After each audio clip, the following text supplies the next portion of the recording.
court.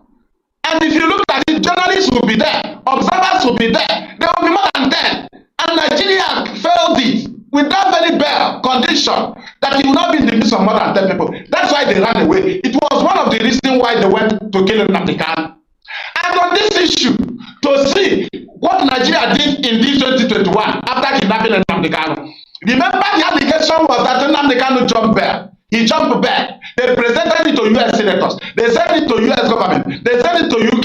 They sent it to Russia. They sent it everywhere, to Germany. Anywhere our leader reach, they will ask him, but why did he jump back? But do you know that after the kidnapping Nnamdi Kanu from Kenya, that the same warrant that Nnamdi Kanu was granted bail on, that warrant have not been presented to the court.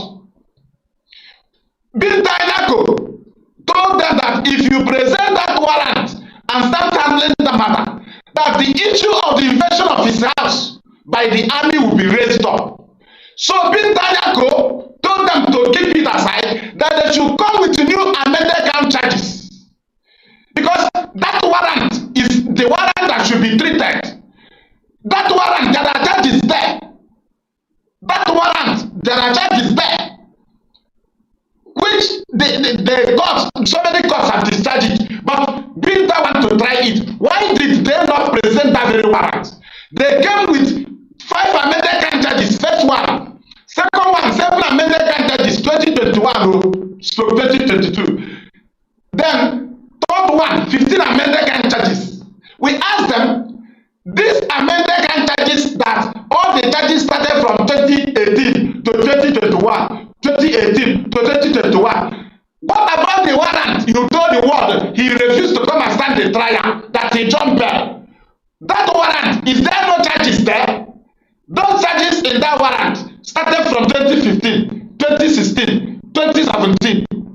Right? Then how come in 2021 all the charges against Nnamdi Kanu is from 2018? That you, Mr. Nnamdi Kanu, a cited members of the public to go and destroy government properties and the transport company in Lagos. That is NSAS.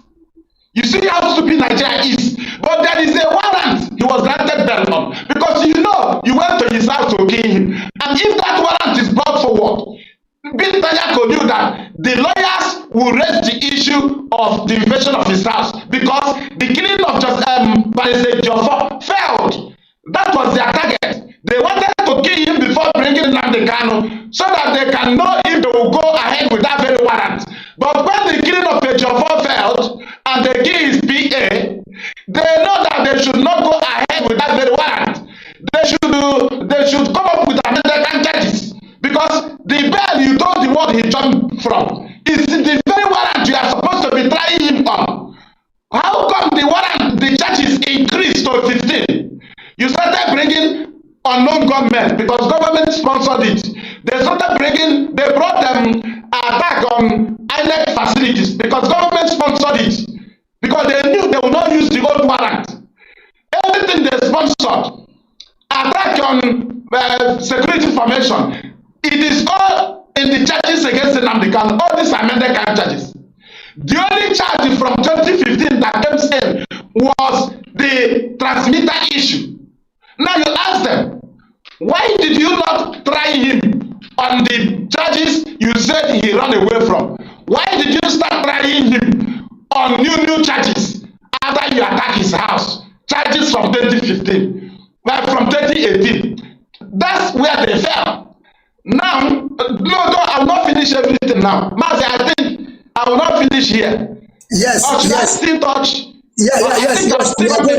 Come back. Mazi, we are going to be taking it like one after the other. Can you hear me, Mazi? Can you hear me? Can you hear me, right? Mazi, should I still come? Should I continue? No, Mazi, just hold on, please, hold on.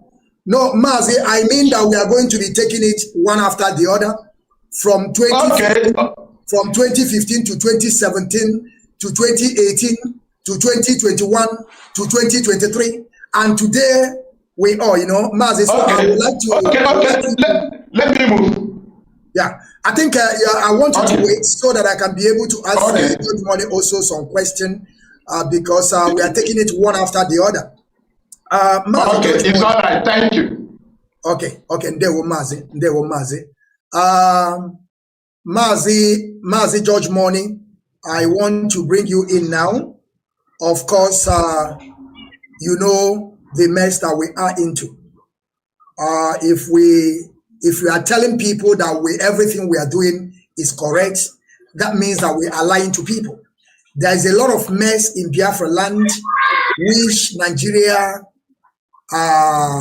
government are those that are behind those issues, because we are not going to shy away from that, even though today they are using their own military to commit a heinous crime in our land. You know, Nigerian government, they always trying to find a safer landing by using other people. We call our people to use them to send some military in our land. And everything that Nigerian government are doing, they are playing game. They are playing game, except you lack ability to understand. That is when you will not get that these people are playing game on us. And that is, the game they are playing is Takia. You know, Fulani, they too much love to use Takia on us. So, Mazi, I want you to say something to our audience. What do you understand about Nigerian judiciary? Do you think that country or so-called country is working? Do you think Nigeria can be fixed? Because sometimes some people will tell us, let us unite, or they will keep on telling us that diversity is our strength. Maz, I want you to take take Mike to tell us what is happening. Why Mazi Nnamdi Kanu still in DSS dungeon today? We are going to be taking it one after the other. The floor is yours, Maz. Thank you very much. Ndewo. It is obvious, you know, looking and having seen the trajectories of the Nigeria judiciary today. Just like my comrade in the studio here said, that there has been a lot in several occasions where Mazi Nnamdi Kanu was granted bail, and then, you know, going back to the same court of the same instance to appeal. You know, it is actually something that is Nigeria judiciary. They are behaving very, very, you know, amateurly, or will I say they are not professional. Having seen the experience, or ever since the Mazi Nnamdi Kanu's case is presented to them, I don't know if I will say that Nigeria judiciary is actually, you know, professional, because having seen from the case of Mazi Nnamdi Kanu, believe you me, I cannot say that Nigeria judiciary is working. I have never, you know, stand trial in Nigeria judiciary, but I have been in police custody for the case that we have not committed, just that we were in a marketplace where we were working. Police came in to arrest many people. And we know that in every court, in every law of every nation, you don't take more than 48 hours to present somebody before the, you know, judiciary. So we were not able to go to the court because we didn't commit any crime. It was a random arrest, the same way they do random killing in Biafra land. So having seen or judging from the perspective of Mazi Nnamdi Kanu's case, I will say to you that Nigeria judiciary is not functional. If you look at giving Mazi Nnamdi Kanu a bail in 2017, and the same military, the same Nigeria government whom Mazi Nnamdi Kanu was given a bail from, decided to send military to go and kill Mazi Nnamdi Kanu from his palace, his paternal home. And as God may have it, Mazi Nnamdi Kanu managed to escape. So when we think about the issue of Mazi Nnamdi Kanu and judiciary, you will see there is a deliberate act to make sure that Mazi Nnamdi Kanu continuously detained in a solitary confinement, because Mazi Nnamdi Kanu is a man who exposed every evil and atrocities of Nigeria. Mazi Nnamdi Kanu, if you will remember, he is the man who made our people to be conscientized and be informed that Ojukwu did not cause a war. Rather, Gowon was the man who caused the war. From there, exposing that, secret that they've been hiding from us all these years, exposing that, shenanigan of Gowon, which Gowon was granted interview in several occasions. He made Ojukwu the aggressor, just like Britain called Ojukwu the aggressor because they wanted to overthrow him. There was, a report that I was reading the other day. That report is a report on how, it was a documentation of how Britain, supplied weapon to kill Biafrans. Supply every weapon, including bombs and ammunition, in order to destroy Biafra land. Because the only thing that Britain wanted from Biafra land, it is to establish their business of oil, to establish the business of oil exploration. So in so doing, they had to go to extra mile. They had to go to extra length to make sure, even if it warrants that every Biafra has, will die for Britain's business to stand in Biafra land. That was exactly what the documentation said about Britain. They made sure that they hide the war, activities of the war from the United Nations. So when Mazi Nnamdi Kanu resurfaced, you find out that it becomes problematic to Britain and Nigeria because he was exposing everything that even the members of the public were not aware of. So we will not be surprised if Nigeria judiciary begin to act unprofessionally. If Nigeria judiciary is being controlled by the executive, we all know very well that Mazi Nnamdi Kanu is a prisoner of conscience. We know very well, and that is the reason why judiciary will wake up one day and they fix a date of court, which was supposed to take place on the 14th of September, which is actually 2 weeks ago, right? I believe it's less than 2 weeks. It is now almost 2 weeks ago. They fixed a date of court, only to come and tell the public that the date we fixed for the day for the court hearing is actually a date for a Supreme Court vacation. What an irony. It is actually a bad reputation to the country. It is a bad reputation to Nigeria judiciary. Remember, Nigeria judiciary is the decisions of the judiciary attract foreign investors so that they will know how they will be handled. In event where the government is overstepping the boundaries, they will take the government to court. That Nigeria judiciary will stand on behalf of the law and order. So in doing, the people who are supposed to be the investors coming into Nigeria space will see that judiciary is fully in control. Executive is fully manipulating the judiciary. So people will withdraw themselves. Laws and the judiciary has a lot of role to play in every economy of any nation, because an investor will check these things before they will even try to engage.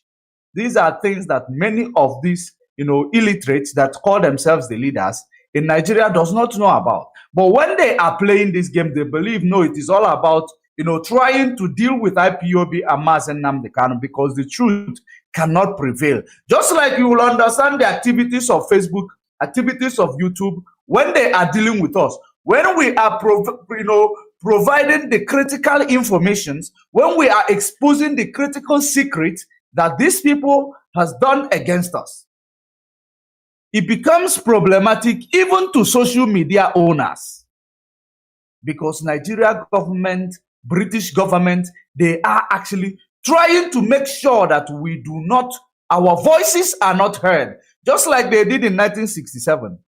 They blocked the media. They pushed a propaganda. They made sure that United Nations did not get to find out the atrocities that they were committing through Gowon. They did it. The evidence is there. The documentary is there.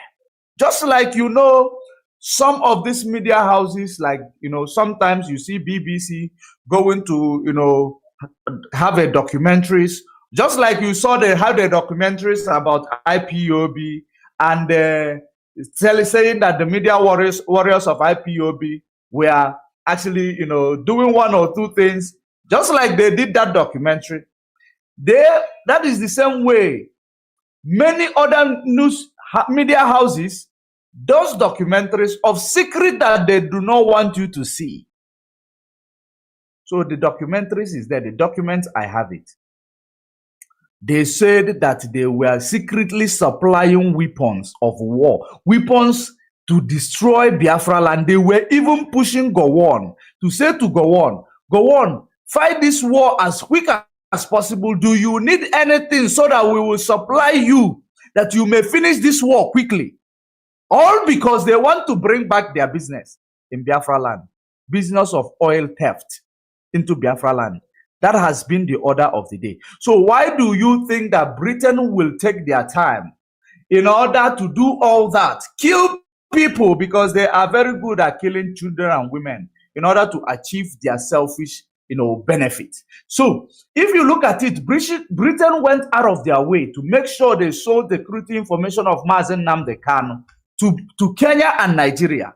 Immediately when Mazi Nnamdi Kanu left Britain to Kenya, for Kenya rather, they sold the information that Nigeria government went to capture Mazi Nnamdi Kanu. Do you think that they captured Mazi Nnamdi Kanu through a means of extraordinary rendition for justice to stand? When you understand international law and treaty, every constitution of any nation on this planet Earth, once there is extraordinary behind a rendition, it cannot stand the test of time in court, because it nullifies the case, because the case owns no jurisdiction. Before you will go for rendition of a person, there must be establishment of court. There must be establishment of court hearing from the host nation to discuss whether this person is going to be treated fairly or going to get justice from the nation that they are going to rendition him to. But because they know that there is no nation on earth that will see, having seen the antecedent of Nigeria and their judiciary, will allow Mazi Nnamdi Kanu's rendition to take place from the country. That is the reason why British override everything to make sure that they went through this means of extraordinary rendition. Because Britain knows that we in Africa, we do not pay attention to law. We in Africa, we do not pay attention to the law. There is nothing that works according to the law in Africa. That is the reason why they waited to get to Kenya in order to do such. They could not do it in Britain because they know that the law is going to hold them responsible in an event where they override the laws. And the rendition, extraordinary rendition, Mazi Nnamdi Kanu from Britain. They couldn't do it. They had to wait for Mazi Nnamdi Kanu to arrive in a third world country, which was Kenya. They carried their evil plans there because third world country where crime is prevalent, where crime is condoned. Have you now seen, it is not even about Britain, Nigeria. It is not about Mazi Nnamdi Kanu and Nigeria. It is now about the continent of Africa being a place that condone crime. That's why they will always use Africa, African people, to destroy the lives of African people. Mazi Nnamdi Kanu arrival in court in Nigeria in 2021. The first thing is, how did this man got here? Is it through rendition or through extraordinary rendition? Because there is difference between rendition and extraordinary rendition. Rendition is the protocols of following the due protocols of extradition treaty.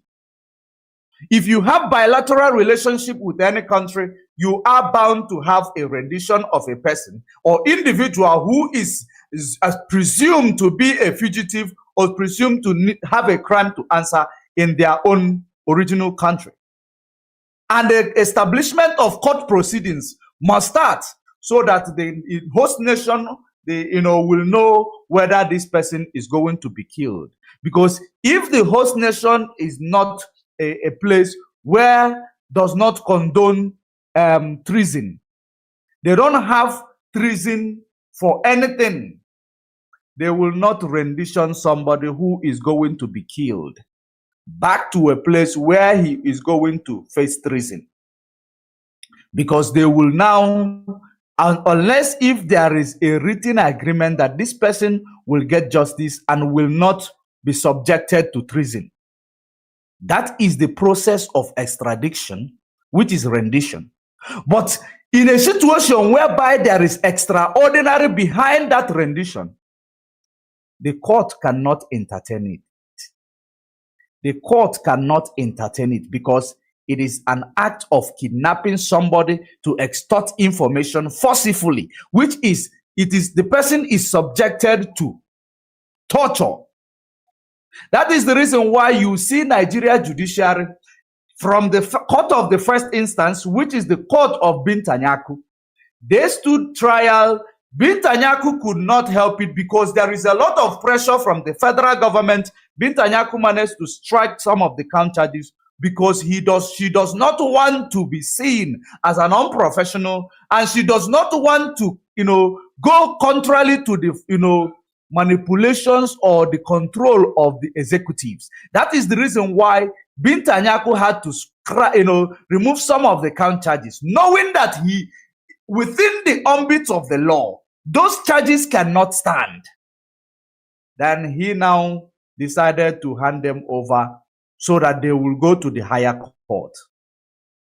When they go to appeal court, the three-man panels who were learned, who understood the law, who understood the extradition treaties and the bilateral treaties of nations, international treaties or laws, they understood it very well.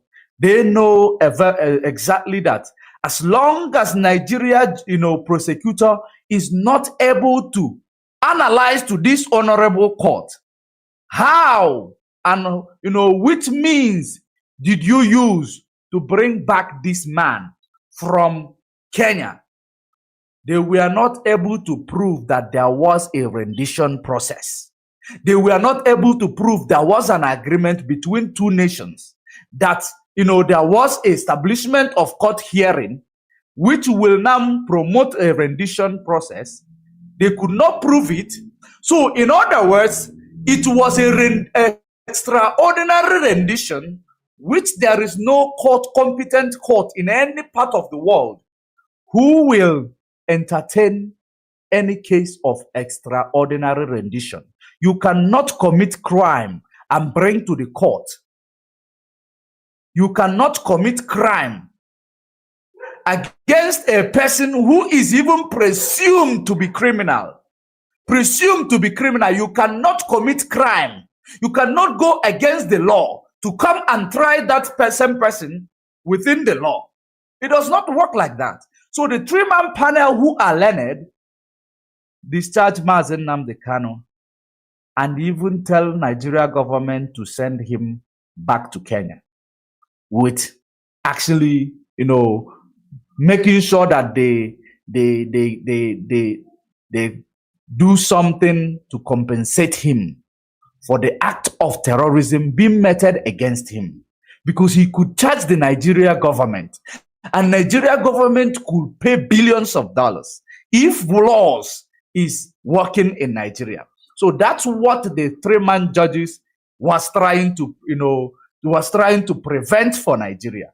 Nigeria executive, which are made of bunch of illiterate cabals from Aso Rock, led by Garba Shehu, Attorney General Malami, who is now answering so many criminal charges that I don't know what is holding them from executing these criminal charges against him, because this is as a result of we know this person, we know that person.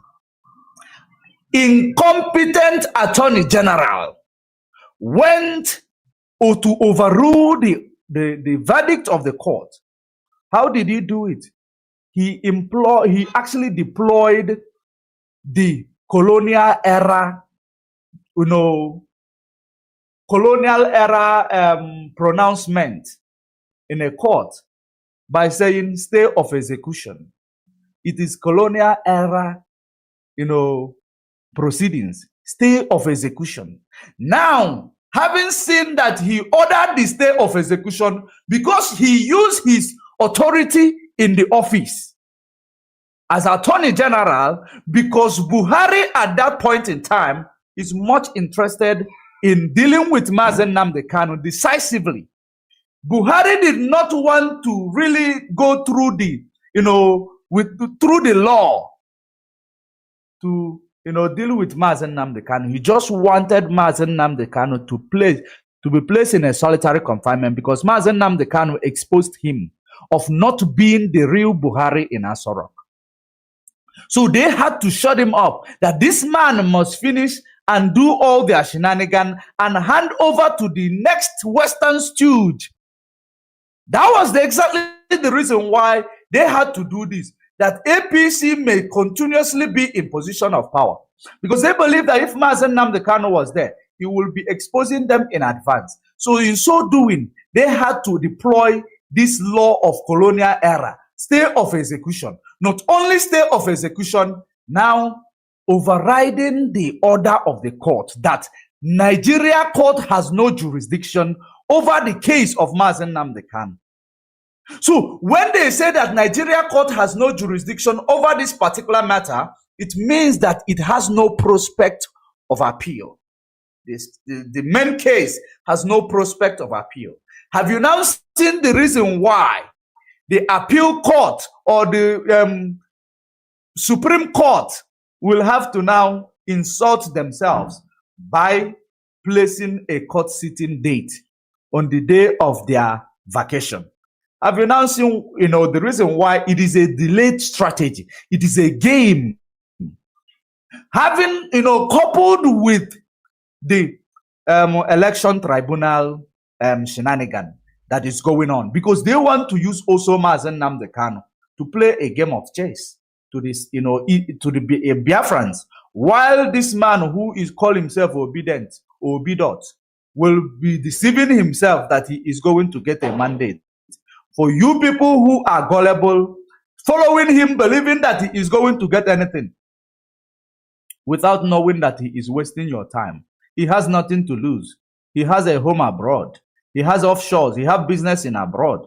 He is a political person. He has benefited from Nigeria. So he will never try to sabotage Nigeria, who has given him some benefit, benefits. So he will continuously use this delay strategy to make people to believe that there is something that will come out of Nigeria. Absolutely nothing. It is part of the game that they are using now.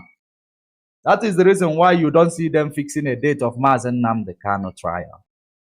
Have you ever seen any judiciary in the world that does not have calendar? Who does not know when is holiday, when is judiciary vacation, when it is tea break for judiciary, when is coffee break for judiciary? That is the same judiciary that you have found handling the case of Mazi Nnamdi Kanu. Have you now seen the irony of what we are talking about? Now, in so doing, I believe we are going to come back to this. The way that Nigeria, I don't know if I should go into it, Nigeria forces, army, Asare Dokubos criminals in the army uniform. Yes, I will come back. I think I will come back to that.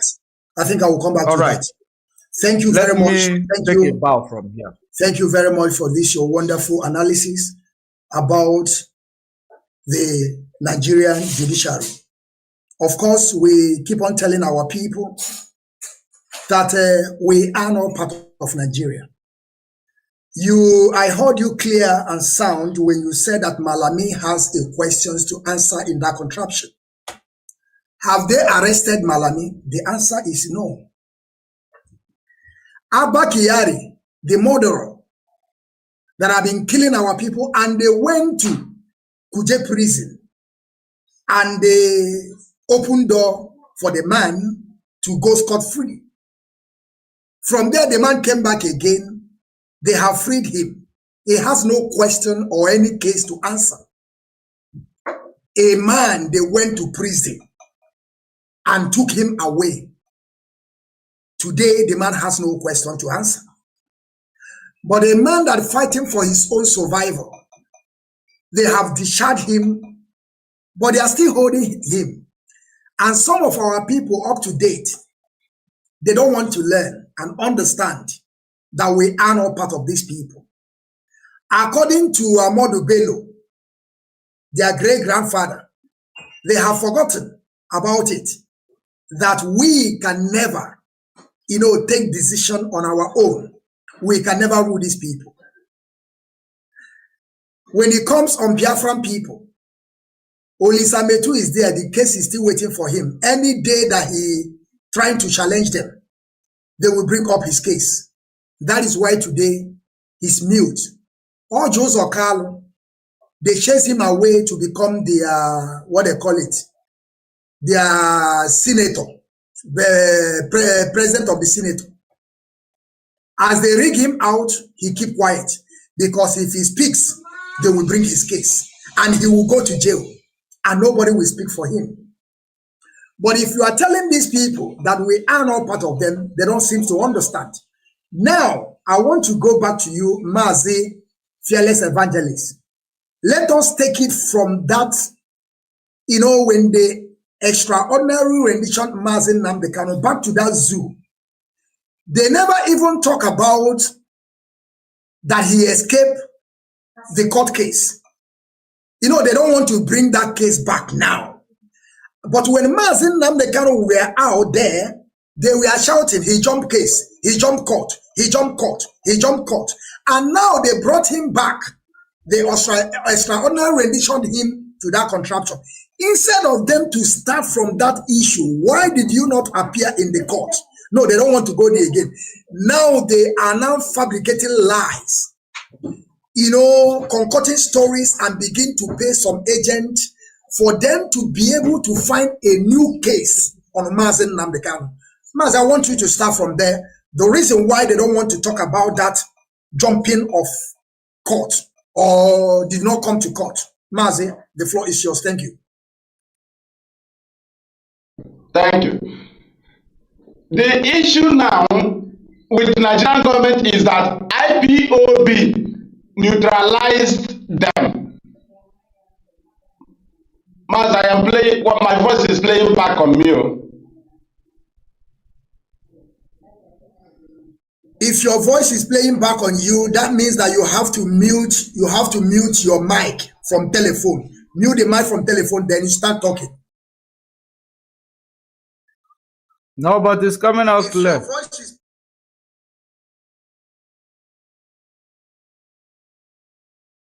A peaceful approach. That was their only weapon, and I must have to go there because that was the weapon of Nigeria and the British, even when we have not started agitating for Biafra, this second one. Their weapon was that they labeled our fathers rebels. They blackmailed our fathers before the world. Thereby, they blackmailed their children.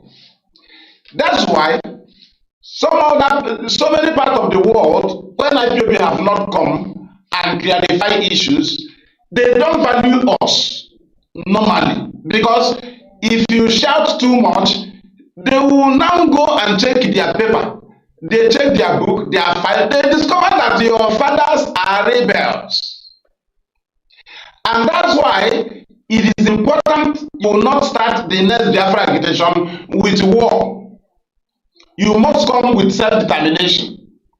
Because with our self-determination approach, we vindicated our fathers. Why? Because when Nigeria started killing IPOB family members in peaceful protest, we refused to retaliate.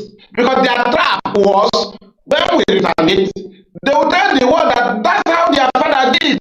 That's how Ojukwu did. They don't have patience. They don't have that's what they wanted to present to the world. And the children of the Biafran warlords, our fathers that defended this class system to 70, their children should suppose not to talk about Biafra without clearing the faces of their fathers. The faces of our father was blackmailed by the British.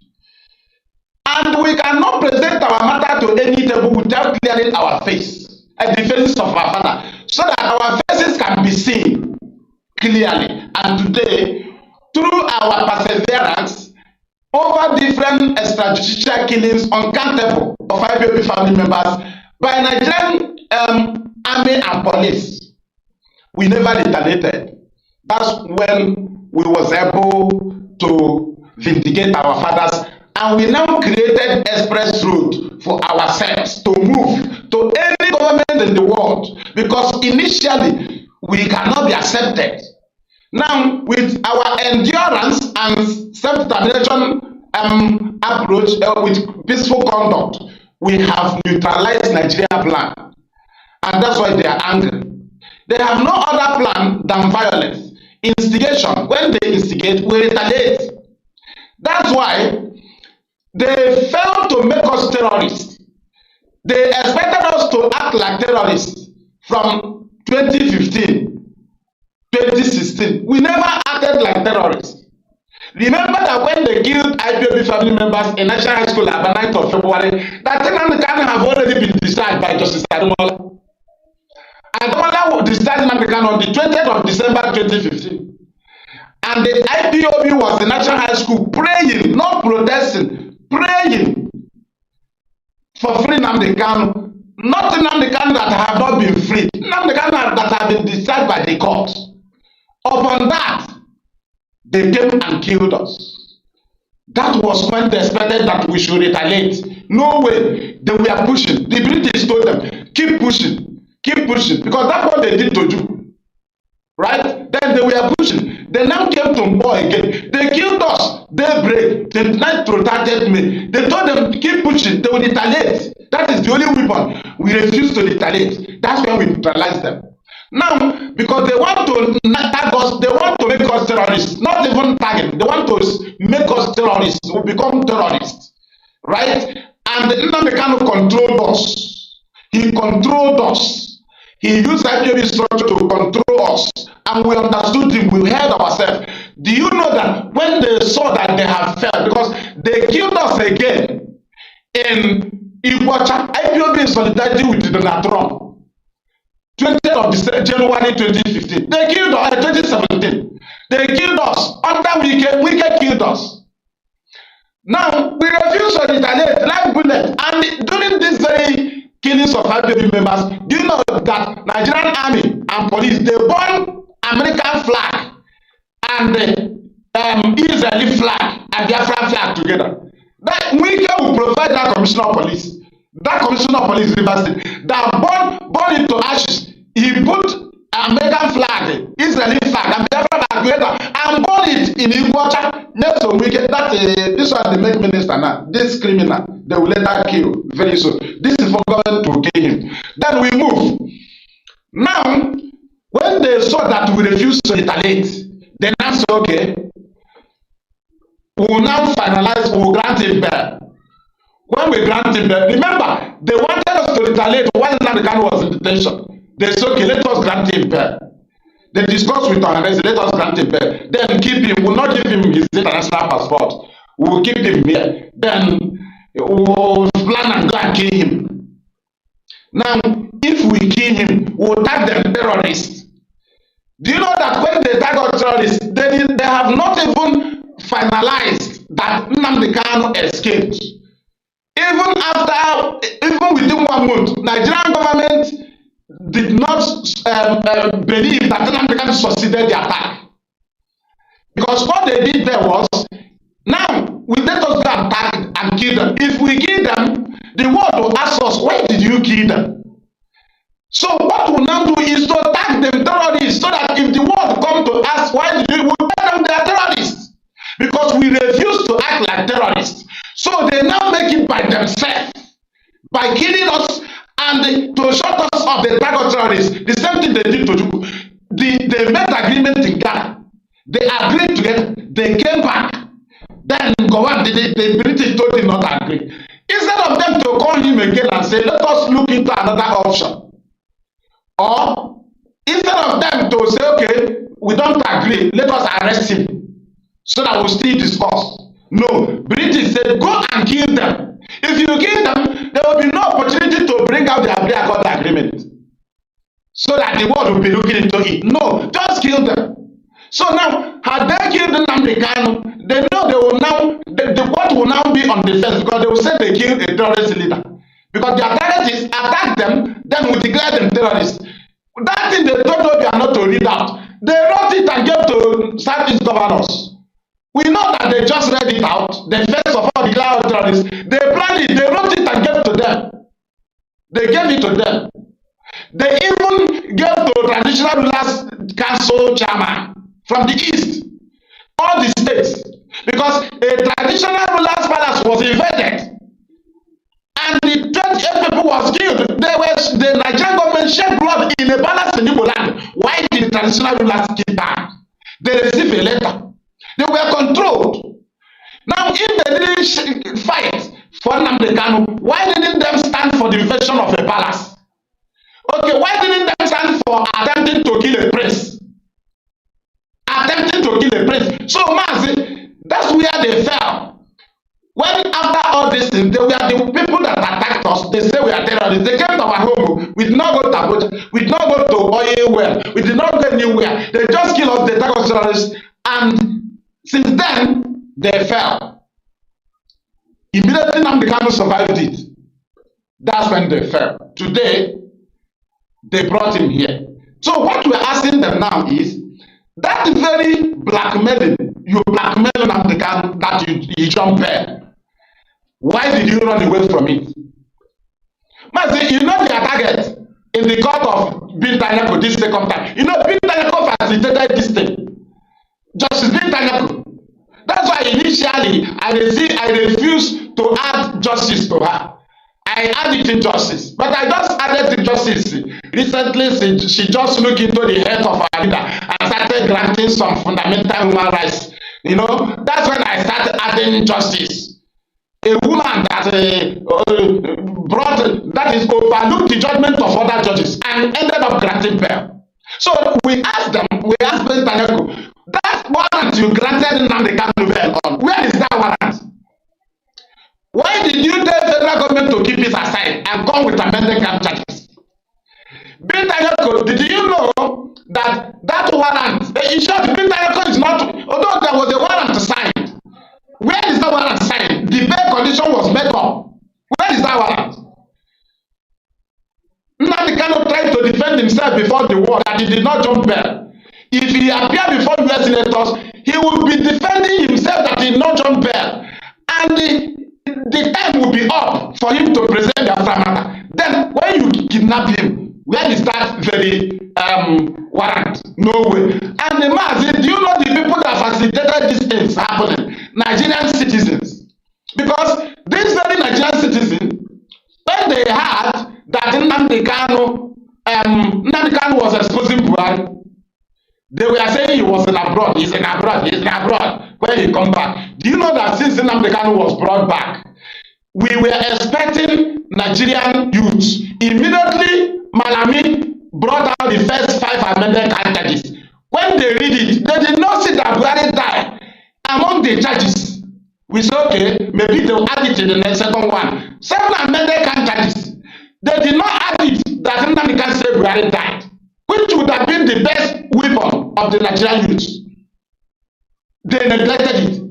They did not go to Minister of Justice and they asked Malami, why did you not add this thing in the charge? That Nnamdi Kanu tarnished the image of our president. Why did you not add it? We expected them to also go and ask Malami, why did you not add in the charges that Nnamdi Kanu said Buhari molested Aisha at the age of 9? Why did you not add it? Why did you not add it that Nnamdi Kanu accused Buhari of raping Aisha at the age of 13? Why did you not add it? Why did you not add it that Nnamdi Kanu said that whenever Muslims gather in Nigeria, even a Yoruba president as a Muslim, that a 10 years boy, Fulani, or 5 years will lead in prayer? Why did you not add it?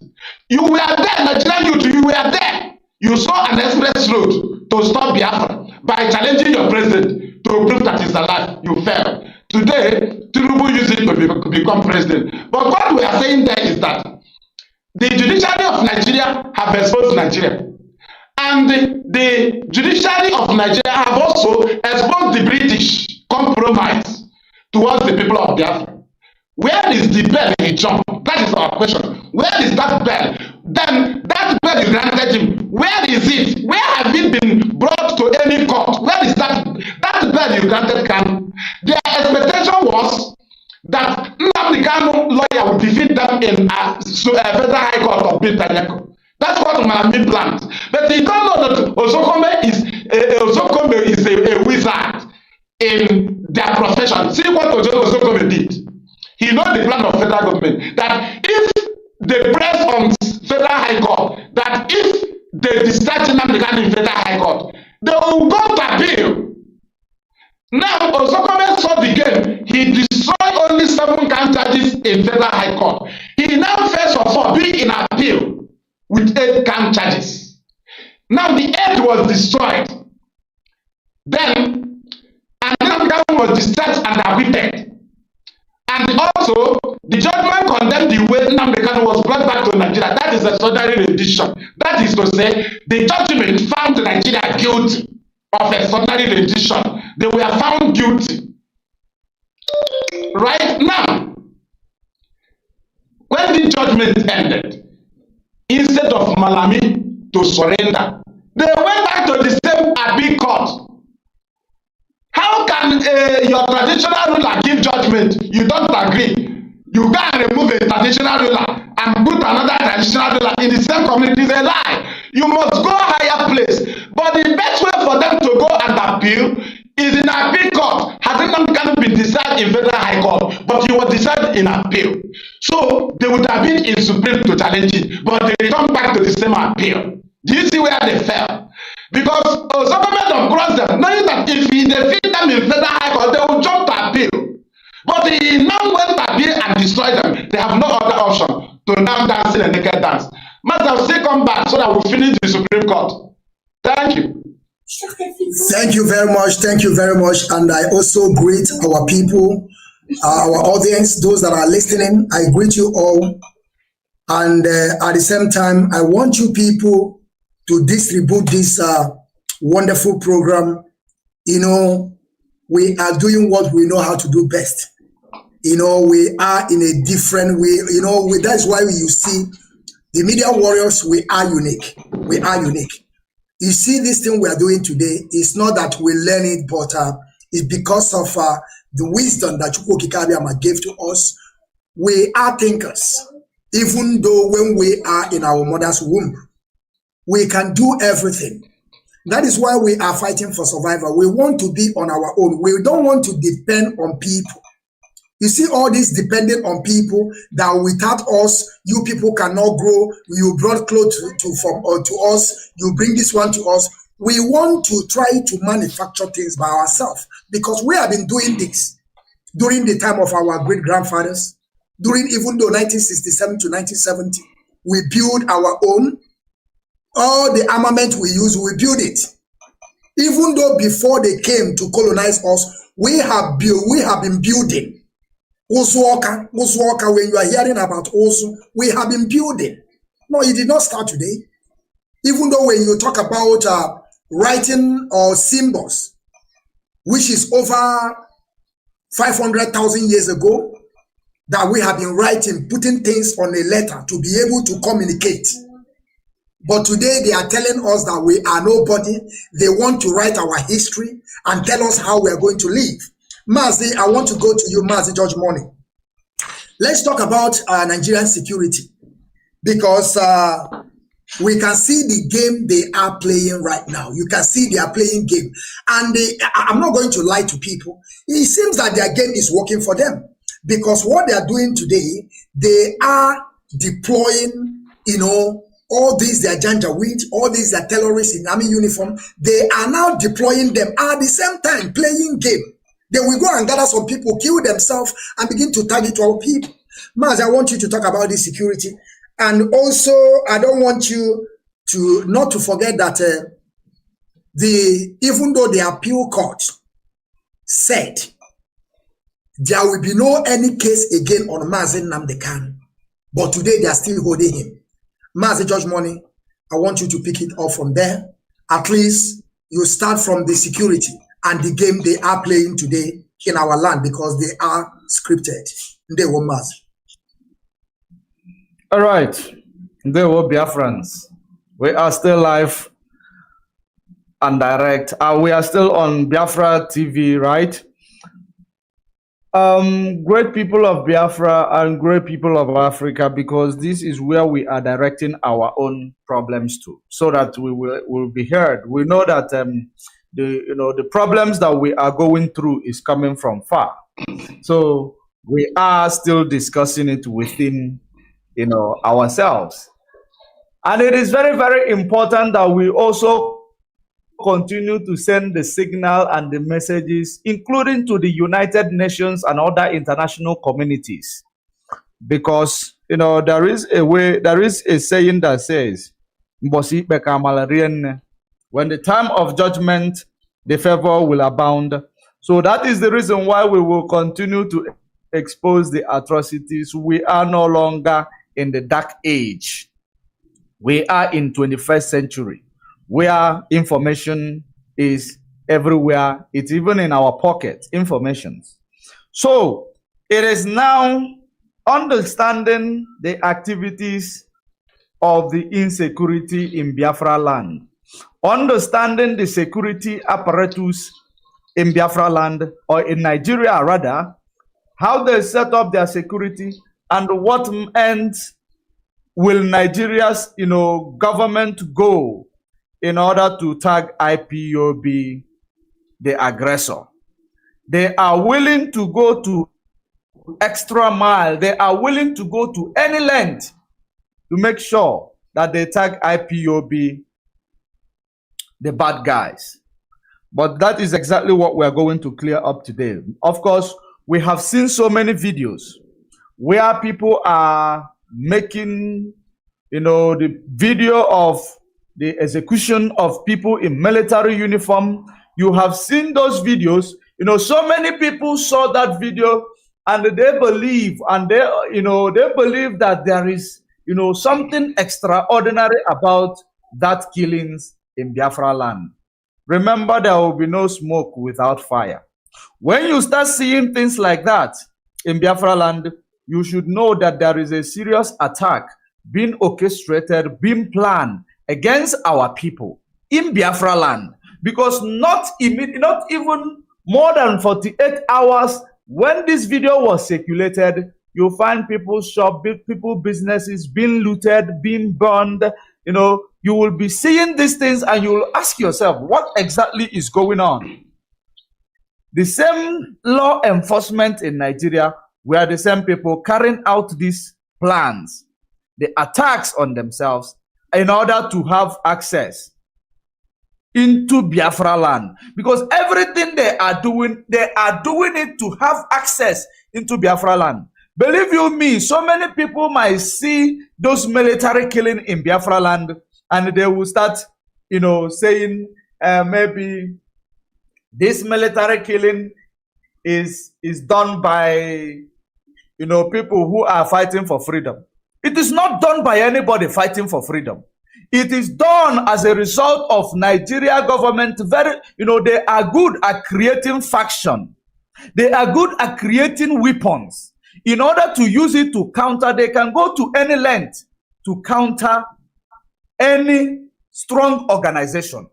They have created it in social media to use them to counter the activities of IPOB, so that we will be here always talking about these people without remembering the activities, the heinous crime and the activities of Nigeria military and Nigeria police against our people. Now they have seen that we have defeated them in the media space. They have to now create another, faction of these criminals. Of course, today you see those factions, they are wearing military uniform. So what will you say?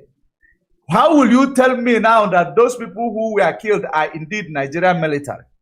When the same people who killed them were wearing Nigerian military uniform. So these are the people who become the sacrificial goats or sacrificial lamb for Nigeria, just because they want to truncate the judgment of court against for Mazi Nnamdi Kanu. They want to turn everything around. They want to actually implement what will back up their colonial era of state of execution. That's exactly what they are trying to, deploy here. We are very, aware of, because I've been thinking about how can they see, of course, when I'm done this, they will start writing. How will they come to tell us Nigerian military was killed? And there is no, they did not even bring out in the media how this Nigerian military was killed, who killed them, and they did not even bring out the names of these people who were killed. Are they not people? Do they not have an identity? They show us the video. Who will go to kill Nigerian military? After that, they stood there.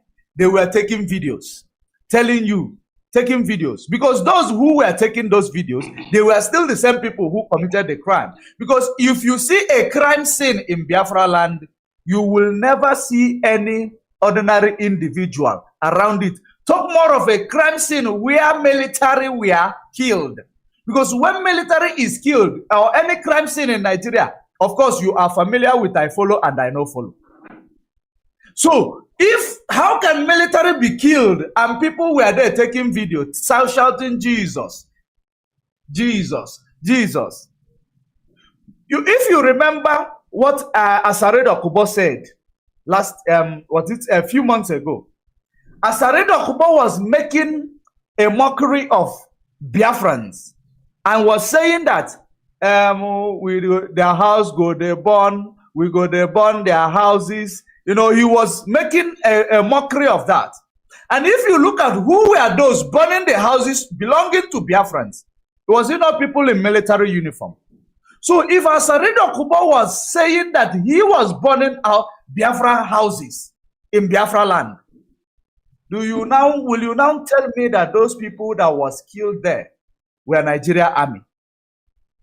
The same people, even whoever that they killed there, the same people who put them up there, they are the same people who killed them. Because all these things these people are doing, it is all about to make sure they tarnish the name of IPOB and tarnish the name of Eastern Security Network. Now the people who are claiming the responsibility of doing these atrocities, remember that all these people, these things they are doing, it is a shenanigan. They are trying to redirect the narratives. They are trying to change the narrative. They are trying to make sure they incriminate Mazi Nnamdi Kanu, even while at the DSS solitary confinement. That's what they are trying to do. Now, coming back to the same people who were claiming responsibility of carrying out these atrocities, who call themselves, is it government, unknown government or unknown military.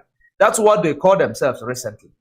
The same people made mention they don't want to see anybody carrying weapon in Biafra land, carrying gun in Biafra land. They tell you they don't want even to see Eastern Security Network, who is protecting our land from Fulani terrorists, carrying gun in Biafra land. That the only people who are supposed to carry gun in Biafra land are the unknown government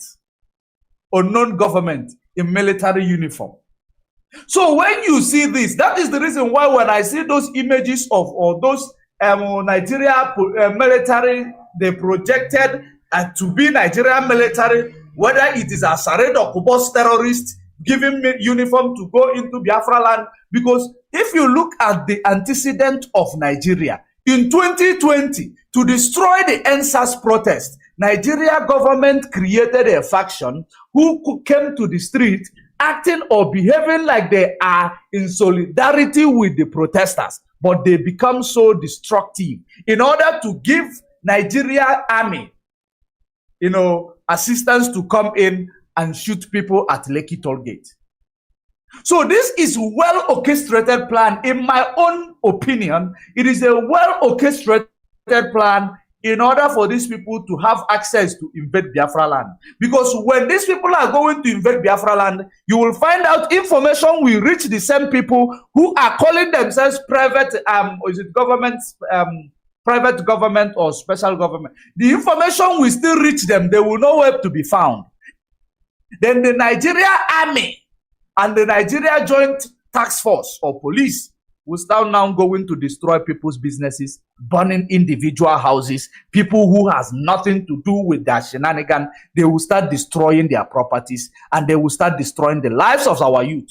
So when you look at all these things, will you come to the conclusion to say, now Nigeria government and those who are carrying out their, whatever they are doing, the shenanigans. That's why I didn't talk about it. That is why I didn't even, feel pity about any of them, because we don't know who is who anymore. These people can do anything. And when we say, when this thing started from the media space, I continuously telling our people there is a Western agenda here. And that Western agenda is to make sure that they destroy the grip of IPOB. They want to destroy the foundation of IPOB. They couldn't succeed in the media. They're now trying to, bring out a plan on the ground. But, the only thing I am so happy that IPOB of today, we know what we didn't know before. We have seen the tactics these people are using.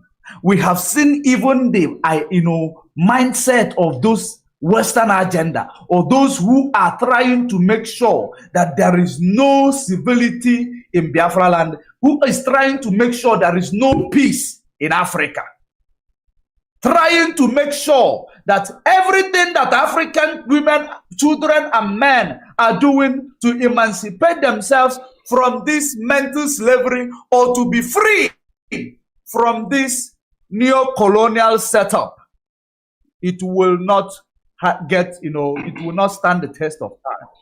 That is exactly what these people are doing.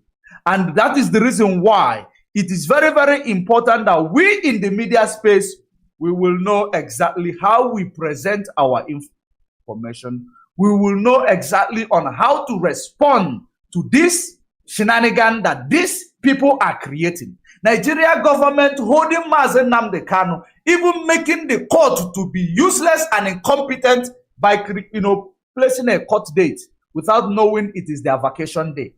Do you not think that these things are deliberately done? These are deliberate acts. Now they have done it. They are so scared to come out to stand to bring Mazi Nnamdi Kanu because the Supreme Court, they have checked within the ambit of the law that every judgment given by the appeal court three-man panel was authentic and there is no flaws in it. That is the reason why these people are so scared to come up for that trial, because they know if they come up with that trial, they have to quash every state of execution being implemented illegally by Malami. So they know very well that this is what is going to be happening. So they are so scared in establishing that court sitting. They want to know what they will use, the joker they are going to use it to play. But we are watching. Now, if these people claim they are fighting insecurity, if these people claim they want peace in Biafra land, how will you want peace in Biafra land when every atrocities that is being committed in Biafra land, it is tagged on release of Mazi Nnamdi Kanu? And when you look at the Biafran politicians, they are actually claiming that they are tackling insecurity in Biafra land. But everything is tagged on behind the release of Mazi Nnamdi Kanu. Why can't they release Mazi Nnamdi Kanu in order to separate chaff from wheat? In order to separate chaff from wheat. It is very, very simple. So that we will know who are those who are carrying out this crime. Because these things are traumatizing. What these people are doing, they are traumatizing. This movie, scene they are setting up, it is traumatizing. Children are watching. Our children are getting traumatized by it. And that is simply shows that Nigeria is not a country that, care for the feelings, human feelings. They don't care about it. They don't care about security of children. They don't care about all these things. Because you will find this crime scene they orchestrated will be there for many hours. Children will be passing, seeing them. And you tell me Nigeria is a country. It is a British enclave. It is a British enclave. You cannot breathe in that place. That is the reason why every indigenous people in Nigeria should be fighting for their, for their freedom. It is very, very important. That is the only way you are going to get it right. It is not through Obi. Obi is not going to give it to you. Because the type of system of government you people are promoting in that Nigeria, it will never work in favor of anybody. Whether you like it or not, believe it or not, it will never work. I am going to leave it here, Mazi. Mazi, thank you very much. Thank you very much for this, your wonderful analysis on this Nigerian security and the game they are playing. Of course, we know they are playing game.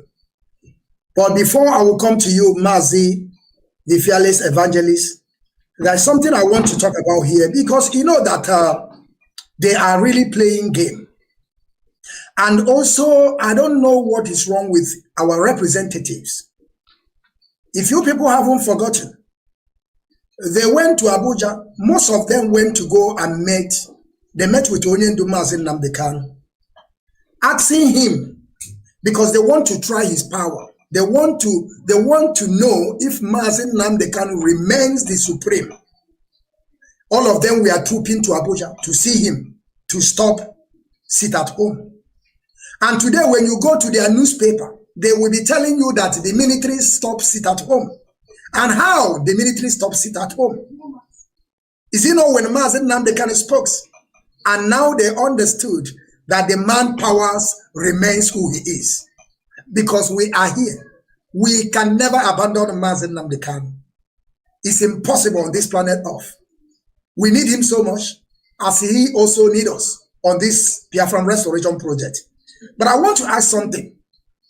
Why is that these people went to Abuja to meet with Mazi Nnamdi Kanu for him to stop sit at home? Now sit at home have stopped. Why are they not talking about the release of Mazi Nnamdi Kanu? Now you understand that even though our politicians, our representatives, they don't have goals or balls. Only what they are doing is what they are going to benefit. Now Mazi Nnamdi Kanu have settled the case of no more sit at home. Let us turn it to, I have forgotten what they call it. Somebody should remind me, please. What we changed that Monday to?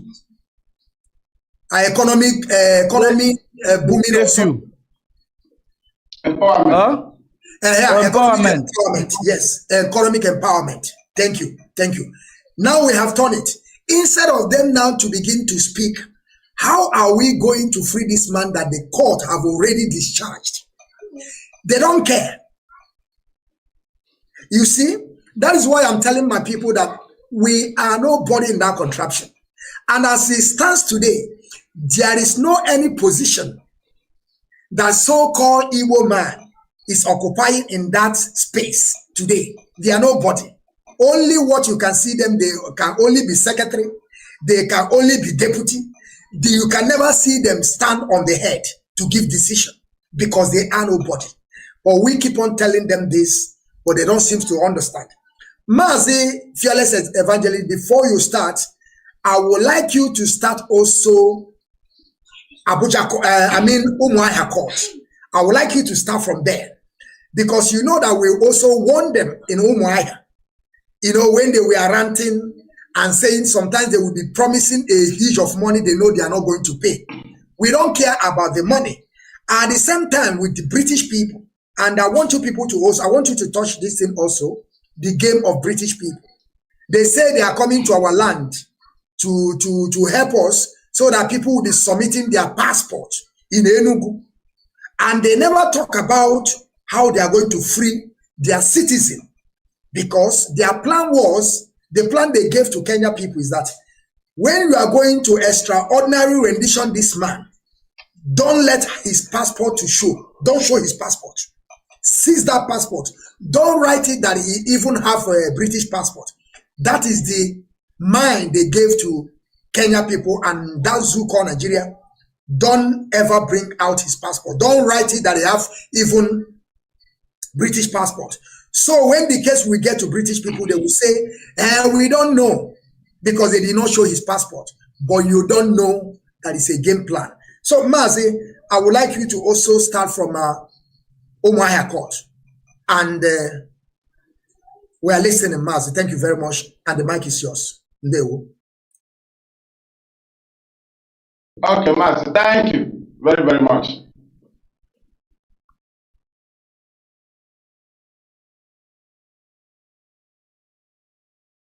January 20, well,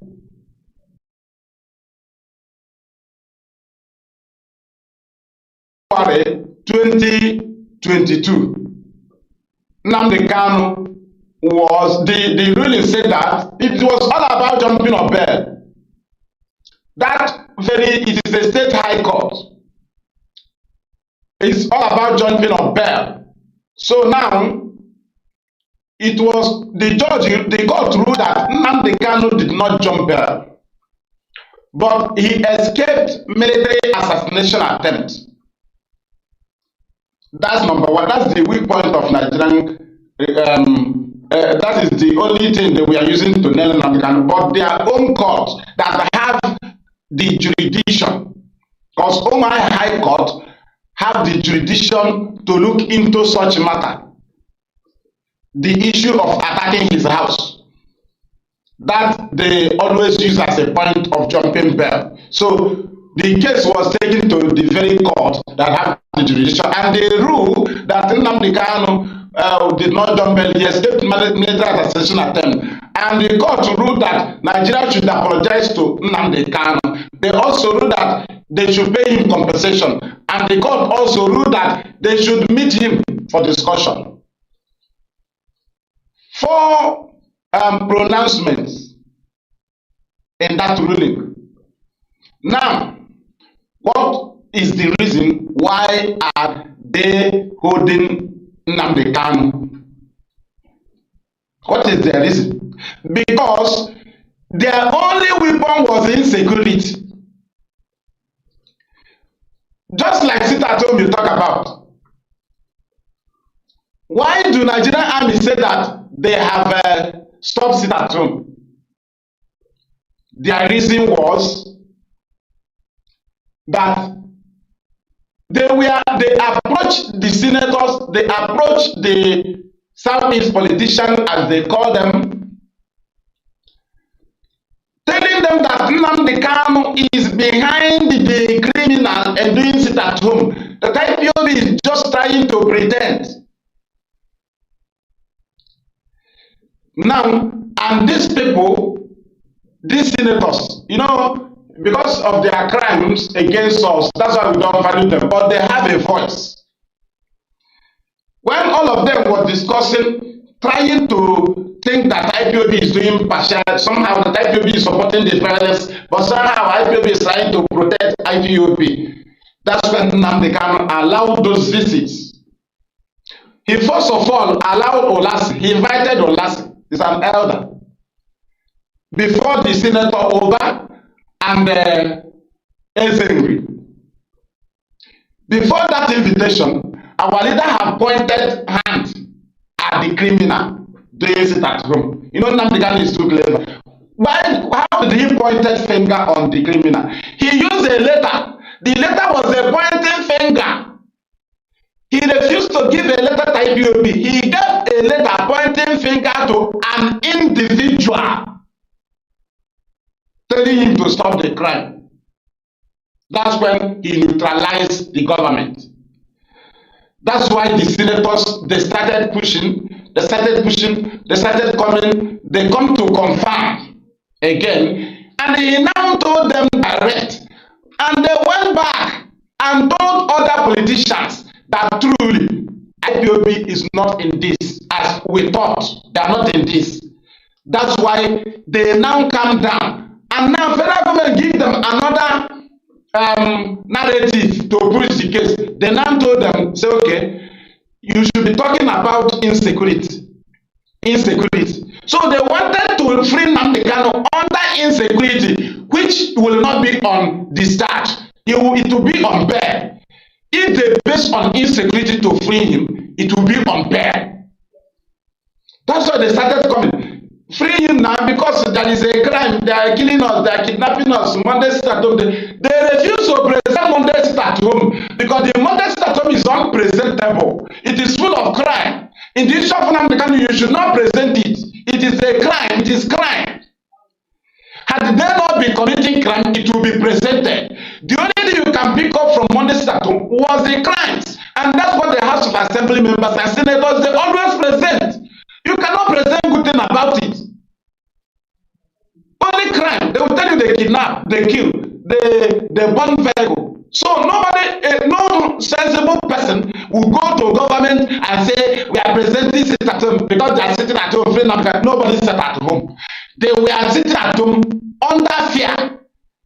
So in that matter, a sensible government official will only condemn the crime. You don't talk about that issue. That issue should not be presented.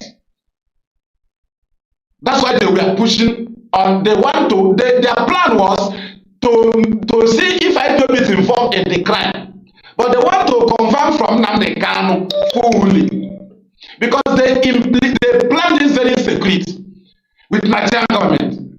They employ people, infiltrators, and then the federal government hijack the infiltrator from them, using it out of their knowledge, using it against them. They try to bring him back. No way. It's already the hand of the federal government. Top hand. They started using him against their will, against their wish. Now, when IPOB through Nnamdi Kanu stopped sit at home, the Nigerian army was frustrated.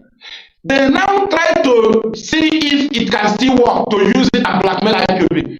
The next Monday, they brought the fake news to the world and said IPOB ESN was enforcing sit at home. The world rejected it. Every government they took it to, it was rejected. So when they tried this and tried this again to use Monday sit at home to blackmail IPOB, it didn't work. They now called the chief infiltrator. They told him the sit at home cannot be used to blackmail IPOB again because no international body accepts it again against IPOB. Do you know what you use now? Or you use the language coffee. Use the language coffee because we cannot, if we present it at home, nobody accepts it again. So what you now use now is coffee. So when you are using coffee, tell them that it's not, have no business with sit at home, it's not sit at home. So when he now announced coffee, they tell him, okay, use army. Now launch your army, launch 8-man army. Because we want to, is the only means to invade our land. You know, the only work of the infiltrator is to invade our land. Because Nigerian army want to keep our leader in detention and force us into war. But IPOB beat them. And that has been their target is now, they told this man to launch army.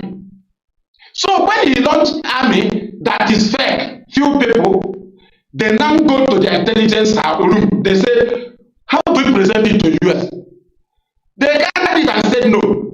This man, IPOB has succeeded in separating him from their name, IPOB. Now they have no name. So if we are presenting the army to US now, whom shall we say, which group launched the army? That's what is holding Nigerian government from invading our land. Because the people that launched the army have no name. It's just an individual. In freedom fighting, they have no business with an individual. Now, if they present such thing now, the world will see Nigeria as a people facilitating criminality. Because those people have no name. That's why they push them to use the name of IPOB. So that by now, they use the name of IPOB to launch army. And immediately you launch army, you have invited the government to defend their territorial integrity. It's an international law. So somebody that declare army or launch army have already invited government to come and wipe out our people. But the issue is that the name, the pointing arrow, the arrow is IPOB. As far as the name of IPOB is not involved in the army, what ground do Nigeria have to invade our land? They have no ground. So they now say, okay, we ended it at home. That's what Nigerian army said. Because it is for them to take the glory. Instead of them to allow the glory to IPOB and Nnamdi Kanu, they say we ended sit-at-home because sit-at-home can no longer be used to blackmail IPOB. Amnesty don't welcome it. UN never welcome it again. EU don't welcome it again. Nobody, US will reject it. If you bring it to me, they say go, go, go, go, go. If Nigeria take it to you, they say go, go, go, go. Which sit-at-home? They will bring more than 50 press releases of IPOB. Can't carry sit-at-home on their table. Now, that one died. They are now doing criminality. Very soon now, you see some of them with the police uniform. What is their reason? They want to bring war. Why did IPOB not accept war? They cannot fight our land without the name of IPOB. They cannot. They cannot. They will only be instigating trouble because IPOB is the face. That's why people that said the intent of ESN said they launched army. They was not able to present up to 50 men. They presented 8 men. But ESN is 250 something thousand. But somebody claimed to be in charge of ESN. This is what they wanted to use ESN to do. Because at this point they would have said we have turned ESN to Biafra army. That was their plan. Had we allowed them to claim a charge of ESN, at this point, they will tell you we have, from this night, we are declaring that all ESN personnel is automatically a Biafra army. And that's the plan. That's how Nnamdi Kanu plan it. That's how you will be bragging.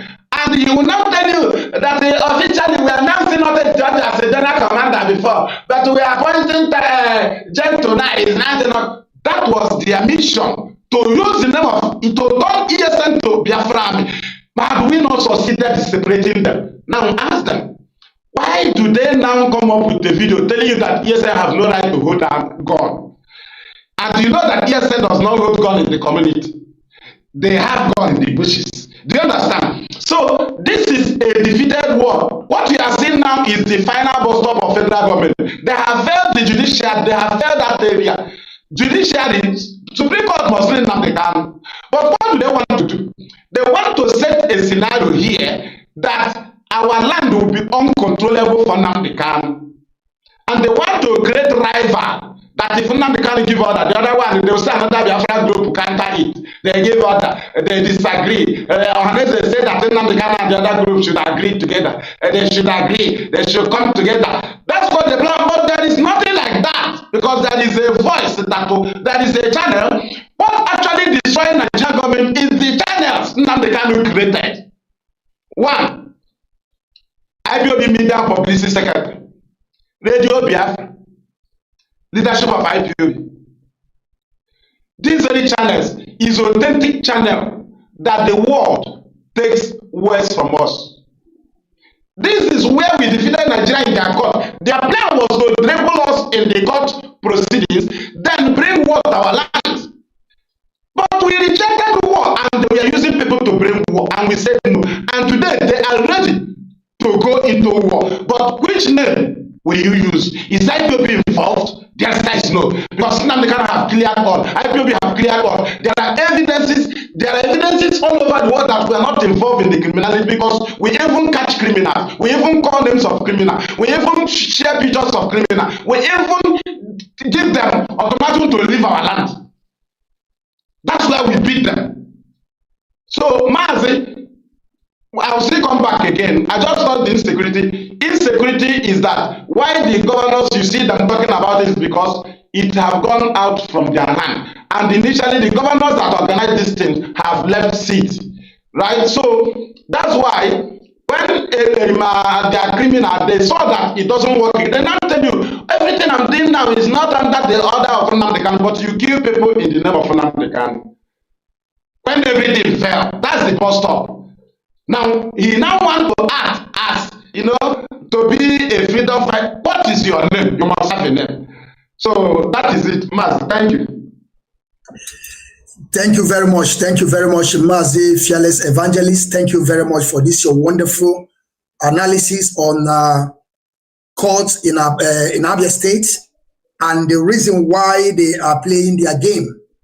Of course, Mazi Nnamdi Kanu have already been discharged We know they are playing game, and that game they are playing is not going to work for them. That is why I keep on praising the leadership, that they are wise, because the pattern of their leadership this time around is different. That is why they can't hold them. That is why they don't know what they want to do tomorrow. And the things are working. And we are giving them the way they want it. Because as they play, they show. And believe you me, they are I cannot hear you. Okay. You can hear me now, right? Thank you. I'm sorry. Yes. So they play, they show. I want to use also this medium to still salute Mazi Chike Doziem, a man with a wisdom and intelligence. Because after the rendition of Mazi Nnamdi Kanu, he came out. He told us this time around his pattern will change. He's never going to tell them what we are doing. That is why today you can see we'll be able to secure some interview with the wife of the leader of indigenous people of Biafra. Some are asking, is it now the wife of our leader start talking about the husband? But some of them don't know that we are fighting different phases of war. Who want to allow the wife of the freedom fighter that want to free his own people? And you know the hand that they are holding us is part of them, the British people. And you think that they will allow the woman to just speak anyhow. Some of our people can't even reason. They are telling you they are going to free Mazi Nnamdi Kanu. Since they released Mazi Nnamdi Kanu, they keep on making fundraising. This time around, they came out and told us now that everything they are doing now, they are doing it on their own. But whenever they want to raise funds, they will still put Mazi Nnamdi Kanu picture. You see the game they are playing. But I'm so happy that I have already said it. And we have already taken the record. And the zoo by themselves, they will know that the guy have already shot himself by saying that anything that he's doing is not Mazi Nnamdi Kanu. Thank to Chukwu Okike that's such a thing, such a word come out from his mouth. It's applause for us. But what we are going to push more again is for him to stop using the Mazi Nnamdi Kanu picture. Because the zoo themselves have known that this guy is against Mazi Nnamdi Kanu. And there's no two ways about it. Mazi George Money, I would like us to listen to this voice note of Mazi Nnamdi Kanu, because according to Bugari, he thought that they are going to jail Mazi Nnamdi Kanu. But he has forgotten that Mazi Nnamdi Kanu said in many of his broadcasts that he's going to destroy Nigeria with the truth, not guns and bullets. But those idiots, those inconsequentials, they are still waiting for court case. And where they have already declared they are in armed struggle. And they will just fold in their hand. Just stealing things from people. Using it, saying that they are protecting you. But I want us to listen to this voice, please, before I will come to you, Mazi George Money. Please.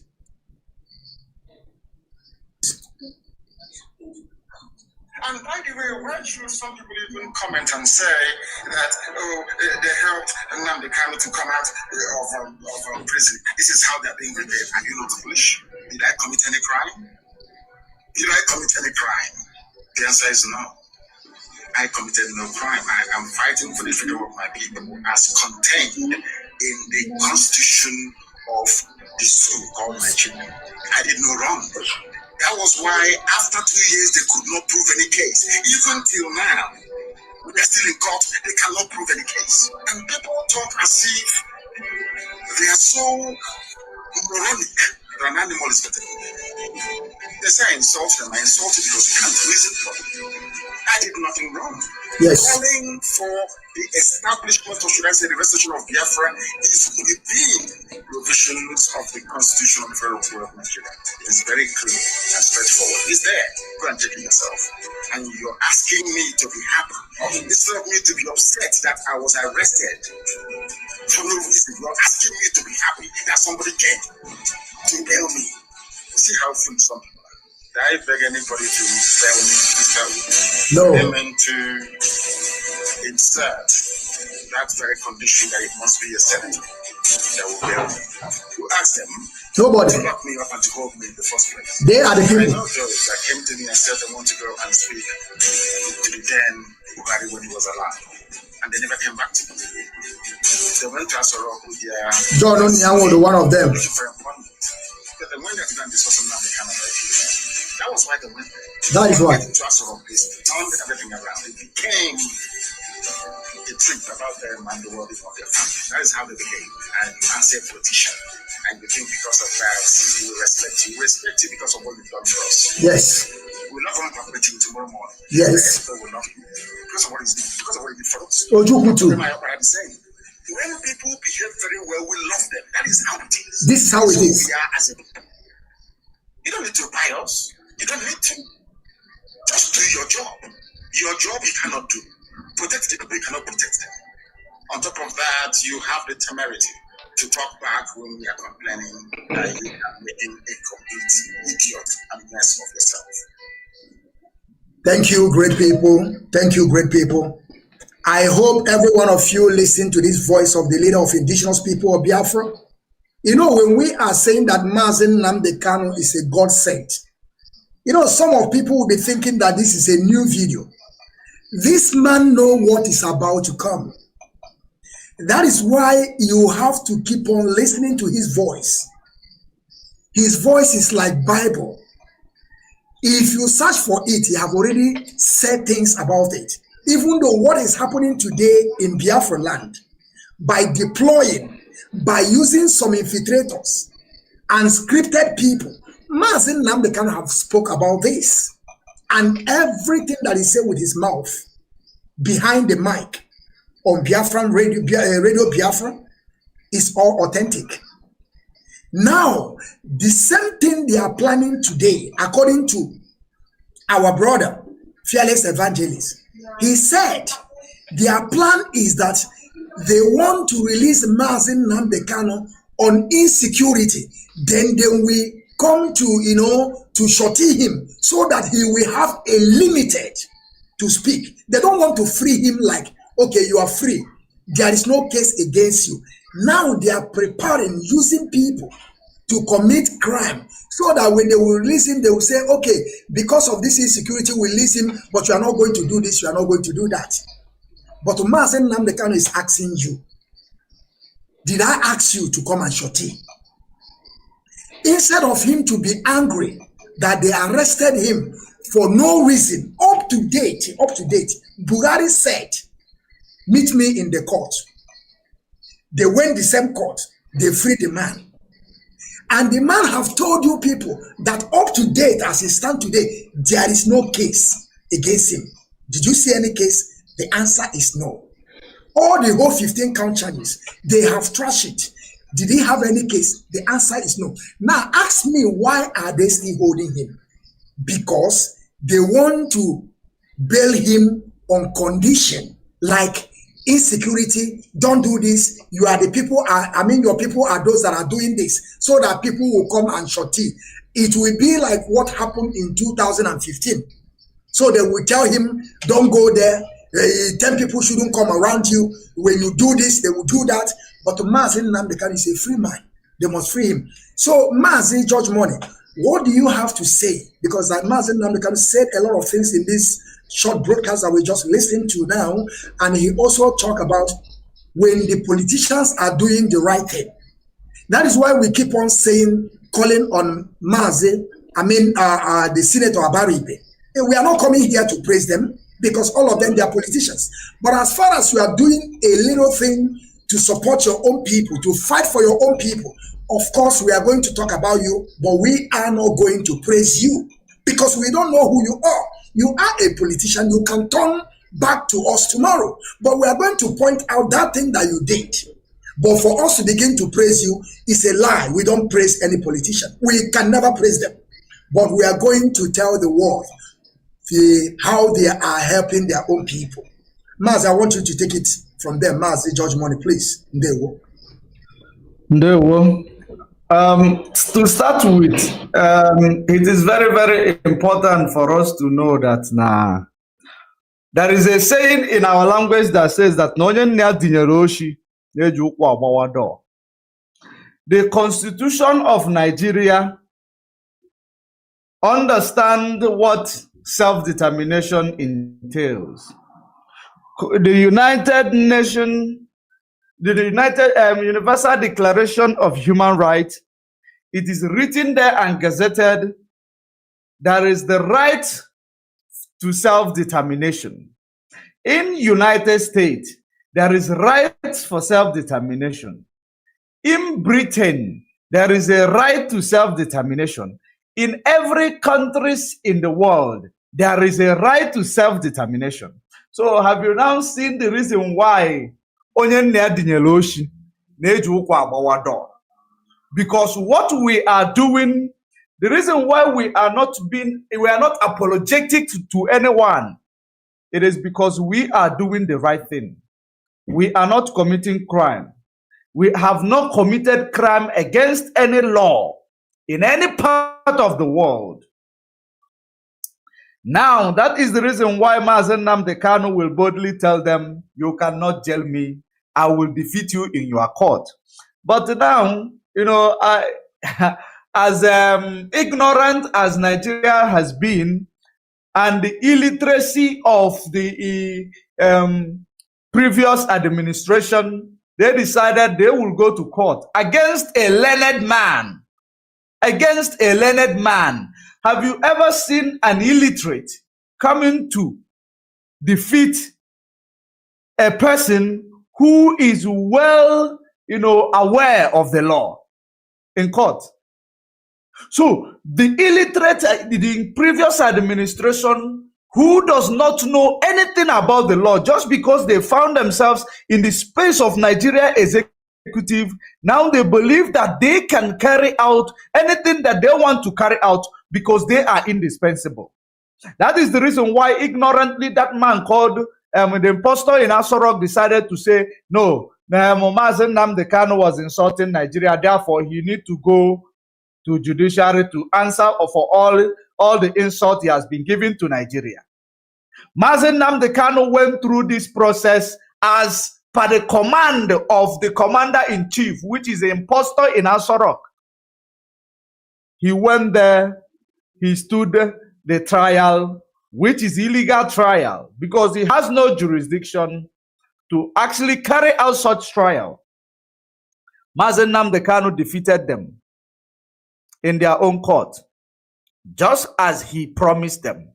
Because when you know the law, when you know that your activities is actually being backed up by the laws, there is nothing that will make you to shiver or to be, you know, to be biased about what you are doing. And that is the reason why when we come online, we speak authoritatively. In every information we bring out, we bring it authoritatively, knowing that there are, you know, facts and figures that backs it up. So when you listen to the voice of Mazi Nnamdi Kanu, Nigeria played the game of surety. They played the game of surety in several occasions, which is the one they want to start playing again. Because they have tried it with several governors in Biafra land. I will stand surety, and the IPOB and every other, you know, person who understood the verdict given by Supreme Appeal Court. We came out, we debunked that shenanigan of surety because it does not exist. A man that has been set free with the order of the law, you are now coming to tell us you will stand surety.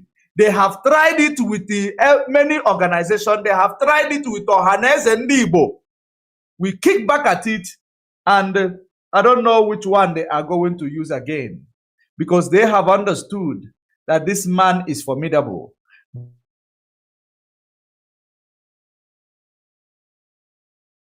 The important thing in life is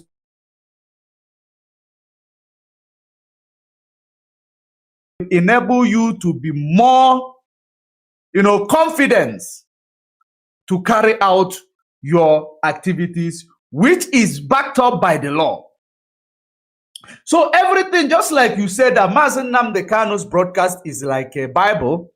If you don't understand it, you go back to the voice. Because everything we are seeing today, it is the same thing. One thing we should all understand is that Nigeria, Britain have two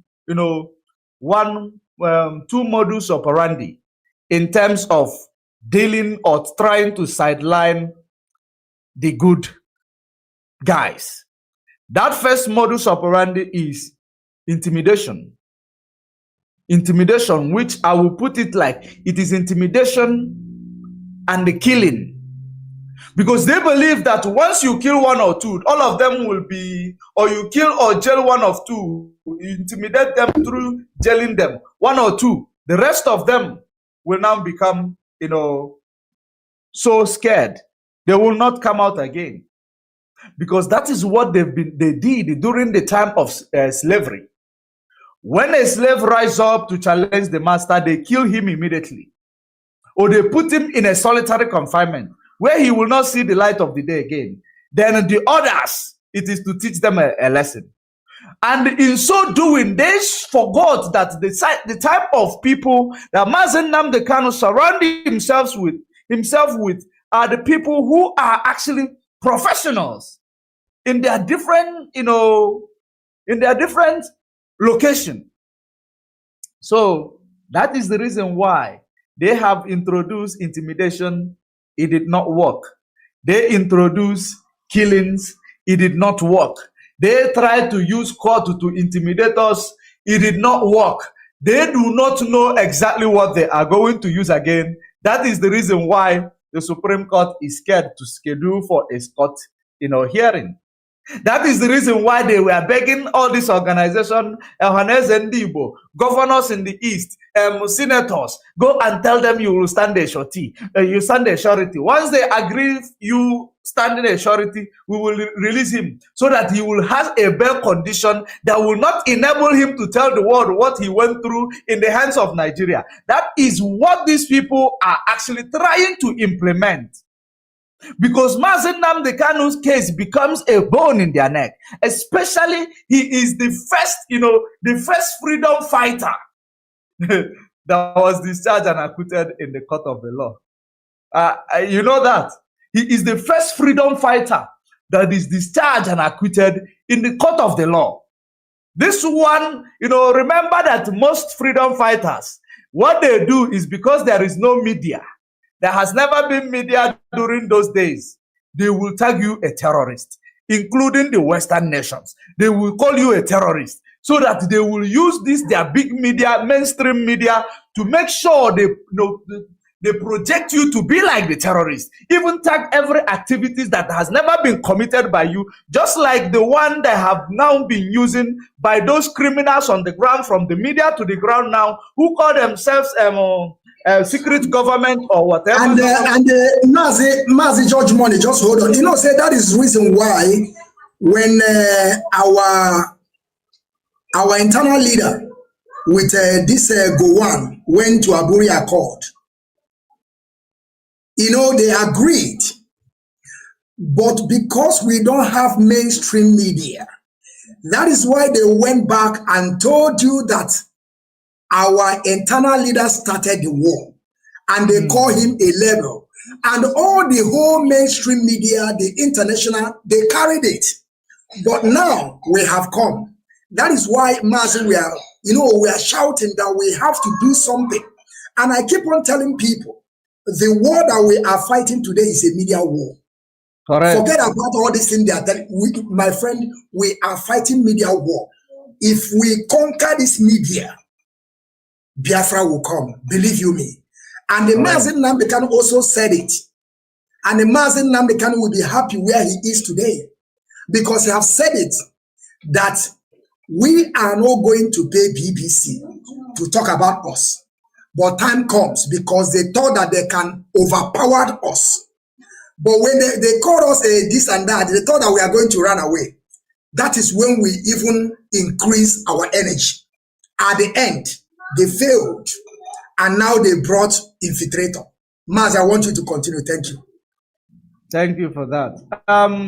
So, in so doing, They have intimidated. They have done all sorts of things to make us chicken out. They saw it is not working. And they saw we have the media.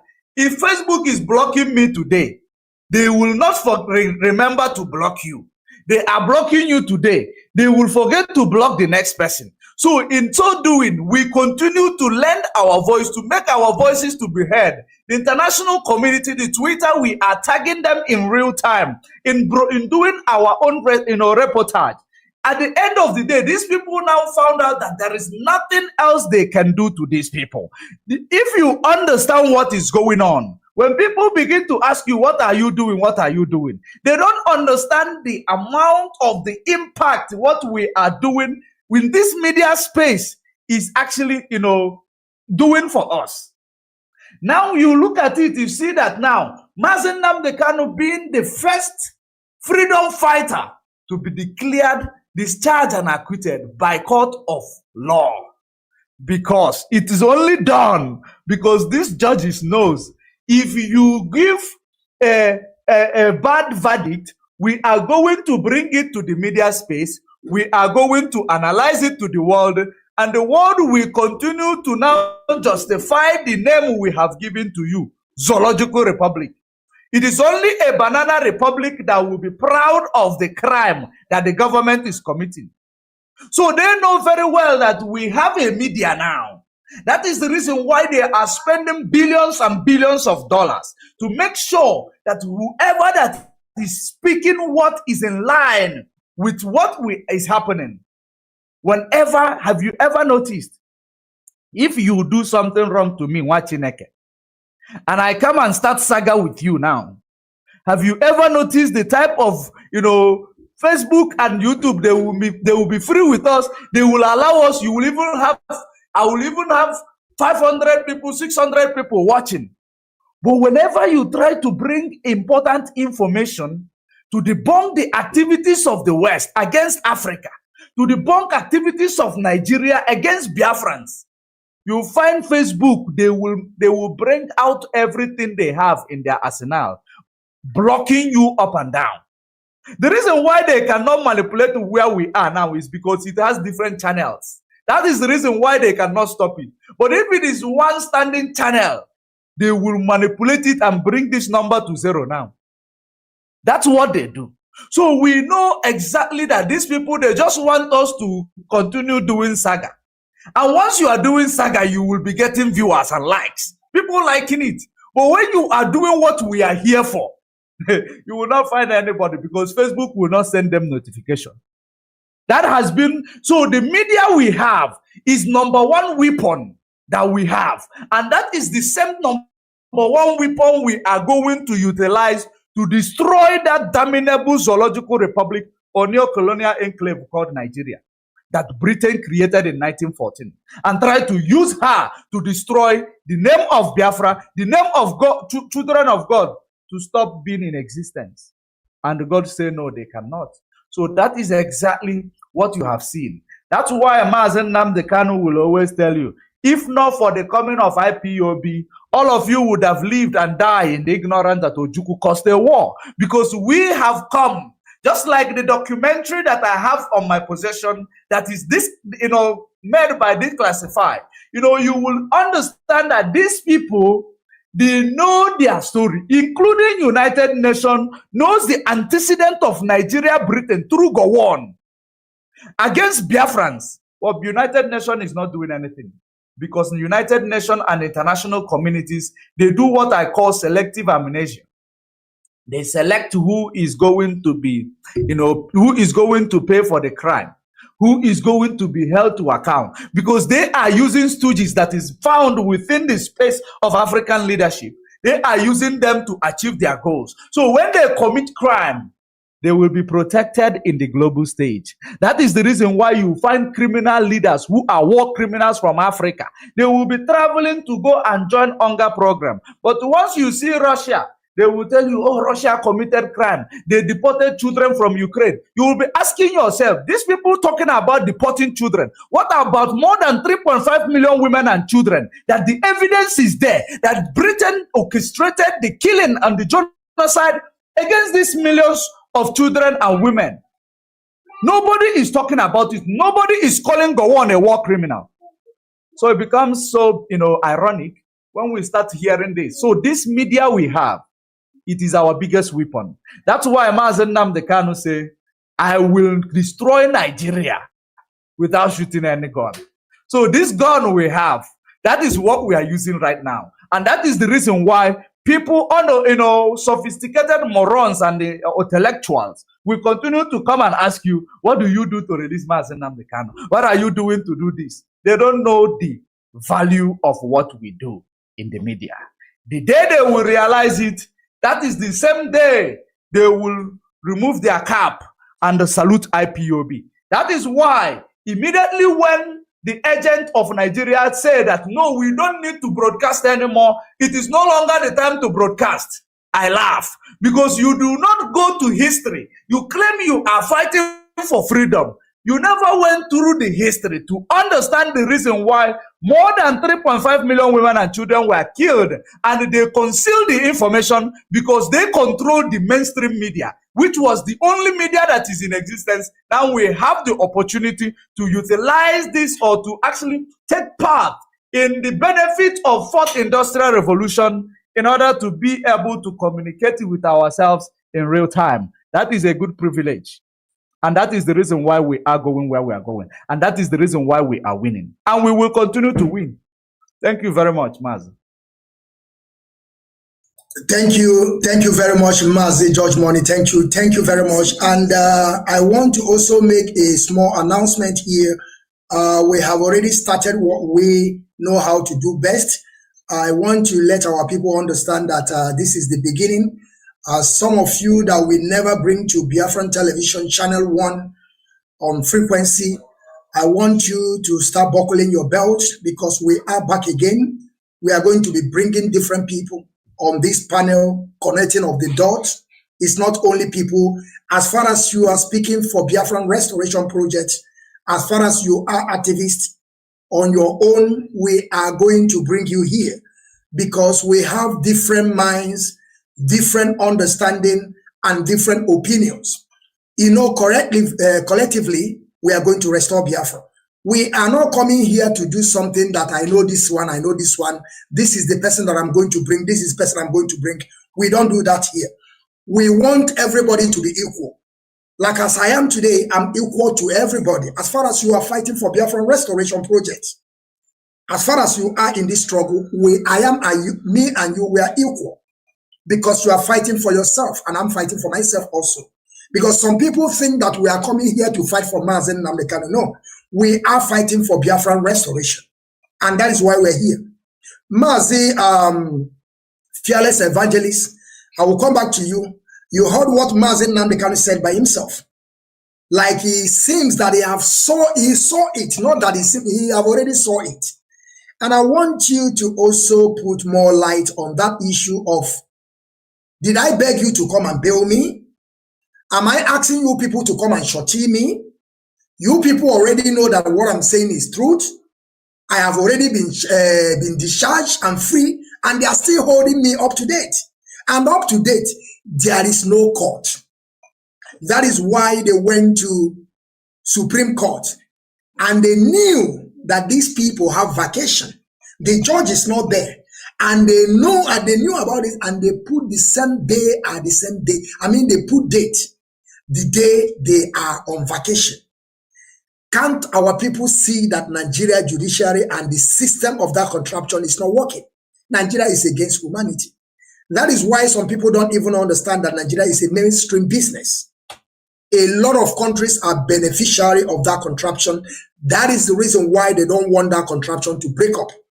Because they are sucking you, milking you dry. Mazi, fearless evangelist, please, I want you to take over the mic and then tell us what you know, and your own opinion. Like I said, we are going to be bringing different people. We are going to be bringing people every day. We are going to be going to social media and begin to search for our people. That is what we know how to do. And we are going to bring our time to begin to search for every one of you. Whenever we find you, we are going to bring you. It does not matter. Mazi, please take over the mic, please.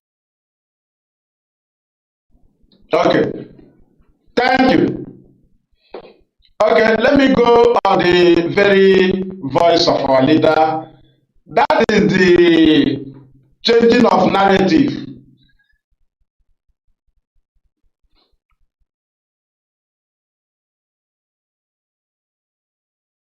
Before, you know, our leaders reason. No, wait, hold on. You are, or if I mute it, you unmute it. Wait, Judge Money, please mute it, Mazi, please. If I mute it, you will unmute. Yeah, mute your telephone, Mike. Judge Money, please mute your telephone, please. Okay, wait. Now. Continue. So now you are unmuting it. It is coming to my ear. Okay. Okay, it's all right. Now, the reason there is because our leader have been discharged already by 2 courts. And another court, Ahmed Mohammed, rejected DSS case, the same case they brought to his court. Our leader was aware that the bail Bintanyako granted Nnamdi Kanu was false. It's an illegal. They granted him. The bail was illegal. What our leader was holding was the 2 unconditional release, especially the first one by Ademola. So they granted him that bail as jail. In replacement of the jail, they wanted to imprison him. Then they used the bail to replace it. Because he was not able to be jailed. So they want to jail him in his house. You will not address the press. That is to say, he will not speak through Radio Biafra. He will not be in the midst of more than 10 people. In a palace. He will not be in the midst of more than 10 people. It is jail. That's what our leader knew, that the bail have no base. The bail is useless. Because he have already been discharged. That's why when they say he will not be more than he will not be in the midst of more than 10 people, he invited us to he said all the list to Colombia, all the list to Ihiala. He first of all invited us to Umuahia, all the list to Afaluku. We fit there. After the second one, he invited us. He now knows that we are good to go. He was testing the ground. We are now good to go. He said, Colombia, we went. Ihiala, we went. Although we went. Everywhere he called us, we go because he had been discharged by the court. The bail was rubbish. That's why when somebody talk about you want to boast that you free him, he will be boasting that he defeated Nigeria. You are supposed to at least shake him. You are supposed to call him a lion for going to Nigeria after kidnapping. He defeated them 2 times in their court. Instead of you to call him Dike Odogu, you now want to praise yourself because after he was discharged, because he didn't play anything before his discharge. You now come to play on his bail. Right? Not that those that signed bail. We're not talking about those that signed bail. None of those people that signed bail made mouth.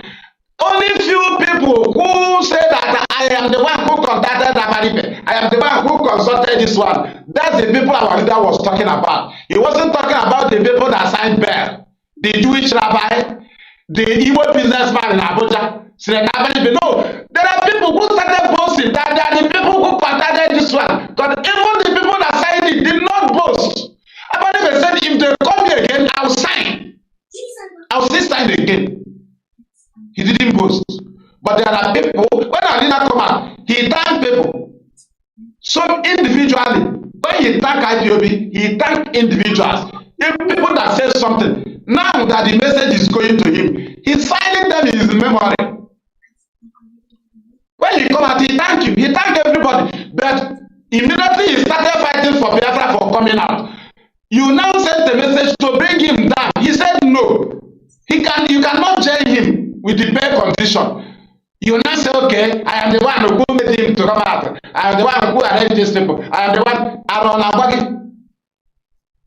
That's what our leader said. Now, let us move into this present one. there is categories of these very court rulings or pronouncement. One, there is discharge, only discharge. There is a one called discharge and acquitted. That discharge only, without having it acquitted, somehow somebody may go and challenge the case, right? But this very discharge and acquitted is final. Go, you did not do anything. Now, discharge one, discharge and acquitted two, caution and discharge three. Caution is that the judge discovered that you committed it, but somehow, you are being cautioned. They are cautioning you and discharging you. There is a one called dismiss. If it is on a capital charge, like murder, robbery and murder, kidnapping and robbery and kidnapping, or kidnapping and robbery, kidnapping and murder, if they dismiss you from the court, if you come back to the prison yard, the warders will not accept it. They don't accept dismiss on capital charges. They can accept this dismiss on the case of lower charges, but it was not mentioned in the case of our leader. First one was discharged unconditionally. This last one now, from 2021, from his since his ordinary rendition from Kenya, is discharged and acquitted. That one is unnegotiable. Unnegotiable. That's why when people go to House of Rep, yes, it is good to call for his release. But if you are calling for the release of Nnamdi Kanu, you must defend the law you made in House of Assembly. You made law in House, and you are aware that the law back up appeal court. Does the National Assembly, are you not in support of Supreme Court or appeal court, appeal court or Federal High Court? The law instituted that those established those institutions. And how come somebody is a House of Rep member and you see a case that have already been discharged by the court, and somebody you come up in the house to be asking government, and not even the government, a president, calling a president, an individual, and calling President Chinedu, tell Nigerian government to obey their order. Order. This is it. Order. What is the business of an individual? An individual that inherited an office that can be impeached by. But we are talking about Nigeria. That's what they asked me yesterday. I told them, President Buhari wasn't holding Nnamdi Kanu. That's why he used Malami to truncate the court order, because he cannot condemn it. He's an individual. So he used the office of Malami as the Attorney General to go against court ruling. So the impostor cannot say, no, I did not agree. No.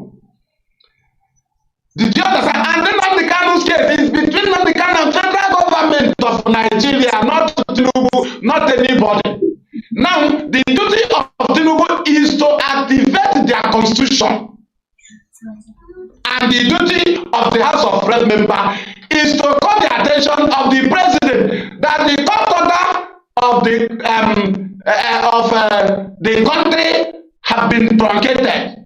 So the current president or the president on seat is to signal the Minister of Justice to give a fresh, that is to give a direct order to the DSS that the House of Rep established.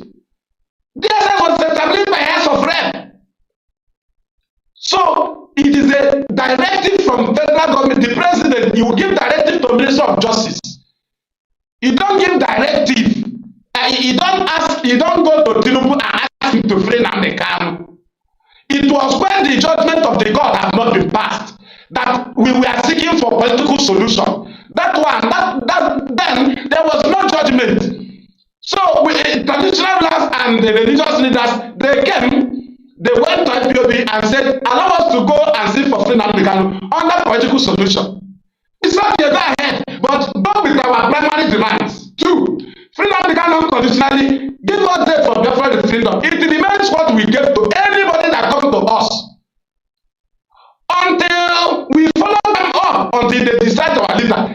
There is nothing nothing like political solution. There's nothing like pardon. There's nothing like amnesty on a man on a case that has been discharged. What they need to do now is to honor Nnamdi Kanu with his court victory. So anybody telling you we are meeting Tinubu for a political solution, yes, you meet Tinubu, right? He's in charge of the government, but you will direct Tinubu to obey court order, not to pardon Nnamdi Kanu, not to leave him. You are the father. Father what? Father on the issue that court have decided. Court have decided. There is no fatherness, nothing like father there. Because the constitution that established that big court is the constitution that made him a president. Right now, Tinubu's government is occupying an empty case file of Nnamdi Kanu. He cannot stand trial. So according to Tinubu, is like just tell Nigeria to break order. Tinubu cannot try Nnamdi. Tinubu's government cannot try Nnamdi Kanu. The Buhari government that kidnapped Nnamdi Kanu and handled the case of Nnamdi Kanu for 8 years, even in the absence of Buhari, Nnamdi Kanu defeated them. And the rendition of Nnamdi Kanu, Tinubu contributed very well. They told him that he would be the weapon. That is the only weapon that will stop you from being president. So after they fell from jailing Nnamdi Kanu as they planned, when killing him fell again, they now said, okay, Tinubu, you contribute. To what we do now is, we will use no election to make you president, so that the no election will be a nail to nail Nnamdi Kanu.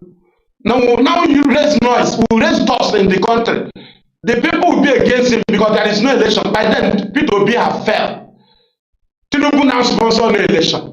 He sponsored the campaign. They said do it. He contacted those people, he sponsored it. And when IPOB neutralized it, because they told him, Alex said, we cannot do this election because of these beavers and some other issue. What other strategy shall we use? They said, what we do now is to plan, let there be no voting in the East. We will use it as two weapons. You will use it to become president, we will use it and Nnamdi Kanu. It will work. And they said, okay, we'll move. And IPOB neutralized the no election. They now said, okay, as this thing don't work, we will fight for you to be inaugurated and we'll leave this case for you. That's how they left it for Tinubu. He knows he cannot do anything.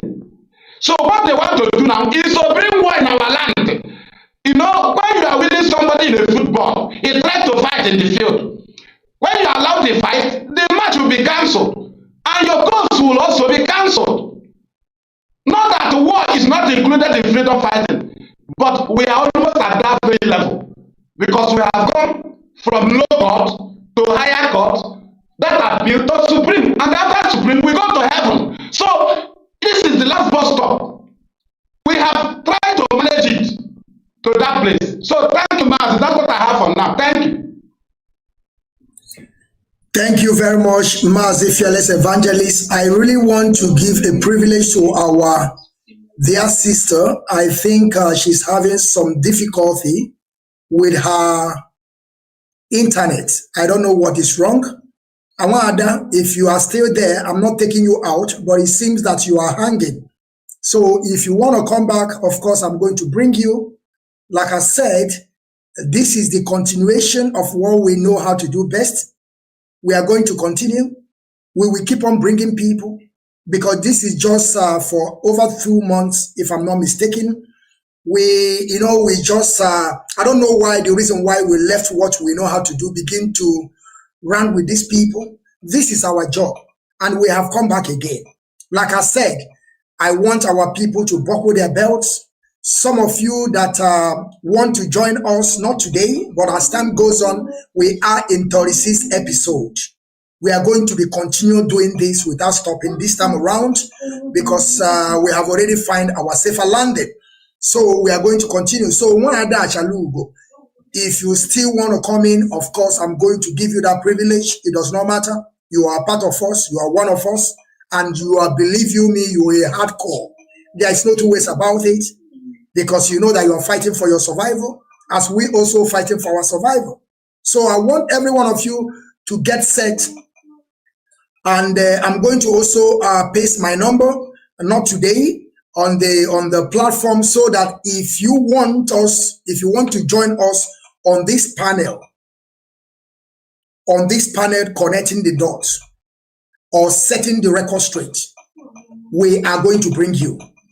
We are not those people that are going to say, I know this one, that is why you are going to come here. It's a lie. The way you think and the way I think is different. Your opinion and my opinion is different. The way you are going to put your own story, if I may put it in that form, is going to be different from mine. That is why we call it the panel, meeting the panel and setting the record straight. So, Mazi George Morning, I think we must conclude here with 3 hours. We have now 2 hours, 32 minutes. At least we are going to conclude 3 hours. So, Mazi George Morning, I want you now in general, what do you have to tell our people? This is no more a question. This is a general talk. What do you have to tell our people about this media war and what it's all about when we are talking about media? Because some people don't understand. At the same time, like I said, it's a general talk. I want you to take the mic and begin to tell our people things they want to know and things they should know before some people will begin to, brainwash them or begin to siphon their money, by telling them that I'm going to bring Biafra for you today and tomorrow. And we know that they don't have what it takes to get there. They are just there stealing from our people, raising funds every single day. And they think that we are coming here to laugh with them. Biafra is ours. The land of Biafra belongs to us. We are the indigenous people and the owners of the land. Mazi, the floor is yours. Thank you very much. Thank you very much. One thing that is very important for our people to know is that there is a saying in our language that say,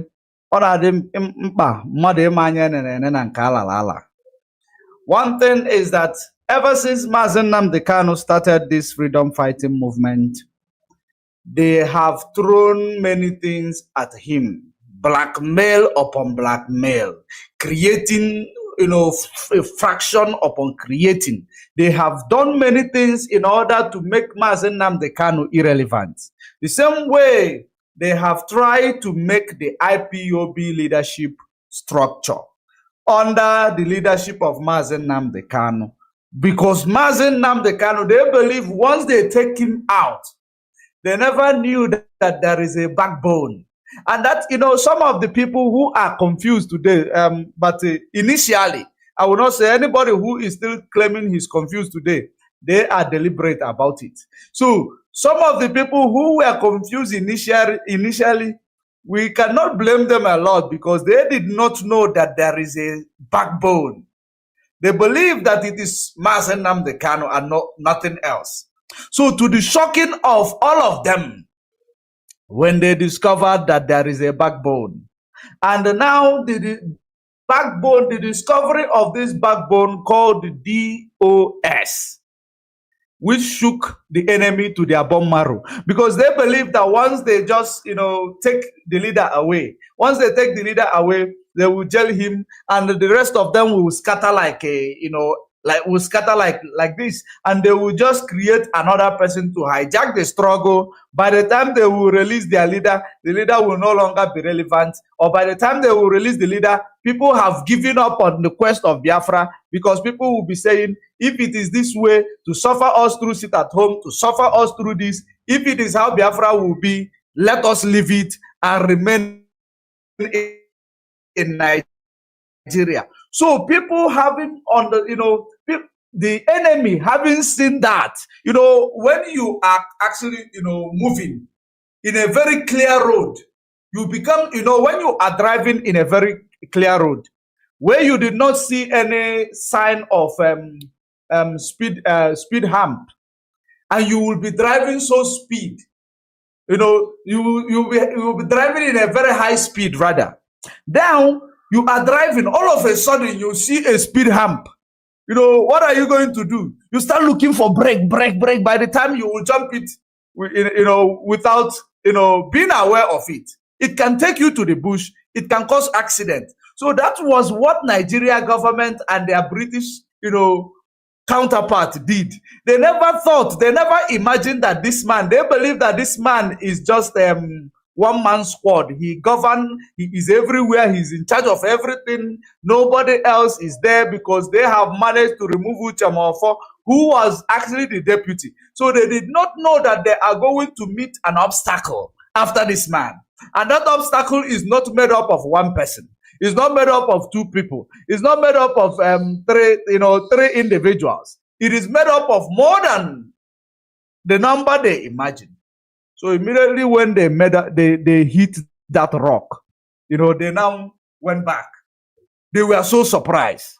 They saw now the only way we can make this rock irrelevant is to start blackmailing them. They threw every blackmail. They did this. They started saying they went home to drive their jet, their private jet, their jeep, because the money they have realized from selling of Mazi Nnamdi Kanu, all these things put together. This is exactly the fight we are into. That is the reason why this media that we are using is the greatest weapon. So when people are believing that we are not doing anything, I want you to rethink what BBC did to us during the war, 1967. Rethink what they did to us. They were the mainstream who were covering the war. BBC is from where? Britain. Britain is who? The people who were actually, making sure that they want to finish us quickly so that they will come and steal our oil. So what do you think? So when they saw that there is now media war, at some point they saw, no, since we found what is unexpected, let us now enjoy the media war. They now position us to continue to be doing media war. Now we are fighting off the enemy. While Nigeria government and their criminals will continue to blackmail us. While we are fighting off the enemy that they wanted to use to truncate every, work that Mazi Nnamdi Kanu had put in place. So they decided, no, let's just keep making these people to provoke them. That's why you hear the name Agent Provocateur. Let's use them to provoke them so that they will be focused on these people without now being focused on any other thing. Of course, we have to clear our name. And that is the reason why you see people like us. We stop actually talking about all these errats and their provocation. We focus because we know that the work of that search is done. We need to now change our strategy in this media warfare, because the reason why they continued their media provocation, it is all about to make sure that this biggest weapon we have, the energy is channeled to something else, because they could not win. They saw, what they never expected. So they have to channel the energy to something else. So in so doing, we could not actually, a lot of us were actually so focused fighting these people, not knowing that while you are fighting the enemy in front of you, they are creating a serious attack from behind. That is the reason why they saw we have defeated them in the media. I know when we defeated them in the media. I know that time. And that is the reason why I said, no, I am not going to waste my time coming to the media to actually talk about what we have defeated. Now, they have started what is happening on the ground today. I want our people to understand that whatever you see happening on the ground today, it is born of the media, because we have defeated them in the media. They have now started using all these tragedies that you see on the ground, all this horror you see on the ground, people be shooting at each other, people killing in the military uniform. At the end of the day, people are burning houses. Our people, of course, we are telling you that this is not Biafra. This is not IPOB. We are very formidable. And the day that Mazi Nnamdi Kanu made it clear that the day Biafra will march, the day Biafra army will come out, it is going to be 200,000. Reserve is over 1 million. That is how to set up a national, security, like military. So if you see anybody who is coming to deceive you, who is coming to intimidate you, you should know that these are criminal elements breeded by Nigeria and their British counterpart, because everything they are doing, it is masterminded. This is how you need to implement it. This is how you need to do it. The conquest mission on Biafra land, that is exactly what they are trying to achieve. But because we have this media space, they cannot win, because the only way they always win is media propaganda, because they control the media. They push a narrative, and they will not give you time to even come out to defend yourself in the mainstream, because it is made that the mainstream media is only attracted people of high caliber. So you will not be able to have access to the mainstream to say, no, I did not do so. That is the reason why I also say Mazi Nnamdi Kanu, the first freedom fighter that is discharged and acquitted in the court, because he was so intelligent. He noticed that the only thing that made other freedom fighters to fail in the past is the media propaganda. So that is the reason why he started with pushing back. He created media so that anything they bring up, we bring a counter narrative with an evidence that nullifies it. So that is exactly what he managed to achieve. And that is the reason why Onye Naya Zileroshi. That is the reason why he tells them, you cannot jail me, because he knows what he has established, which people undermined it. Because when he told them not in a trillion years, they believe he was joking. They undermined it. They have tried. They have seen that there is a rock that they cannot actually destroy, because they don't have Chinese grader. They will not be able, or American grader, they will not be able to destroy this rock through the mountain. So they will not be able to penetrate IPOB. So it becomes problematic and frustration to Nigeria. So they have to now resolve to the killings you see today. Because if you understand that the provocation they did in the media, it is like Achue Unubi Organoba. When you defeat them from this side, they establish another thing. When you defeat them from another thing, they establish another thing. So now that is the reason why they have gone to the ground, to the extent to tell you they do not want Eastern Security Network. They are not intelligent. How can somebody who is fighting a national government will come and tell you that they will show their faces? So they are showing their faces, which is exactly to show that these people are Nigeria groomed criminals. They are showing their faces because they know. Let me ask you a question. That person that is showing their faces, threatening, using the name of Mazi Nnamdi Kanu, of course, he came from a particular community. Where he come from, people knows him there. So you cannot tell me that if it is not well orchestrated activities of Nigeria government, that if they want to capture this particular individual showing their faces, that they will not capture them. They will. But because he is an agent for now.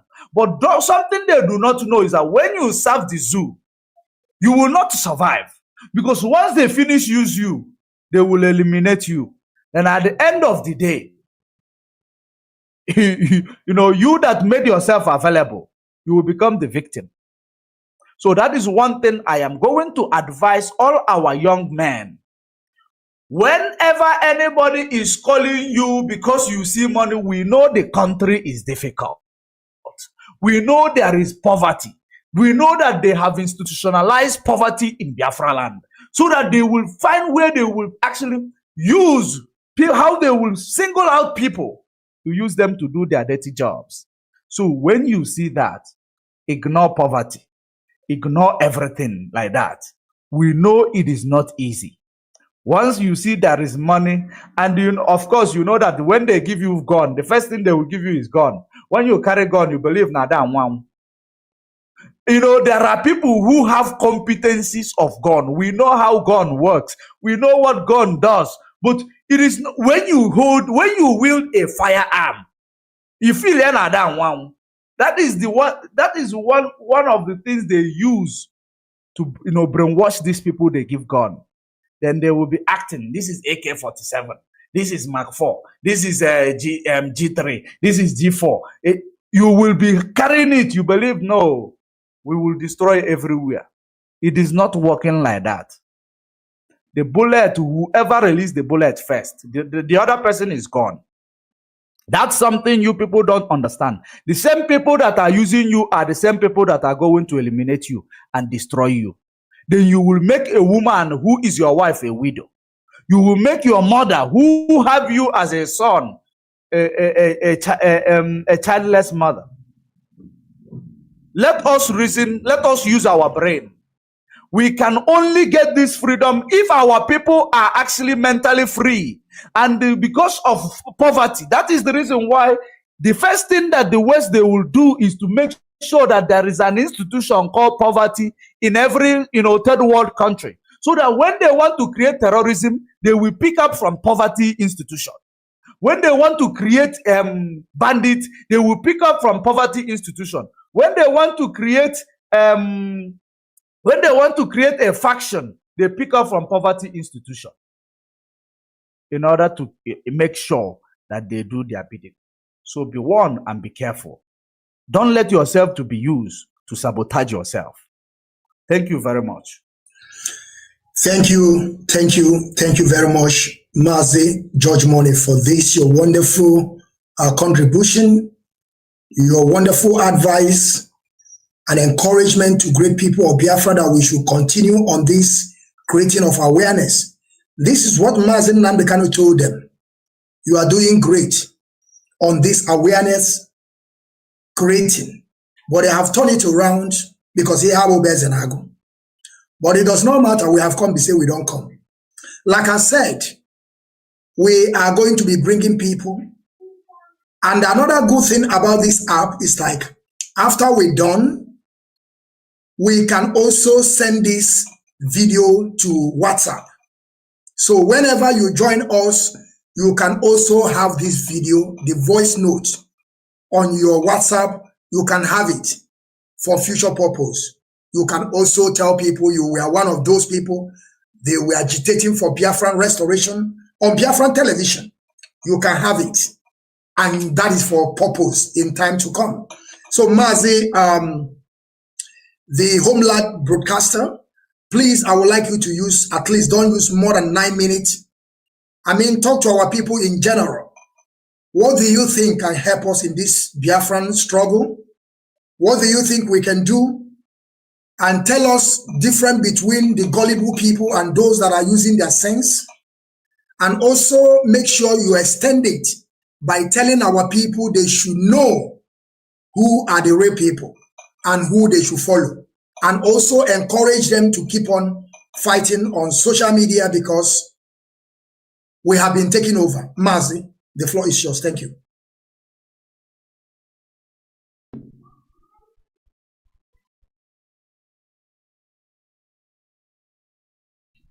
To our people and every other people that are listening to us. What I am giving to our people here is that if you know what IPOB have done to the Nigerian government by cleaning the faces of our fathers, both those that died and those that are still living, we have vindicated them. And we are about to finish the building. We almost finished the building they started, and they was not able to finish it because they were here and the enemy came here and fight them. Now, there are ways I want to bring in that people have used to deceive you. They told you that our leader, now Nnamdi Kanu is not here, he's now leader of everybody.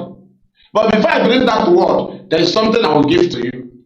You can never fight for free Nnamdi Kanu by jumping IPOB. It's a lie. You must follow IPOB. You must sympathize IPOB. You must seek advice from IPOB. To fight for their leader, you will support IPOB. That's the knowledge people lack. You think that IPOB, that their leader was kidnapped, you can jump them, you are more smarter. To fight for free Nnamdi Kanu, you must be mad. You will join IPOB. They will give you directly because they did not just start. They are not fighting for free Nnamdi Kanu only. We are fighting for Biafra. And there are things we must avoid. And the road we choose, there are things we avoid. There are things we see there. Freedom fighting is optional. Either you choose armed struggle or self-determination. And in our case, we have been in armed. and we have to come back with self-determination to vindicate those that fought. If you start with God, they will say this is how their father did, and we fail. We cannot be submitting later to international bodies. Had we started and they qualify us and say that's how their father did, we are gone. If you know the image of our people today in abroad, it is different now to compare to when IPOB have not come. Now, what are we doing now? Now that Nnamdi Kanu is in detention, mind you that it is an opportunity of the federal government to be meeting him through the backyard. But they have been failing. They go through backyard, they send emir, they send sultan. If they beg Nnamdi Kanu, let us do it like this, he will say no. It is not negotiable. They will take DSS, don't give him food, don't give him his medication. That is rubbish. And for you to know, this is the time they are discussing Biafra. Our God gave us this opportunity, knowing that Nnamdi Kanu can bear the pains, right? It is our duty to utilize it. Now they can utilize NSAS by approach telling the youth not to destroy something, not to be violent, unless the government attack them. He opened their eyes. He used COVID-19 to deal with Nigerian government. We make uses of every opportunity. He used the death of Buhari to deal with them. That is how our God give us weapon as we move on. We don't have gun. But now, the kidnapping of Nnamdi Kanu, Nigeria score goal in their post by going to Kenya and kidnap him. And they wanted us to go in violence so that we ourselves will score goal in our own post. And had we go into violence, the goal would have been equalized by us. And Nigeria will now have the ground to deal with us. But now, do you know we have a weapon? IPOB leadership does not approach any international government or international body or any country empty-handed anymore.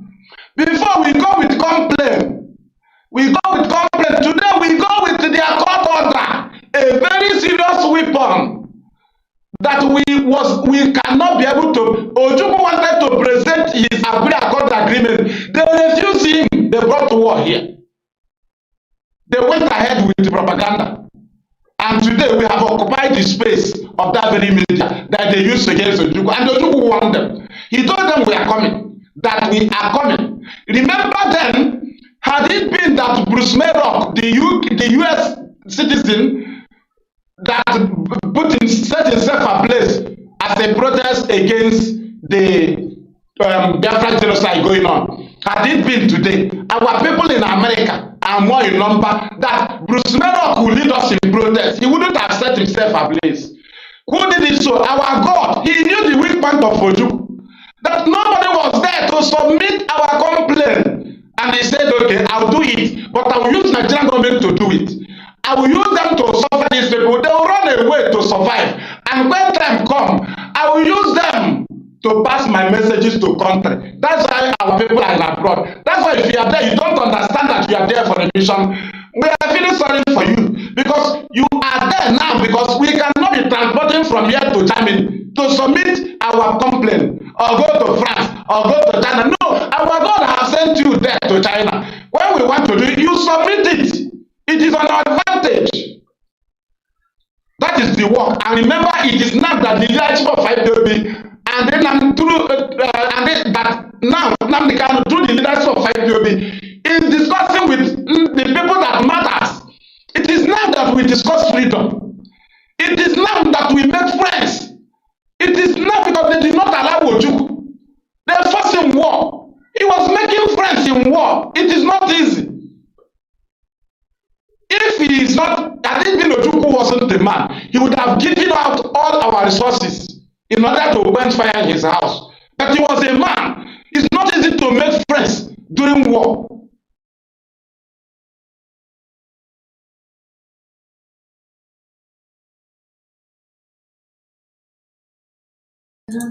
I think we are having some difficulty. Mazi, the fearless evangelist, your line is hooking. I don't know what is the problem. I think maybe you are speaking, but we are not hearing you. I think you are going to log out and log in again, because, of course, I'm going to give you your minute to finish. Okay, thank you. And I would like you to come back again, please, because you have to finish. I would like you to log in again, so I will bring you back. It's very, very important. Like I said, we are looking forward to bring new people. We are not coming here to say we are above you. We are all equal in this Biafran restoration. At the same time, as we are doing the broadcast, the video is recording. We are also going to push it in every WhatsApp platform so that you can also have it for yourself.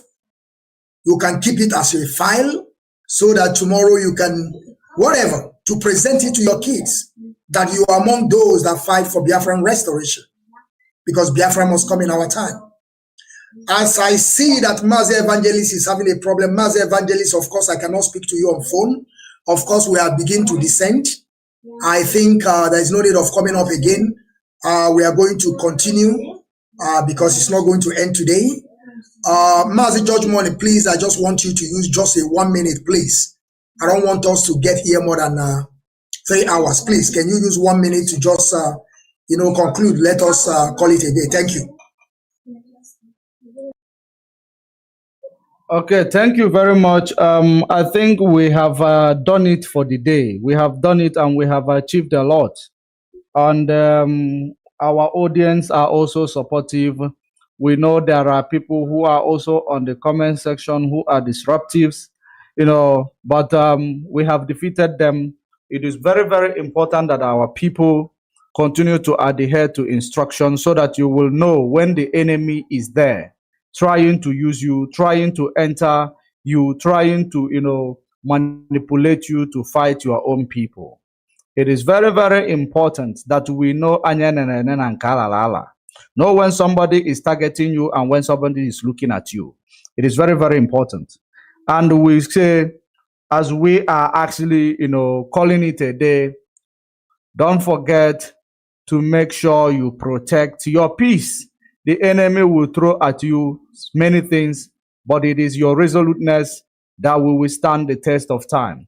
And that is what we are doing. We will not give up for the enemy. Rather, the enemy will run away for us. And that is whom we are.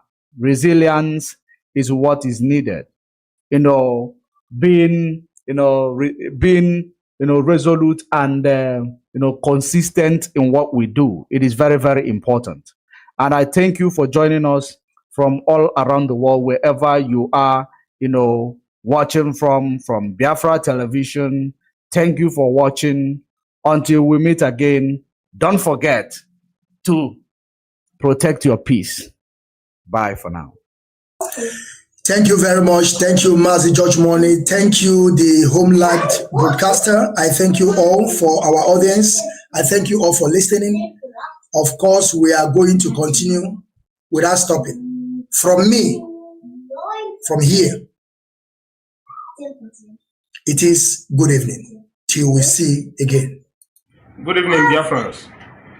Good evening from Abuja, the Nigerian capital. I greet you all, Biafrans, friends of Biafrans, the lovers of freedom. My name is Benjamin Madubu. I am an IPOB member. I was part of those that was in detention with our leader Nnamdi Kanu in Kuje prison, from DSS dungeon to Kuje prison between 2015 to 2018. That is when I got my freedom. Now, I went to visit our leader today. Finally, I succeeded in meeting him one-on-one. I met the great man, the prophet of our time, the greatest man that God have created in Alibo. That is Nnamdi Kanu. A man of wisdom, a man of integrity. I sat with him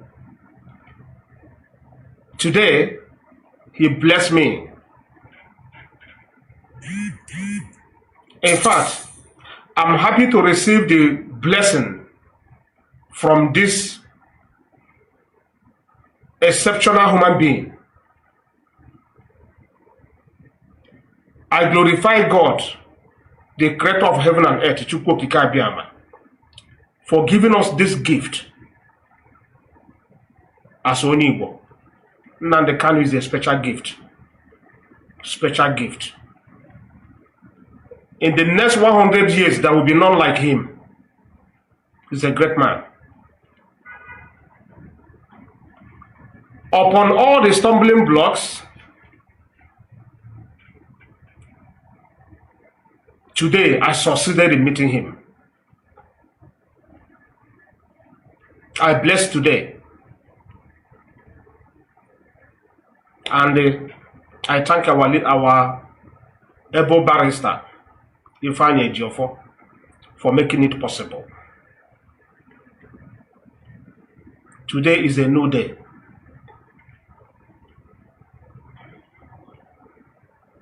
Now, I will go to our mother tongue in Igbo language to speak to our people.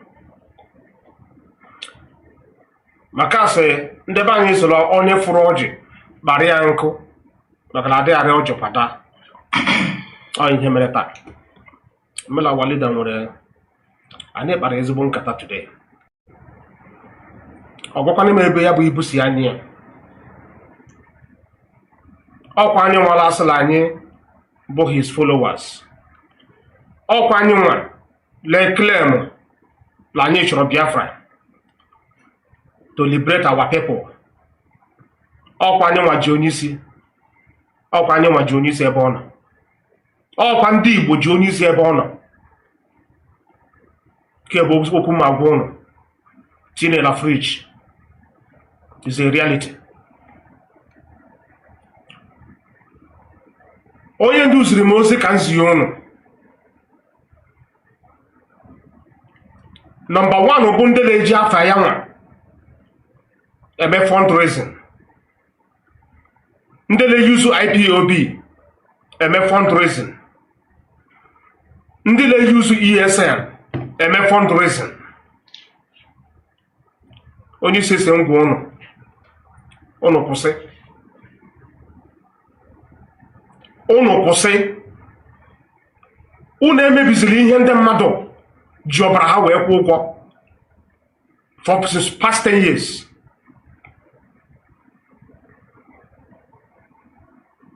Ọ sị ngwa ụnụ, especially ndị ala emesi catcom, ndị ala egbu ndebe anyị, ndị a na-ana moto lee kidnap ndị Igbo la-anara ha ransom, la-anara ndị Igbo moto na-egburisi na-ere bypass. Ọ sị ngwa ụnụ na ụnụ adịghị awụ ọkụ for Biafra. Ụnụ adịghị awụ ọkụ for Biafra. Because eze na-aghọrị ndị ọlachi ebe ajọ eze. Ị gaghị abịasị n'ịla achọ ịla-azọ ndebe anyị ndụ. Ị bịa na-egbu ndebe anyị. Ọ sị ngwa ụnụ na ụnụ akọmitugo sacrilege, arụ, abomination. If I be for the preacher na radio Biafra from beginning, ụbọchị ọbụla ọbara onye Igbo gbara ala, I forget ya because of Biafra, I forget ya Biafra. Ọ sị njụ ụnụ meseji niile o nyere ụnụ for 10 years.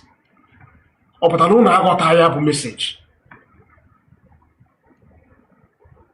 Kee ka anyị ga-esi mepe ụzọ, mepere ndị iro ụzọ, ndị iro abataba anyị na-eme nke sọrọ ha. Onye isi isi ka ngwa ụnụ adịkwa ama ihe ama. La the whole people nọ na detention na DSS headquarters. La ndebe anyị dị 80% in the whole population ihe nọ there. Ka ihe ka ọsọrọ ya. Dozu ji afọ ya atụ asị.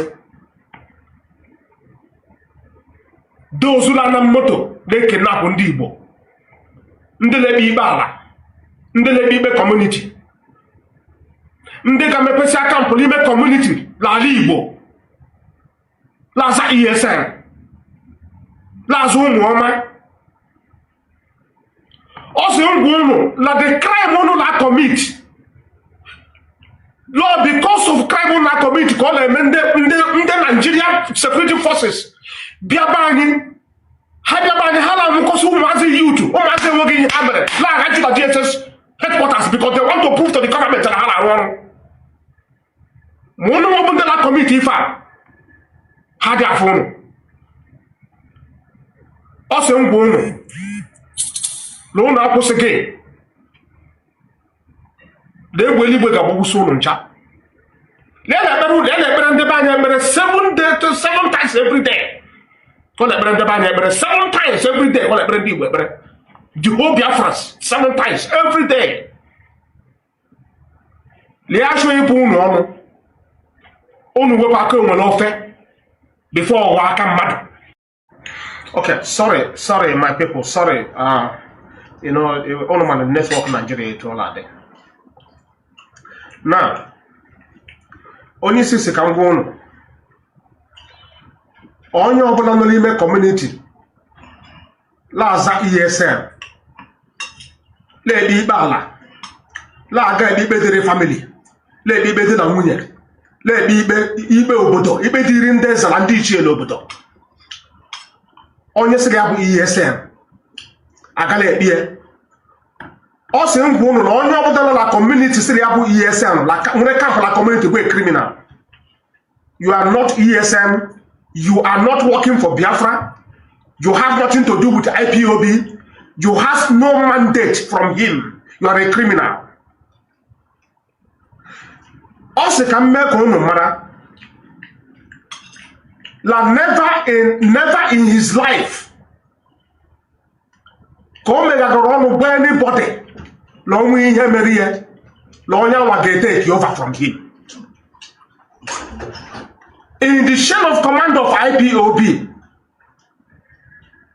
Omega abolish ihe ọbụla gbasara deputy leadership. Omega abolish.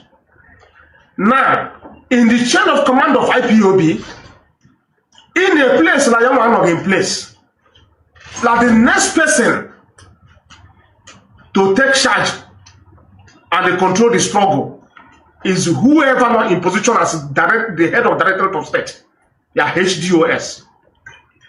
Nobody else. That has been the structure of IPOB.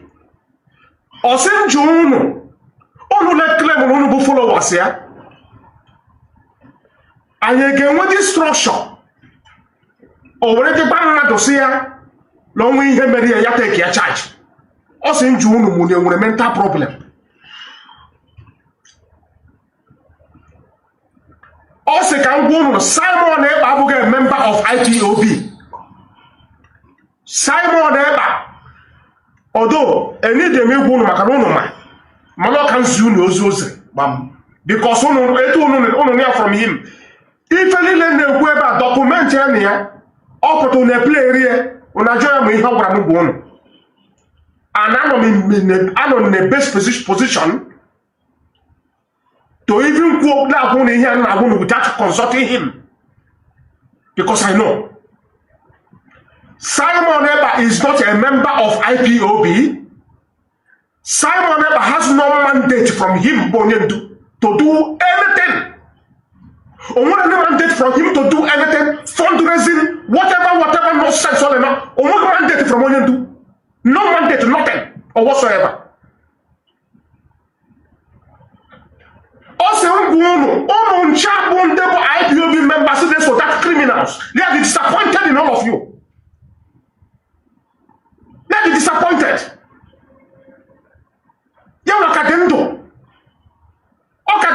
Somebody also without consultation.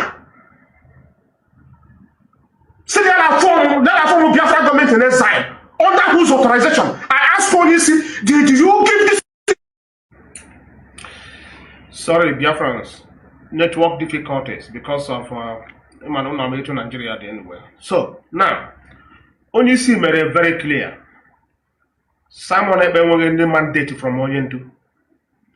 Onye isi isi ngwa ụlọ Lord DSS na sponsor Simon Ekpa. Now Simon Ekpa is being sponsored by the enemies of Biafra. Onweghị any mandate from him, and ya stop war use afia for whatever. Let's stop here. Any mandate. I confronted Onyisi today. See Onyendu. On when we got that experiment, that criminal, that fraudster was in London. See on we ya use ya Galiru take over from you. Only say let him. Only say let him. He has nothing, no mandate, nothing, nothing is common with him. Nothing. He's just being fraudster using his name, using the name of IPOB, using the name of ESN. Very clear to me today. And Simon Amaneka watched this video. Only say somebody desist from using his name. For whatever reason, man. Stop using the name of IPOB. Stop using the name of ESN. You know nothing about these entities. Nothing. Because you're not a member of IPOB. You are not a member of IPOB. Also, this is the message also to you direct. And our people, they use autopilot to enable Abani. Only system that the payment day is coming. You will pay for it. You will pay for it. You will pay for it. If they use Afia, like commit abomination, atrocities. Lalibo, in the name of Allah fighting for Biafra. What do you know about Biafra? Can you hear about IPOB? It shall have IPOB the King of Hanes and Igbo. More Igbo, you know, really better Finland. IPOB is out for freedom of our people. And they work on Lucha. They work on Lucha. They got to get into Swang. They got to swang and walk in Finland, not to swang on Alibo. In Finland, not to swang on Alibo. And you, we draw to a Simon Ekpa Alibo, this is some gono. Eh?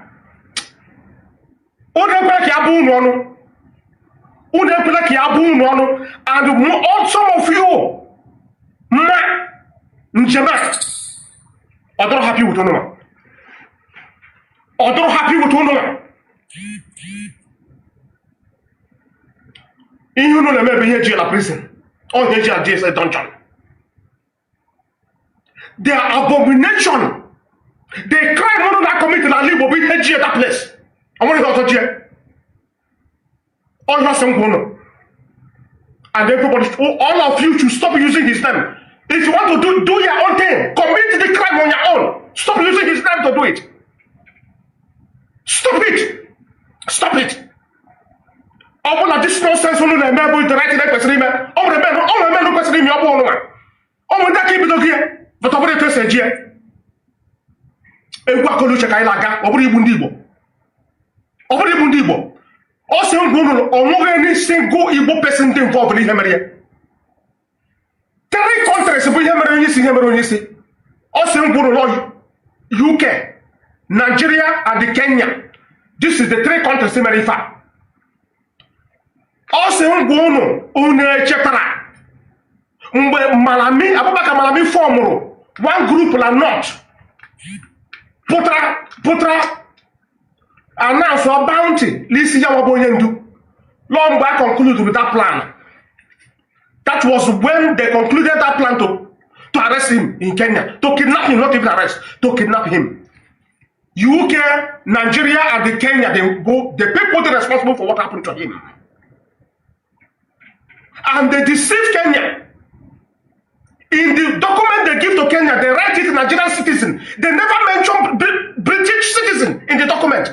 That's why Kenya fought for them and helped them to commit the crime against humanity on him. And the private jet we brought on here. Also that private jet law, one CIA agent in that private jet. The name of the private jet is Phoenix. Phoenix is the name of the private jet. The name is like the private jet.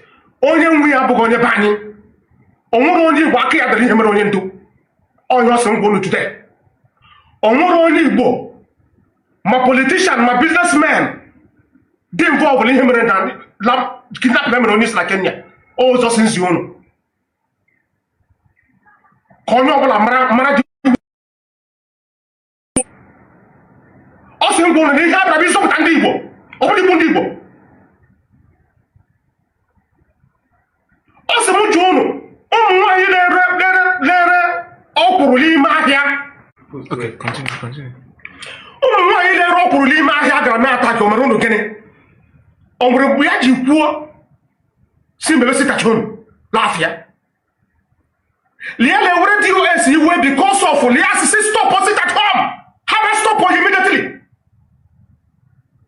No ihe ọ na-ewere ha iwe. Then unu continue na-emesi at home. Upon the announcement o mere. Ozi niile ọ na-ezi Ifeanyi Ejiofor si ngwuru na ozi Ifeanyi Ejiofor na-ezi bụ ozi ya ziri. Ozi Aloye Ejimako na-ezi bụ ozi ya nwaziri. Ozi barista Maxwell Ọbara na-ezi bụ ozi ya nwaziri. Ozi barista Chukwuemeka Ejiofor na-ezi bụ ozi ya nwa bụ onye nduziri. O nwere nke bụ fọjiri. Ihe na-agwa unu today bụ all of you ma ebe mmiri si bido wee gala agbado mmiri na unu na-eso a criminal na Finland. Ọ sị ngwa unu ya dụrụ happy with all of you. And all of you that bastard na-enye ọda ele-emesitacha unu na be anyị. Ọ sị ngwa unu ya chọrọ ibu unu ọnụ. Unu retrace steps unu. Retrace steps.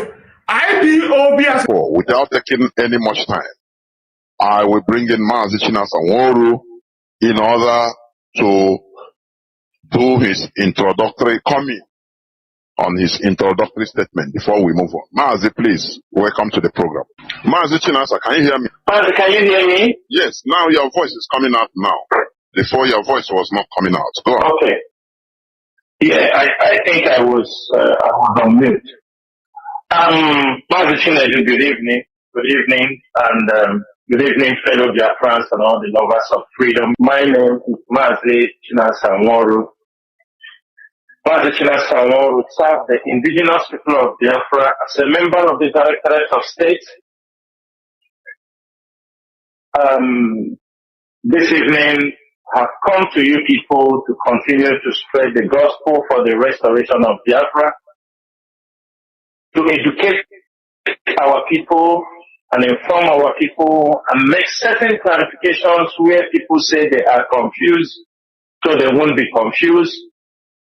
Last week, I was supposed to be on air, but unfortunately, our radio was having some technical issues, and Mazi Chukwu, the former, could not be able to fix it at that particular time. But later on, when he came in, he realized there was an attack on the radio, and I hope they have rectified any technical difficulty we might have witnessed on that particular day. This evening, there is nothing much to talk, rather than to make certain clarification, make certain pronouncement, and educate our people to know what is ahead of them and what we have to pay our attention more on. This evening, I'm going to separate our program just in two ways only. The issues that have been making waves on the social media the past few weeks over the document Onyendu wrote, the letter he wrote, and all the brouhaha surrounding that letter. All the challenges, all the lies, blackmail, fell against the leadership of this movement in the access just to destroy the movement. But one thing is very clear. Our hands are clean. We have come with a genuine heart. Many Biafrans are fighting this struggle with a genuine heart. And this evening, I will hammer on those things once more. I am someone, people cannot lie against me. I am not one of those you can lie against him and I will keep silent. You can't lie against me. I will confront you head on because I know I have no skeleton in my cupboard. I have nothing to hide in this struggle. People who are always interacting with me or people who are dealing with me in anything I do, I am a straightforward person. A man of self-accountability and deep-rooted in morality. And that is why I have come so long. This is my 10th year in this struggle. Some people came up, they said, we don't know. You don't know me because you have not been in this struggle. You came in last year, you say you don't know Chinedu because you came last year or you just jumped into this struggle. Who is a member of IPOB for many years now that do not know who is Chinedu? Is it because we don't wear suits and come out on social media to speak? Everybody have what he has to do. This journey is still a very long journey. And those who are not sensible enough, who are not strategically enough, will never make it to the end. Those who have come with a greedy mind, with a criminal mindset, will never make this journey to the end. Of course, death may come along the way. It doesn't mean that everybody who will fall along the way is because of his criminal mind. But those I am referring to, it is very, very clear, and they know themselves. So this evening, I will put up our discussion in two different stages. It will be the internal issues, the blackmail, or everything that is rocking the lies peddled against many top leadership of this movement, and also what is happening in our borders, how it's going to affect us, and why we must, everybody get prepared on what is about to come. Everything is approaching very fast. They know the reason why they take away Mazi Nnamdi Kanu. It is because of days like this. Because they know what is going to happen. That is why they continue to set up people who will come to distract you, people who will come to make you continue to shout on the social media, your papa, your mama. You don't know when things are happening. People who will come out and always ask you, what are you doing for Mazi Nnamdi Kanu to come out? And they have never done anything themselves. At least let them do. If they said we have not done anything, what have they do by themselves? What have they done? Or what are they doing? They can only come on social media and tell you, what are you people doing? Because they don't know. And the moment you tell them, their chief infiltrators, they will pass information from him, they will come out and use it as a program and run. Do you understand me? Stole idea to go to pronounce so that people who are watching content creation will be able to surround and they will make money through YouTube. Before they come to Facebook, before they come to social media, before he came out from the village where he's living in the Scandinavia, some of us has been here. And it is because we are here, many of us, that is what he heard and he came out. But today, people have seen how they are working tirelessly, sponsored by the Nigerian government and the DSS, to make sure they destroy this movement, which they have failed. Therefore, I'm telling you, in a couple of months' time, the government, everybody has to be at watch out because they are bringing up a new person. We don't know where the person is still coming from, the angle he's going to do his attack, because they have concluded that this guy could not deliver the mission. The chief infiltrator has failed. He could not deliver the mission. You see him now all over you understand me? Shouting everywhere. They wake up, they shouted. The other one, the sibling of Onyendu cannot write without calling Chinasamoru. You know, the hotel, the Chinasamoru hotel. This is only, they sleep and wake up Chinasamoru. Because they know there are people whom they cannot cajole, or whom they cannot push or compromise, or who they can open eyes and talk to. In Abaronye Karimba. And for that reason, in order not to waste much of the time here, Mazi Chinedu, I will hand over this mic to you so that we will start this program and people will be educated this evening. They will be informed. They will understand what is happening in this struggle. I want to filter their mind, for them to zero their mind and understand that all we are doing is to make sure that Mazi Nnamdi Kanu is free from the detention. We make sure that we keep moving until Biafra is restored, and make sure we keep this family, because if we fail, the Biafra struggle is gone for this generation. Thank you, Mazi Chinedu. Ndewo Mazi, Ndewo. We must continue. Mazi, I want us to start from where you mentioned. You talked about the letter of Mazi Nnamdi Kanu through Aloy Ejimako, Barrister Aloy Ejimako. It was delivered. I know it looks as if out of is it frustration? I can say or anything. But your voice is cracking. I'm not hearing you very well. Your voice is cracking. Can you hear me? Yeah, it is raining heavily here. Can you hear me now, Mazi? Mazi Nasa, can you hear me? Mazi, I could not hear you. I cannot hear you, but I'm hearing you now. You understand me? I don't know if you can repeat the question you were saying. So it will. Yeah, I said. Yes, I said. Can you hear me? Can you hear me now? Can you hear me now clearly? Yes. Okay. Yeah, I can hear you. Yeah. What I was saying. Let us start from where you started, where you mentioned before.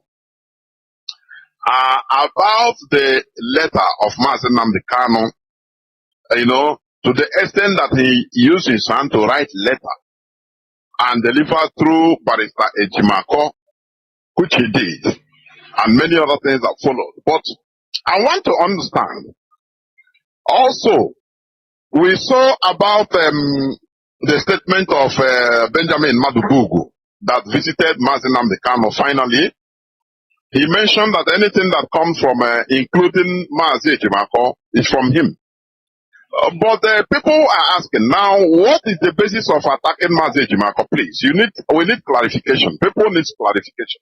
What is the basis of attacking Ejimako in this issue? Please, that is the first thing I want to. Please, somebody is calling Mazi. I don't know when people are calling. When people are calling. Mazi, I don't know whether you understand me. Somebody called this line. Yes. That was what put it on hold. Do you hear what I said? Do you hear what I said? Yes, I heard you very well, very clearly. Yeah, please go on. Okay, Mazi. Okay. If you can mute from your side so that I can't get any. Thank you, Mazi. It's very clear now. Mazi, let me start from the question you just threw right now. Mazi Benjamin, this is completely 2 years. The leadership have tried all they could for Mazi Benjamin to visit Mazi Nnamdi Kanu in the detention facility. Many people have fought against it.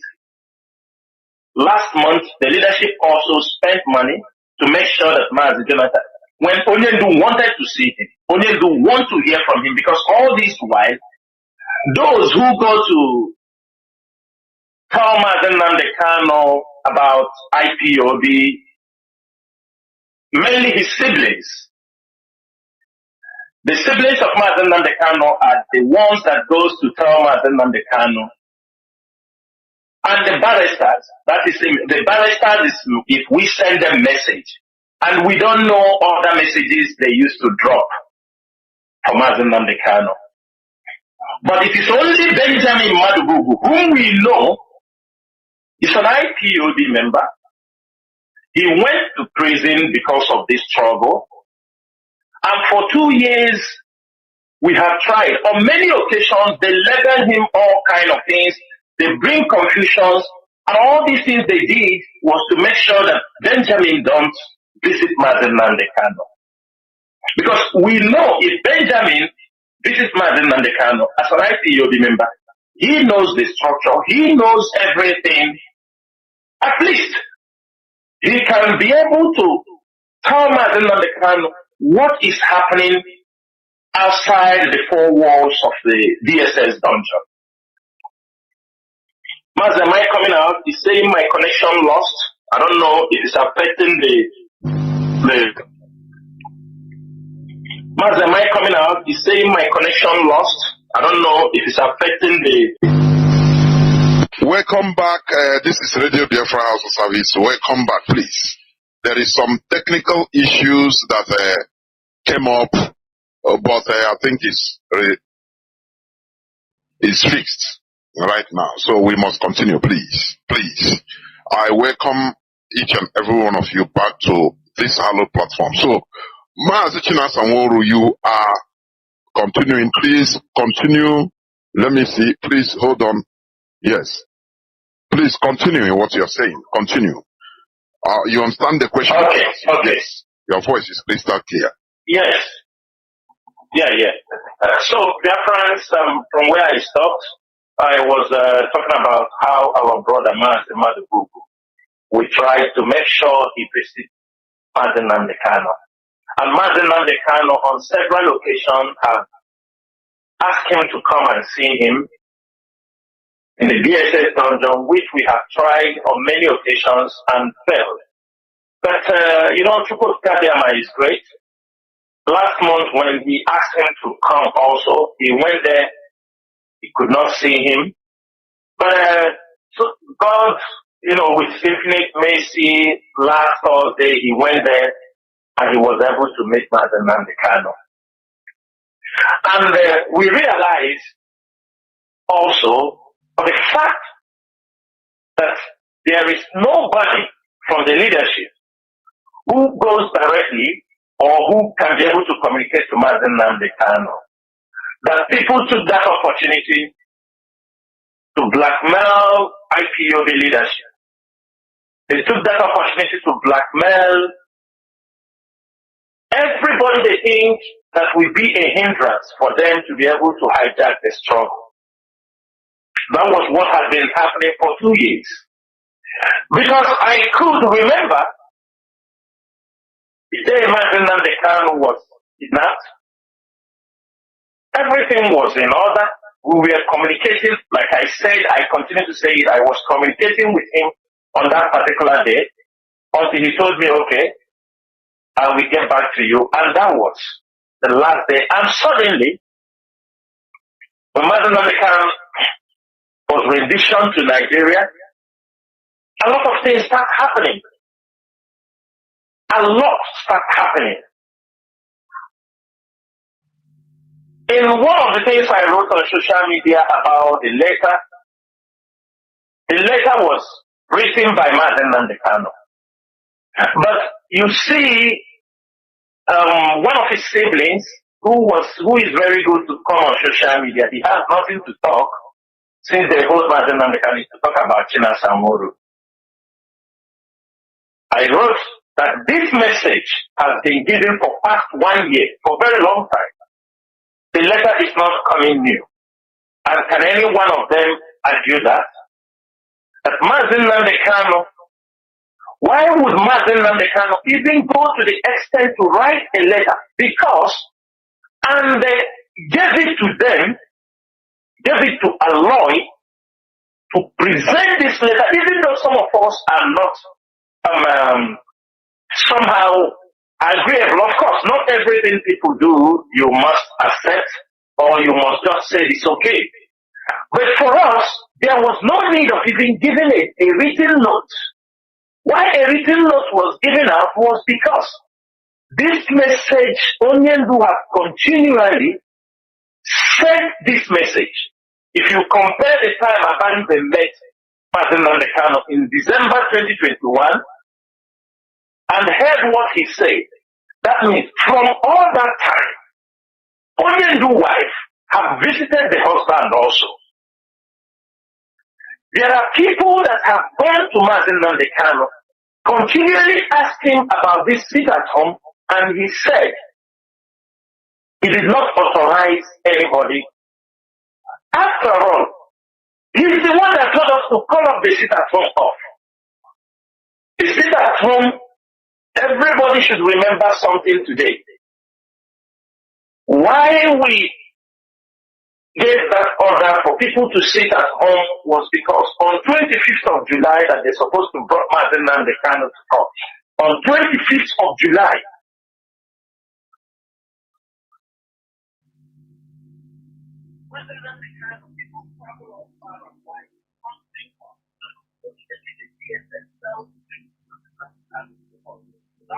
Mazi, please, it seems you mute your phone, please. I don't know what happened. Mazi Nasa.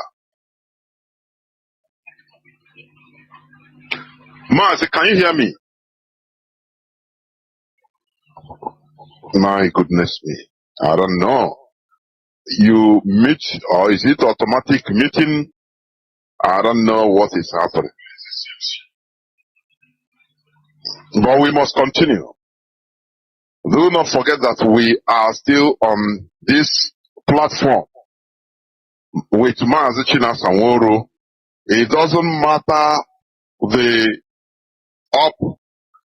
ups and downs that we are experiencing, we must continue. I think Mazi Nasa, I don't know what happened. Or is you muted your phone or something like that? nobody muted my phone. I didn't mute my phone. How can I mute my phone while I'm talking? No, I didn't mute anything. Your voice just ceased. It's not from here. It's not from here. Go on, please. And yes. So I don't know. So everybody's supposed to know.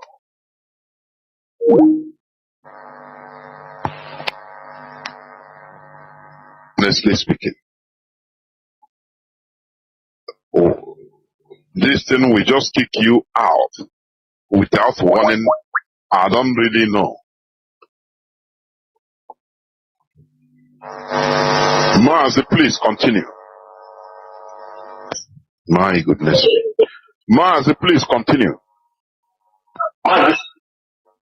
Since we are having so much attack today, yes, on this platform, the system you are using will just automatically go off by itself.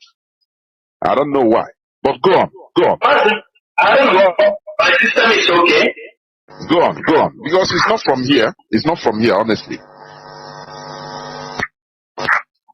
Continue. Okay. Yeah, continue. Okay.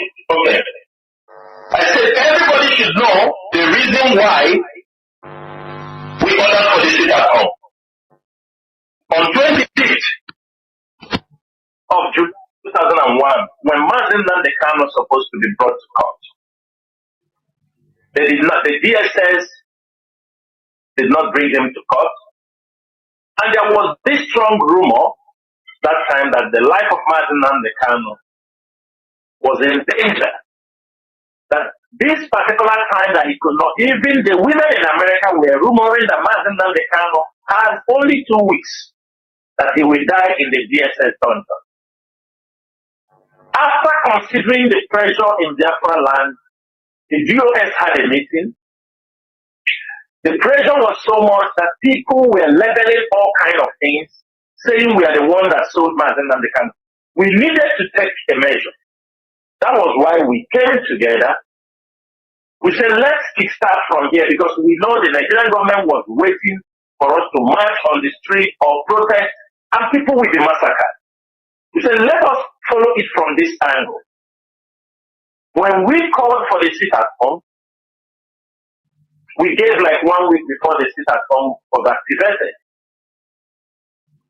None of the lawyers were allowed to see Nnamdi Kanu the sit at home started on that Monday. We started that sit at home. That was the day. That was, I think, 8th of August or 6th of August. That was the day, 6th of August. That was the day they allowed Mazi Nnamdi Kanu, Ejimako, met Mazi Nnamdi Kanu that day. And he said we should call off the sit at home. Even though within that 1 week we put that sit at home, asking people to buy things for their homes, everything that we use. That was when we were getting pressure from his brother. Even that time, nobody has seen Mazi Nnamdi Kanu. In that time, they didn't bring him to court. We have to obey the leader the next Monday, even though we knew, because we have been told, the gods of the land have told us that we have wakened the spirit of the land. That for us going to call this sit at home off, it is not going to be easy. It was very difficult for Mazi to say, we begged Mazi Nnamdi Kanu, we set up this sit at home. Allow us to control it. We know the tactics we want to use. Allow us to handle this. This sit at home was not meant to come to this level. This sit at home, we were having a target because the day I made the pronouncement, I made it very clear that it is subject to review. And we were having our target. We were having our target, what we want to use the sit at home, but nobody, people were not communicating the right thing we were telling Mazi Nnamdi Kanu.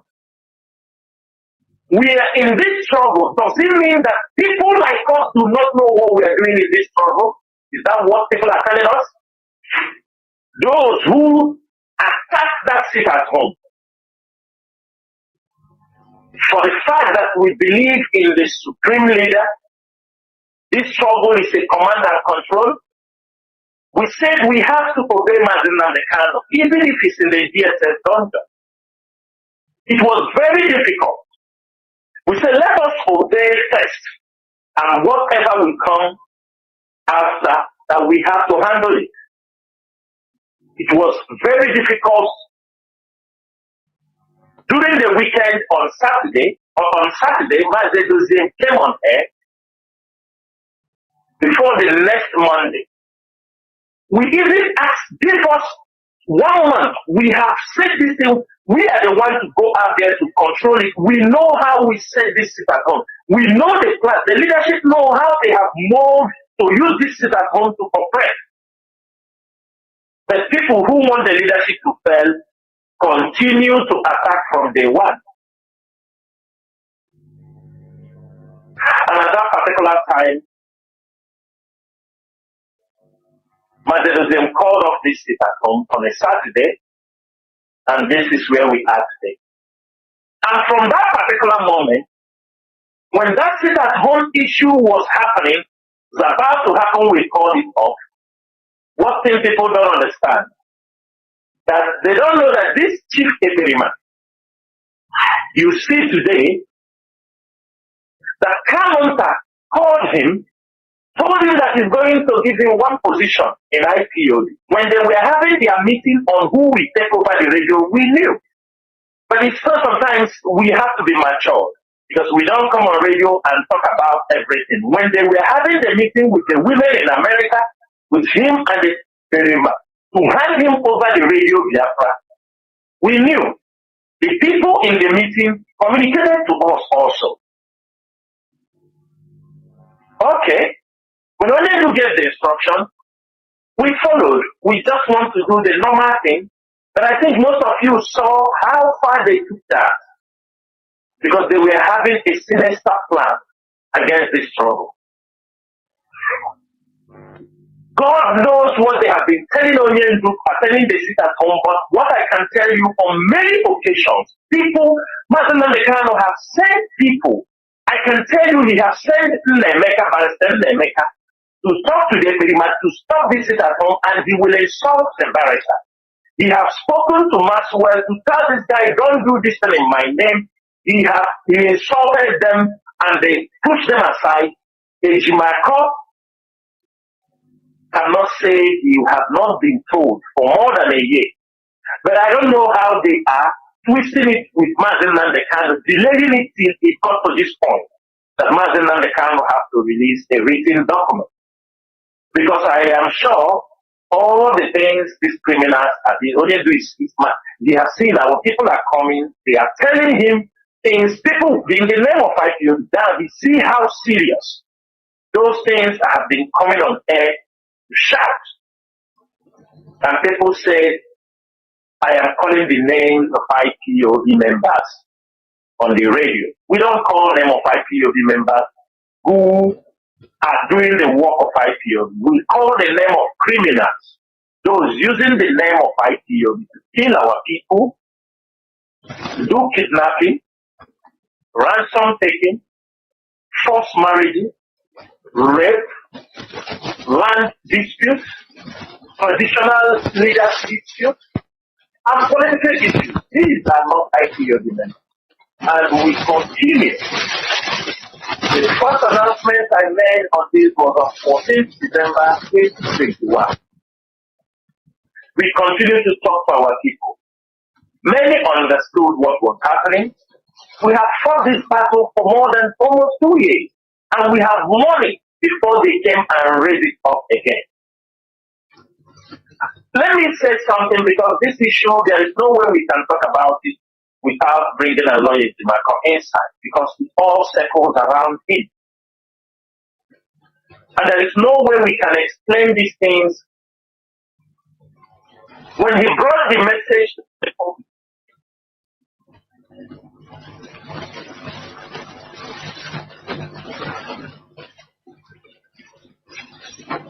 for very long.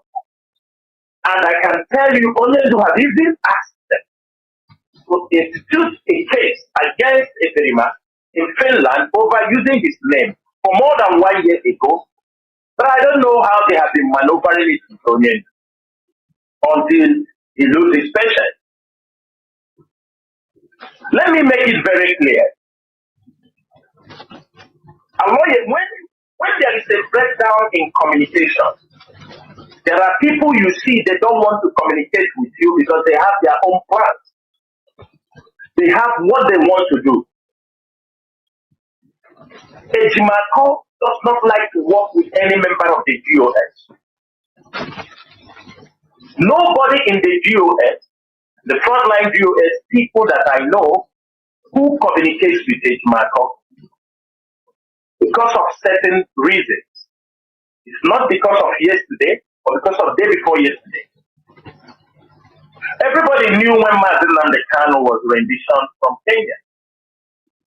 The IPOB, at that particular moment, I can inform my fellow DOS member what is happening, or maybe what Barrister Joko said, or what Barrister Jimako said. At a point, some of them feel like as if there was something, maybe I'm not explaining things to them very well. I feel in that way. Some say, why these lawyers they are there in the social media. We can bring them among the GOS to speak to them, to understand how they are moving, how they are handling Onyendupe. And everybody accepted. Some of the GOS members who are always worried of what was happening in the social media. Everybody, all of them, everybody, we said, can we speak to this lawyer? Because we brought in Barrister Joko. We brought in Barrister Lawyer. We want them to brief us, to understand this case, because many things we hear on social media, they come out, they make, that time they come out, a lawyer will write his own visit, Prince Kanu will write his own, Kalanta will write his own, Joko will write his own. Everybody come out and, I make these things today like there is confusion everywhere. I don't forget that day when we call it Jimako. We want to understand issue in Kenya, everything. Why is all this confusion? Joko was there speaking to us. when we want to speak to our lawyer, our lawyer said, did we call him to interrogate him? We summoned him. Why we summoned him? He took the telephone to say that the DOS summoned him. This is our first conversation with him. We let him know we are not summoning you. We want to understand what is happening, what is will happen in the phone. I can bet you people, when he handed over that telephone to Fireboy to speak, he is the lawyer. We want to hear from him. He handed over that telephone to Fireboy, and the leadership removed that line up because we don't want to speak to Fireboy. He's not the lawyer. That was the first sign. We decided. We said, okay, everybody, this is the number of victims. If you want to get any information from him, you can do that. So that whatever he tells you, whatever he tells me, we can be able to understand what is happening. Some were communicating him, but their communication were not efficient enough. They are not getting the sense. Some of them feel tired, but I continue because I know all the more days of somebody must be there. We can't keep everybody far, irrespective of anything. Ask him. I continue communicating. Along the line, when the case in Kenya was rolling up, because if you come outside and talk about us, we have to come and explain to the public. Unless you don't want us to talk about what we know with you, then stop blackmailing us. Stop thinking we are not stupid. We know we are the leaders of this movement. We keep a lot of things in our hearts that is not meant for the public. But if you want to use it to blackmail us, to make us look like stupid, we will tell the Biafrans what we know. And the Biafrans will be the judge. At this particular point, that was in September, when they filed a case in Kenya. If everybody can understand, that was in September, in December. Anytime Nnamdi is going to court, you will see Sahara reporters and all the newspapers, Mazi Kanu technically in Kenya. Mazi Kanu technically in Kenya.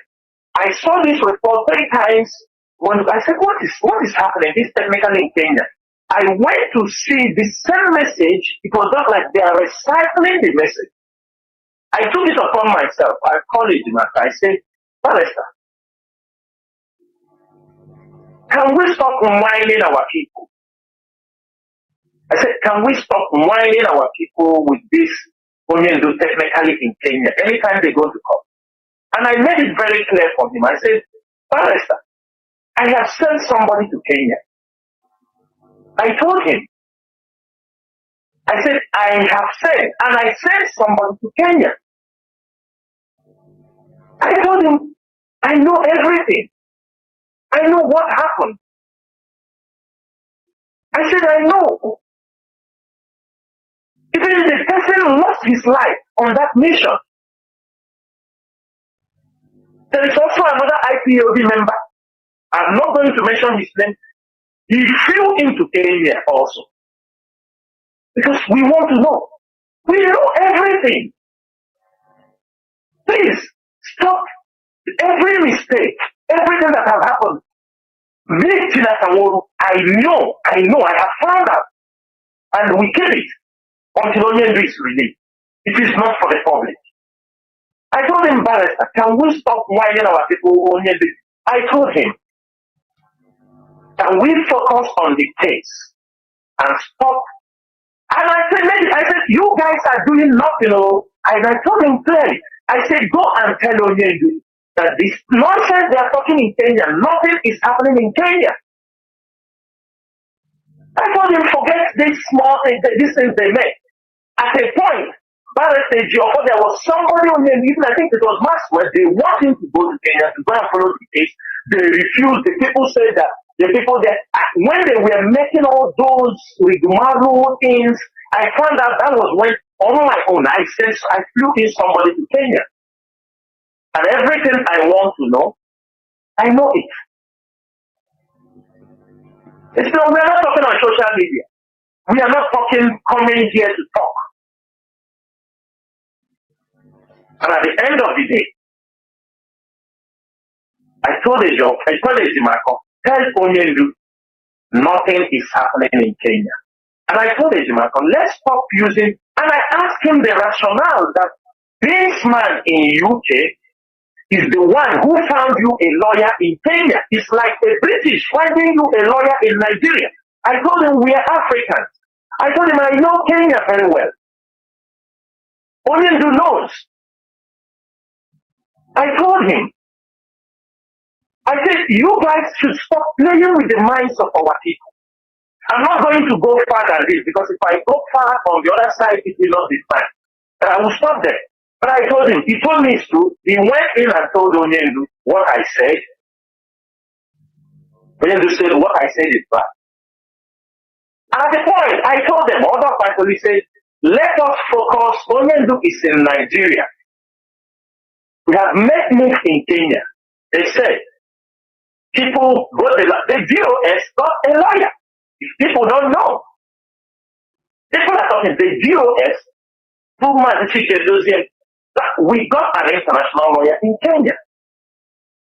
After making a move, all we did, we said, okay, said Onyendu is in Nigeria, let's focus in Nigeria. If Onyendu comes out, if we need to do anything in Kenya, we will switch to that side. But for now, Onyendu is in Nigeria, let's put our energy in Nigeria. Along this line,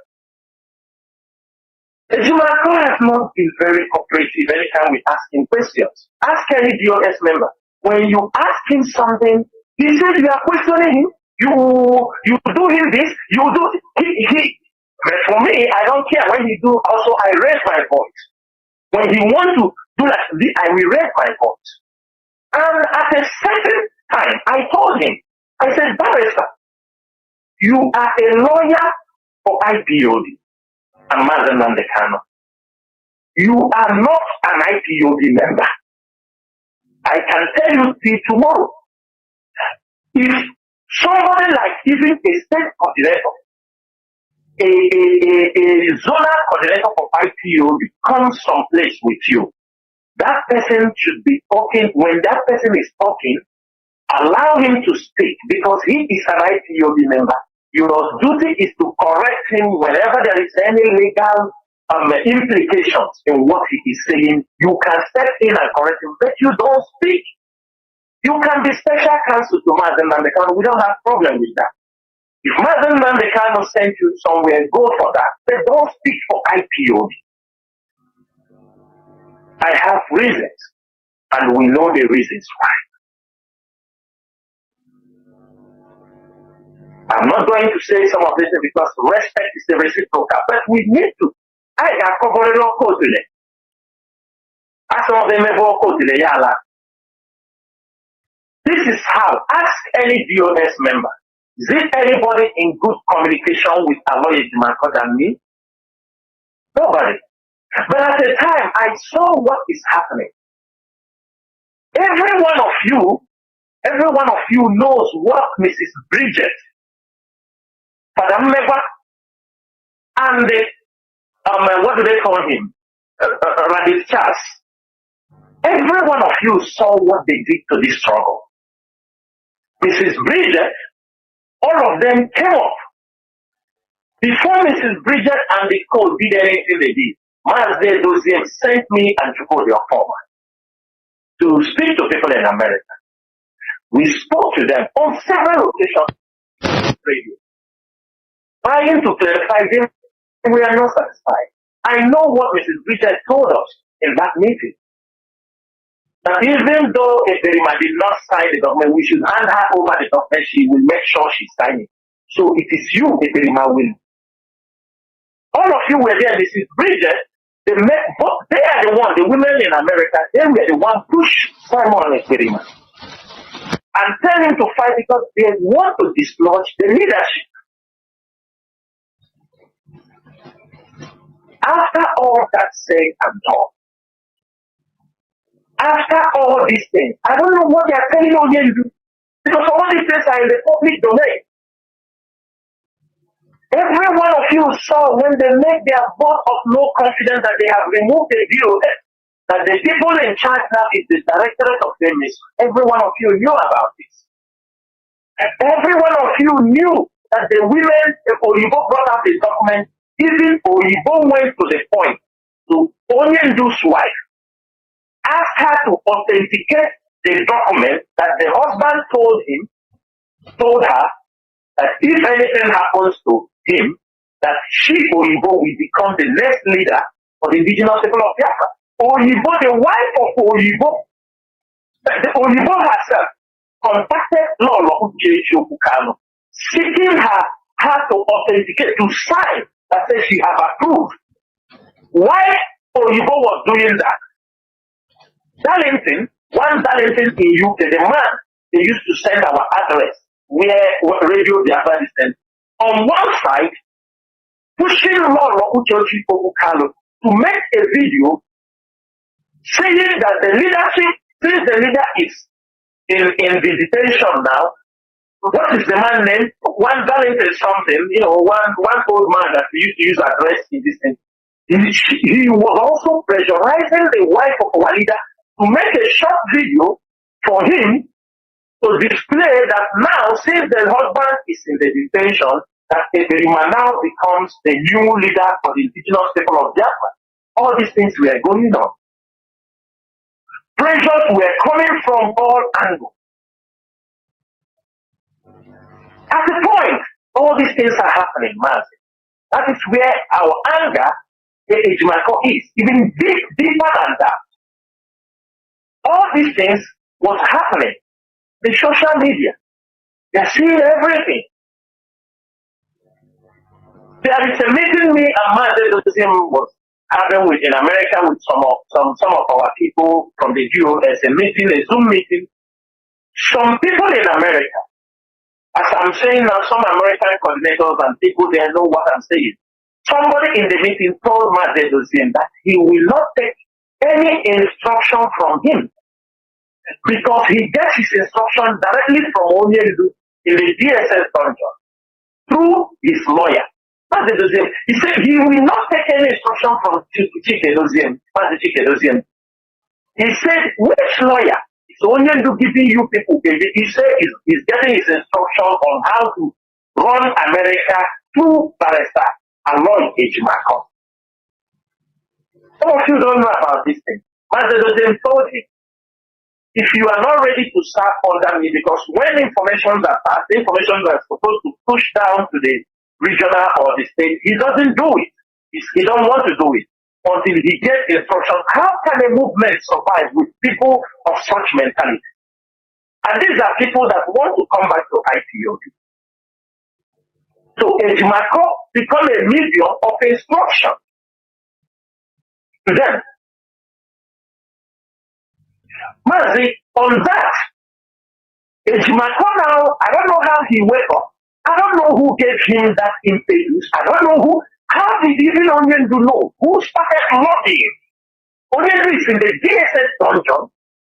Somebody is recommending him that Bridget and the Fadamewa should be brought in as members of the US.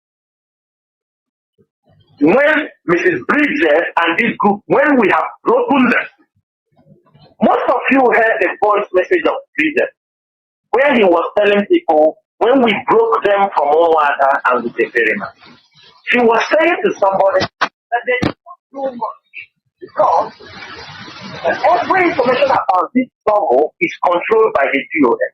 And they cannot operate unless they are having information from the DOS. They knew. That is when they started, okay, since they are not having information from the DOS, they need to now plant people inside the DOS. Even the younger brother of Mazi Nnamdi Kanu put mouth in that subject also. That's what we're supposed to do. We do not need to question. We don't need to ask anything as long as only do so. If we see something that will destroy the struggle, and we know that Onyendu is not being given the right information, you people are not telling him what is happening outside. Then you want us to bring Bridget and Mmeva, put them in the DOS. Irrespective of any plan, who will announce it? Is it Chinedu, the HOD? They were looking for who they will use and make that announcement. To put Bridget and a member inside the DOS. If we do that, the pressure come on me. I am not the one in position to announce it. Even if I come and announce such, how will Biafra look at me? See how they want to destroy you for their own selfish interests. I told you that the day my raised that, I was very upset with him. The following day, I called him because I know to him, in a bad way for trying to even tell us like that. And I spoke to him. I told him, if you go back, tell Nnamdi, say it is not proper.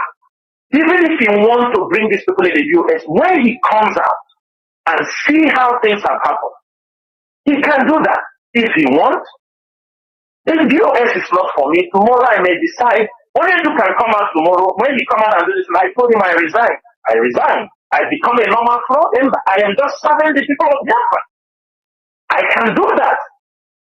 It's just because at this point, if anything happens, Mazi Nnamdi Kanu will say, we abandon the struggle that he left in our care.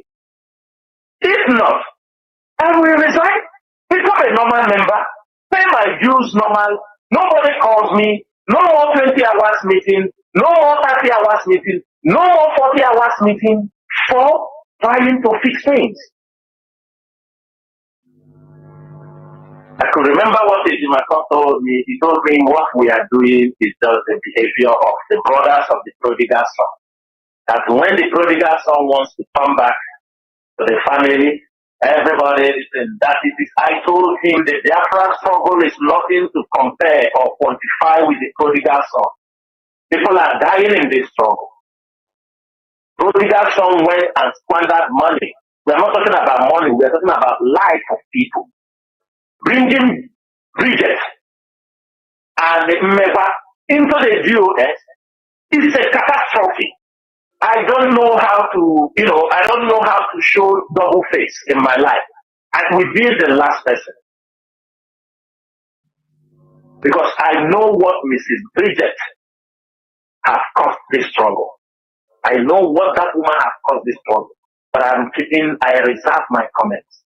Because this is a woman that I respected, I give her attention, I explain things to her, but I found out she is a dear devil. Woman that is just destined to come and destroy. But for them, they think they are doing good. They don't listen. They don't even want to hear. Everything you tell them, it doesn't enter their head. They don't want to know. And how can you work with people who don't want to know? That was how this issue of Ejimako and all these things. And at that time, when Nnamdi said to these people, and I explained to him this, expecting him to explain it to Mazi Nnamdi Kanu. No, they won't explain. The brothers, basically the brother of Mazi Nnamdi Kanu came out and be screaming, we are disobeying Mazi Nnamdi Kanu. He gave us order, we disobey him.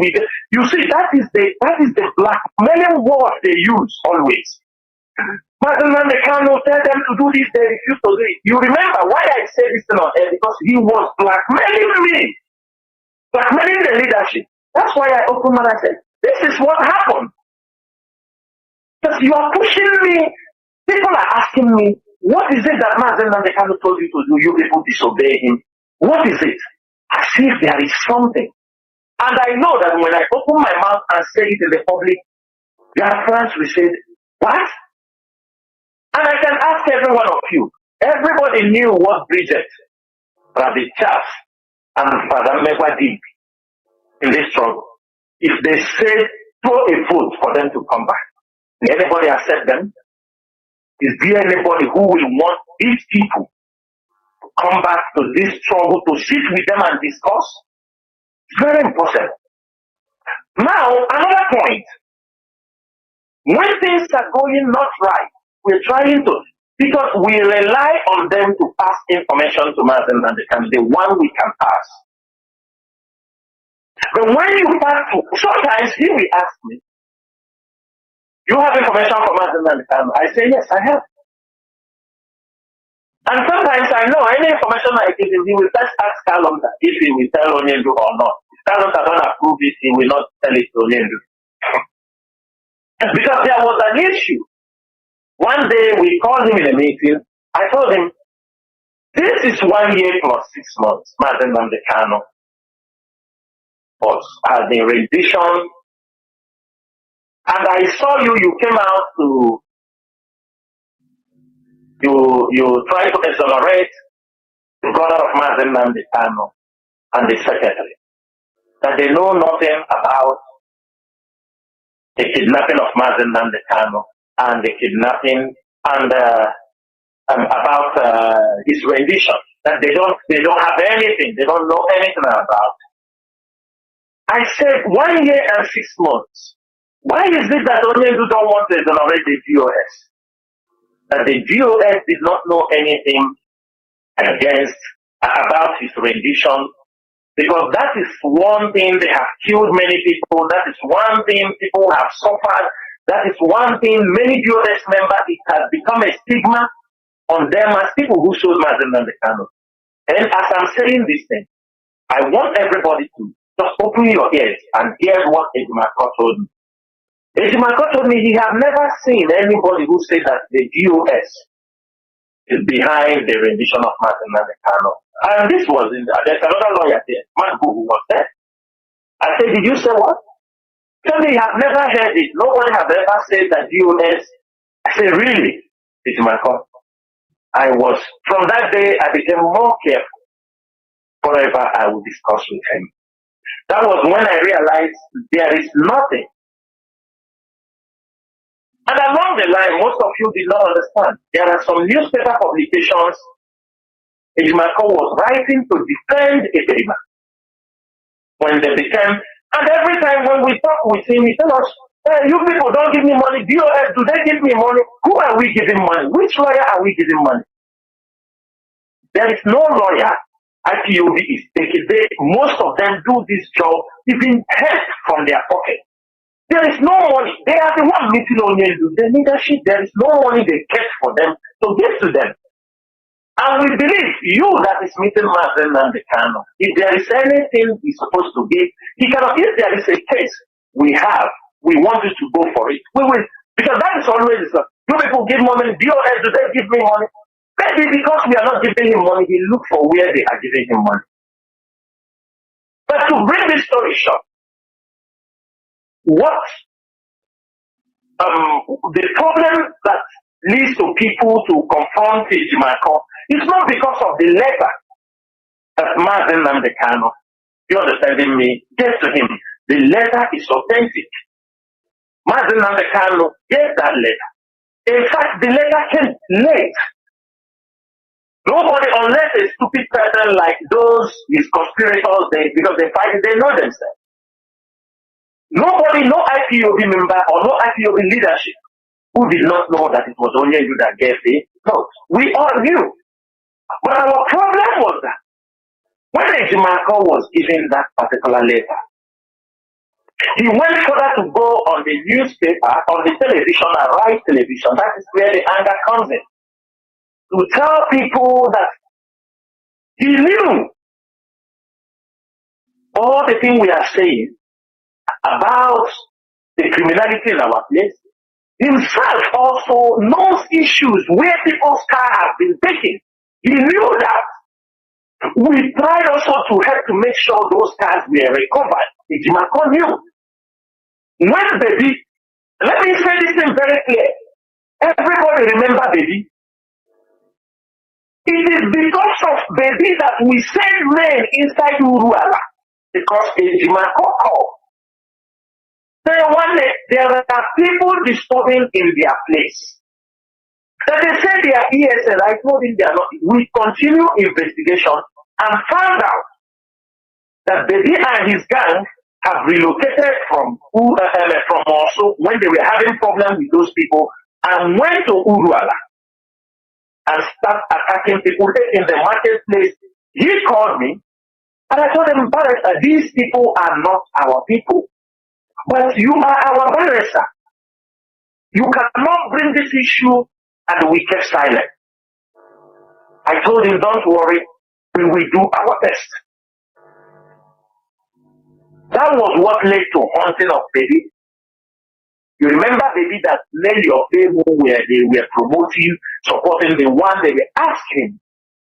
Baby was terrorizing Uruala before we sent people in to make sure that baby and his team were neutralized.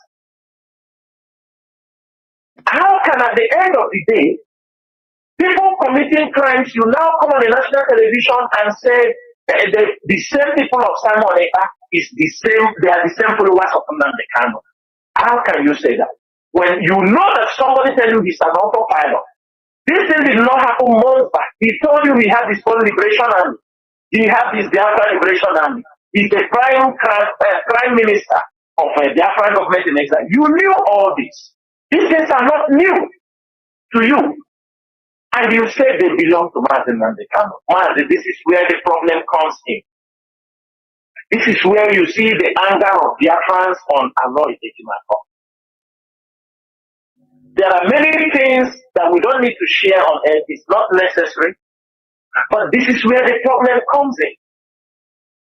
He knew when the Prime Minister turned himself from spokesperson to ESN, every title he has taken. And at the end of the day, he knew, he said, he knew all the publication, how is the Prime Minister, he knew all those things. He saw those things. He saw his liberation, he formed his own liberation, he saw his autopilot. How can you take all these things and say they are on Nnamdi Kanu? I want to understand. Unless there is something Mazi Nnamdi Kanu is telling you that we don't know, and if he's telling you those things, so what is the essence of Mazi Nnamdi Kanu telling you he did not authorize a perima or anything? And that is where the problem comes in. Yes, Madubugu came on air. He said everything the message they sent, it is based on that. Madubugu is saying that I think Madubugu will be coming on air tomorrow also, and he can clarify on that. Yes, the message Aloy brought to the public against the perima is from Mazi Nnamdi Kanu. No doubt about it. Nobody is arguing for it. That is how it is. But one thing is this: why after 2 years? Why told the DOS to stop the sit at home from day one? From day 6th of August 2021. Then why going in the back? Because Aloy was one of the people who delivered that message that only to say we should stop sit at home. So if Aloy delivered this message in 2021, how can he go from the back also? Working with this secret literature who is using, and he knew, we are telling him, he's in connection with politicians, he knows what they are talking that is happening. So, for people that don't know, for people that came into the struggle yesterday and start talking on the social media, you are one of the biggest fools. Why we don't talk much on the social media? Because it's a crazy world. Everybody have free, as long as you have data, you can type in something. It does not move, it does not shake off because we know the truth. Some people come, they say, what are you doing? You want us to come and tell you? Is that what you're looking at? You think the system of Mazi Nnamdi Kanu is not our own system? Because we know there are things we need to make corrections since Mazi Nnamdi Kanu. Do you know how many consultants working for IPOB? Don't expect us to announce it on air. We will not do that. Our own is not, we are not looking for anybody to praise us. And I can say something there, man. You know, some of them come, they talk about, oh, Chinedu don't talk. Chinedu don't talk. I want Mazi, every Biafran here, everybody listening, after this broadcast, go and watch Ojukwu. Does Ojukwu talk too much? Ojukwu is soft spoken. Have you ever seen Ojukwu talking too much? Mazi Nnamdi Kanu came, that is his own nature, his own style of leadership. And people must not be like him. If Chinedu comes up and is a soft-spoken leader, does that make him a weak leader? Take him out. Let us see. Leadership is not about an individual. Leadership is about an institution. That is what we have created in IPO. We want to create IPOB in such a way that anybody can come in and be the leader who is capable, whether you talk or you follow the principles and the structure and everything, as long as they are put in place. You come, you think. I could remember when Nnamdi Kanu, some people were talking, oh, had it been Nnamdi Kanu is as big as Uchemefo, with big stomach, people will be afraid of him. You see, in their mind, that is the mentality they know. Just like some men, they want to marry a woman, whether she has brain or no brain, they just they want a big woman, a very gigantic woman they will marry. But that makes those who marry a small woman not to have the same thing they can get. Why I'm saying this is that all these people, Biafran, IPOBA media warriors, these kind of people block them on social media. Or we have passed the stage. And one thing people don't understand is that in this movement, is stage by stage. There was a time we are trying to people to know who we are. We are trying to share our grievances. We are trying to, you understand me, when they were calling us miscreants, that time, we do everything to make sure that the public, the international community knows us. Today, they knew IPOB. They knew the reason why IPOB is agitated. Nobody calls you a miscreant again. Today, they address you as a Biafra, or they call you an IPOB member. That is the thing. And when we have come to this stage, we need another strategy. The way we speak, the way we convince people, the way we talk to people. At this moment, it is not your papa, your mama. You educate somebody because you have a lot of information to pass out. Because they are new. They have nothing to offer. They can't even make a simple argument. They can't be constructive. That is why you need to be very, very focused. Mazi, to go further on this issue, you know, the visit of Nnamdi has opened the eyes of many things. Just that short visit, a visit that has been denied for over 2 years. We wish that it is how Kadiama wanted. Because you found out that for 2 years, they have lied for Nnamdi Kanu for many things. And which our brother was saying, who is feeding you? Nnamdi was asking, who is feeding you these things? Let me ask everybody, you know, when I come on there, I want to explain things that people can understand. Let me ask all IPOB members, families around the world. Any coordinator, any continental rep, do you communicate with Kalonta? Do you tell him the day-to-day activities of this movement? No. Do any one of you present him what the leadership is doing, you know, from the top to down? No. But how can he be able to know what is happening in IPOB leadership? In IPOB. He is not in IPOB presently. Even before, he just because a brother to Mazi can he said this, he don't even know how IPOB. I have been in this struggle for 10 years. He may have discussion with his brother, there is no doubt about that. But in IPOB structure, I have never seen him in any meeting for IPOB structure. I have never seen him for everything we are doing. So where do they get the information that they go to feed Onyendu or based on only gossip? For example, all of you saw what he wrote last time that they went to Chinasa's hotel in Imo State. When they came to catch me, then I ran away from the hotel. The other time he said that my parents are living in the military barracks, that I took my parents and ran, they are living inside the military barracks in Abia State. Does this now tell you people when this blackmail that the moment they arrest Nnamdi Kanu, that Chinedu Chinas Aworu and the more powerful were in Nigeria cruising with their jeep and lavishing money. Have you people seen where that have you seen the connection? All these things, I'm telling you, they're going to fit only with these lies. And only, of course, he's a human being. He can be wondering, is this the people I left? Is this the men that I left that are doing these things? Sure, he might believe. Sure, he might not believe. But I'm not putting any blame on him until he comes out. These people went to the point. Chinas Aworu, look at the media warriors. The job all of you are doing. All of you coming on the social media. You know why I'm saying this thing? You know, somebody almost made the Giyama or I am saying this things because maybe tomorrow, if I'm not alive, Onyelu comes out or anything happens, people will say, Chinas once said this thing on the radio.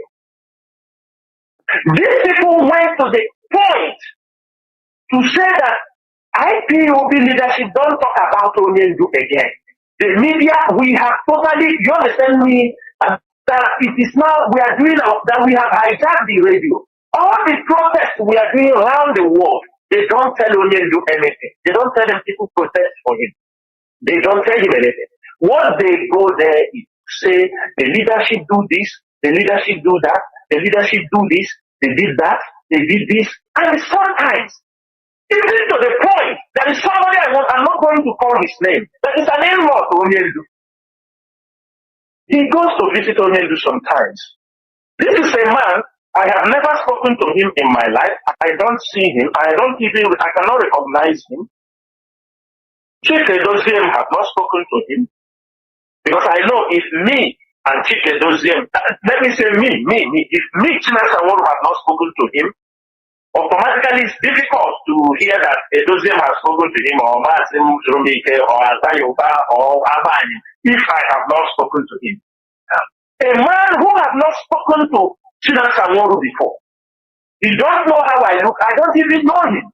These are people, when they concocted, these are people who are setting all kind of lies against the leadership of IPOB. They don't speak with you. At least somebody says something, they will come to you and ask, I hear something like this. But they go straight, even to the point they tell Onyelu ESN is no more. It's just like to make him to give up inside the prison. That ESN, no, everything is, you understand me, IPOB is gone. It's only them now. Let me ask this simple question. Who among Onyelu family can compete the least IPOB media warrior what they are doing on social media for the release of Nnamdi Kanu? Which one of them is capable to do the job? I'm not talking about myself because I am on social media for 10 years, for more than 10 years. And my message is only one: restoration of Biafra. Anytime Nnamdi Kanu is being detained, I will also continue fighting. And somebody will go and tell, they are feeding Nnamdi Kanu with lies, making him, even they want him to go crazy because when he's there, he says, so the leadership have abandoned me. Sometimes whatever he says, you may not blame him. Mazi, can I cut in here so that you continue with the flow? I want everybody to listen very well. Have all of you forgotten? Released by Kanu. Mazi, can I cut in here? Mazi, can I cut in here so that you continue with all these things that are happening? And, these are, the grand plan of Mazi Nnamdi Kanu being kept in order to destroy the movement. Do you think that these people are helping as they are talking about release Mazi Nnamdi Kanu, but actually the actions are proving otherwise, showing the Nigerian government, the green light to continue detaining him? Do you think that with all these things happening, that it will be easy for Mazi Nnamdi Kanu to be released? Because the Nigerian government might be thinking that, look, the more they continue, the more there will be confusions and the more the movement will be destroyed. Don't you think so? Mazi, continue. Let me tell you something. If you ask Mazi or Former, you ask other people, Even if we feel upset, okay, about something, we can only communicate through the lawyers. We don't have any other means. Sometimes also, somebody like me, I don't communicate. Reasons, I have reasons. Mazi Nnamdi Kanu is in the hands of the enemy. Messages, if you pass a message to somebody who don't know the foundation, or like a signal for the person to understand, they may not effectively communicate that information. We don't write. Reasons are, if the enemy is in the hands of the enemy, if they found out there is a grudge or anger in us, are you understanding my point? Maybe we are not happy for something, or they may use it, they get a very big chance to use it to attack, widen the anger, widen the problem. We understand those things. And that's why, anyhow it is, we keep our calm. With the black men, with everything. First, let me tell you, people in America, I want to ask every one of you, and because I'm saying this in these are the lies they have put on the members of the people in America. Let me ask you something. Is it Chinedu that closed the account in America? Does Chinedu know what happened in the account in America? I'm sure the answer is no. Is it Chinedu people in Germany, the German family? Is it Chinedu that closed the account in Germany? Is it Chinedu? Because why I'm saying this is so that you people will know the lies they put on this gentleman. They told Onyindu that Chinedu was the one that closed the account in America. The account, me and Chukwu, your former, went to talk about, even we become enemies because we asked them when they were saying it is in Nayanya, we told them, give us evidence that it was Nayanya that closed this account. The people, the women in America are there. If I am lying, come and tell me. Me and Chukwu, your former, told us, give us a subpoena if you think, so that we can show it to the leadership. Say, this is true, it is not. But today, they say the Chinedu closed the account. They say the Chinedu closed the account in Germany. They say the Chinedu closed the account in South Africa. You know why I'm saying this thing? So that all of you will open your ears and know the type of black men. The type of black men these people are doing. And the person who generates most of this blackness is coming from Kingsley, Kanu. Every black man against Chinedu and all these things comes from Kanu. The Chinedu closed the account in Italy.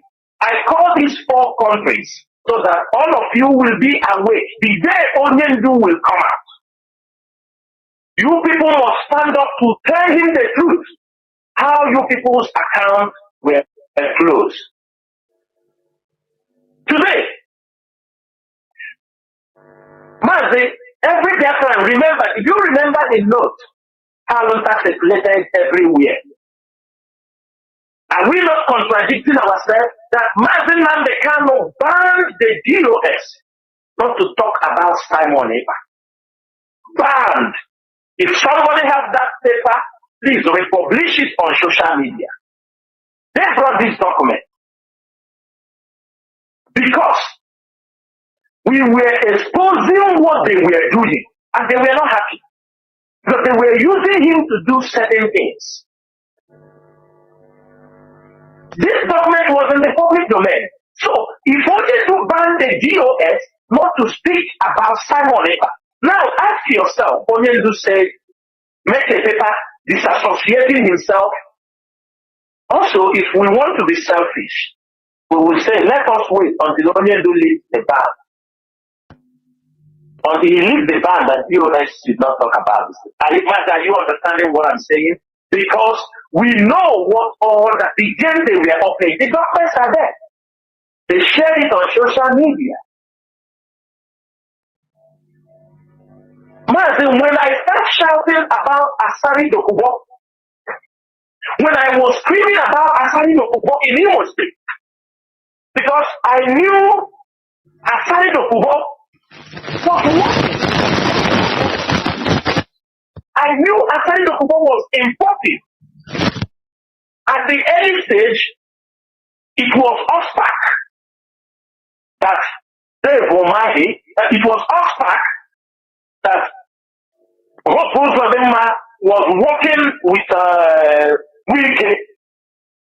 Ospak, they continue to kill Ospak in Imo State, kill Ospak in Imo State. And they Wike went a different way before he contracted Asari Dokubo.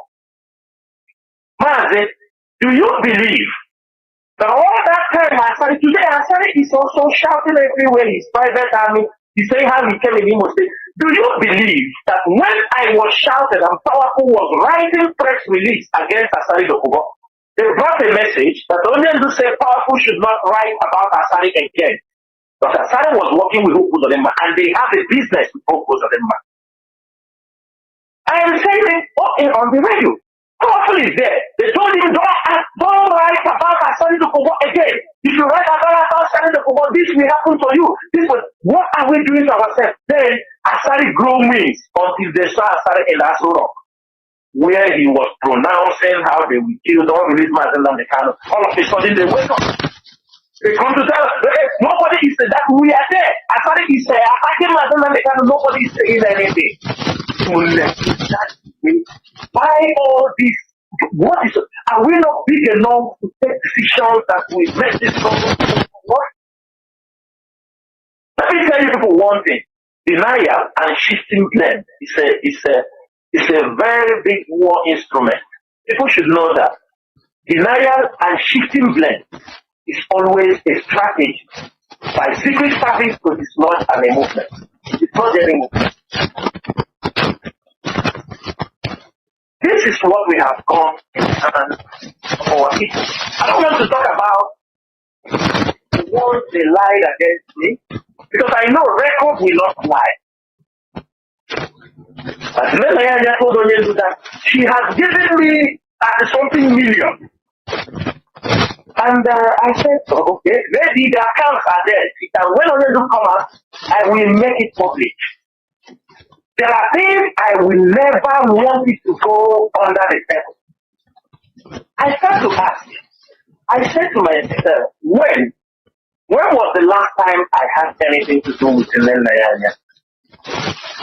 Because what I'm saying is these are information that come out. I said, I hope she has the record. I have said this thing on Radio Biafra on many occasions since 26th December. 26th December 2021. Everybody put this date down. 26th December, that was the last date. This is the last day I have anything to do with Nnamdi today. This is the last day I stopped requesting anything from Nnamdi. The last day I have spoken to her, the last day I have given her any message till date. Reasons are there. There are reasons. When Mazi Nnamdi Kanu was rendition, he gave instruction, if we need anything, we can take it from Nnamdi. Money for things, and we know the site he's talking about. I used to send Nnamdi messages of our fallen people to bury, people that have cases that they bring out. I'm sure any transaction she made, I am 100% sure she has the account. She is not somebody you can get money from her without writing the reason for the money, which I knew. They are all there. But the time I was very careful before this date was when I requested money from him the first time, after Mazi Nnamdi Kanu was brought in Nigeria, I make that request CC to Chika Edoziem, CC to Nzurumike, and CC to Chukwudi Ofoma. When I sent that request to her, she told me that if I want her to release any money, I should not see anybody about any request that I want. If I want to get money from her, that I can only send it to her. And I didn't feel comfortable because I know the way this woman behaves. I said, if I do things only with this woman, why not I've all got to say one day. And the same message, because then when they will talk to tell Mazi Nnamdi Kanu, they'll just come out and they will start blackmailing you. I know, I think ahead of them. The same message she sent for me, I sent it to Mazi Okoma. I sent it to HOD, sent it to Mazi Nnamdi. I said, see, I'm making a request that I want people to be aware that I'm making a request. But this woman told me if I get anybody CC of my request, that she will. Then, Mazi Okoma advised me, this is a simple thing, make request to her, and just for her to see, then you will send a copy to a dossier or that's all. I said, okay. So any request I make for her, we make screenshot, I send it to Mazi dossier. And most of the requests were people in the court. People that were being held, people to bury, many people were mainly burials, people being held, and some of the officers, their parents died, they need to bury them. That was where the range of our request. Now, on 26th, I made a request about some of our members in the prison in Abuja, which Mrs. Segole was inside, Ngozi Adade was inside. Many of them were inside in Abuja. Mazi, do we need all these details? Is it not so detailed? Yes. No, Mazi is better because that accusation is there. Are you understanding me? I'm saying it because that accusation is there. I may not be here tomorrow. We don't know. But I'm saying I just want to cut it short. Mazi, at that particular time, I asked this woman, there are people in the prison in Ebonyi State and people in prison in Cross River. When I ask, I want to say why I stopped communicating to her, asking her for anything. That's where I'm coming to. When I asked her, I asked her to send money to people in the prison. It was during December time that was cold, and some of them are still in prison. They are still in prison till today. They are still in prison. And the people in Cross River, I told her, please, I didn't ask something that I can do also on myself when I have money. Send Ebonyi people 200,000, send people in Cross River 150,000. She told me she will not do it. That unless I give him a lawyer. I told him these are people in the prison. The one in Abuja that gives to Emeka, the one in there gives to their welfare. These guys are in the prison. It's cold period. She told me she will not do it. I told her why. Said she should not ask her unnecessary question. That was when I told her I will never come to you again to ask her for our people. Because I found out you are using it as a ransom. She told me if you don't come to me, other people will come to me.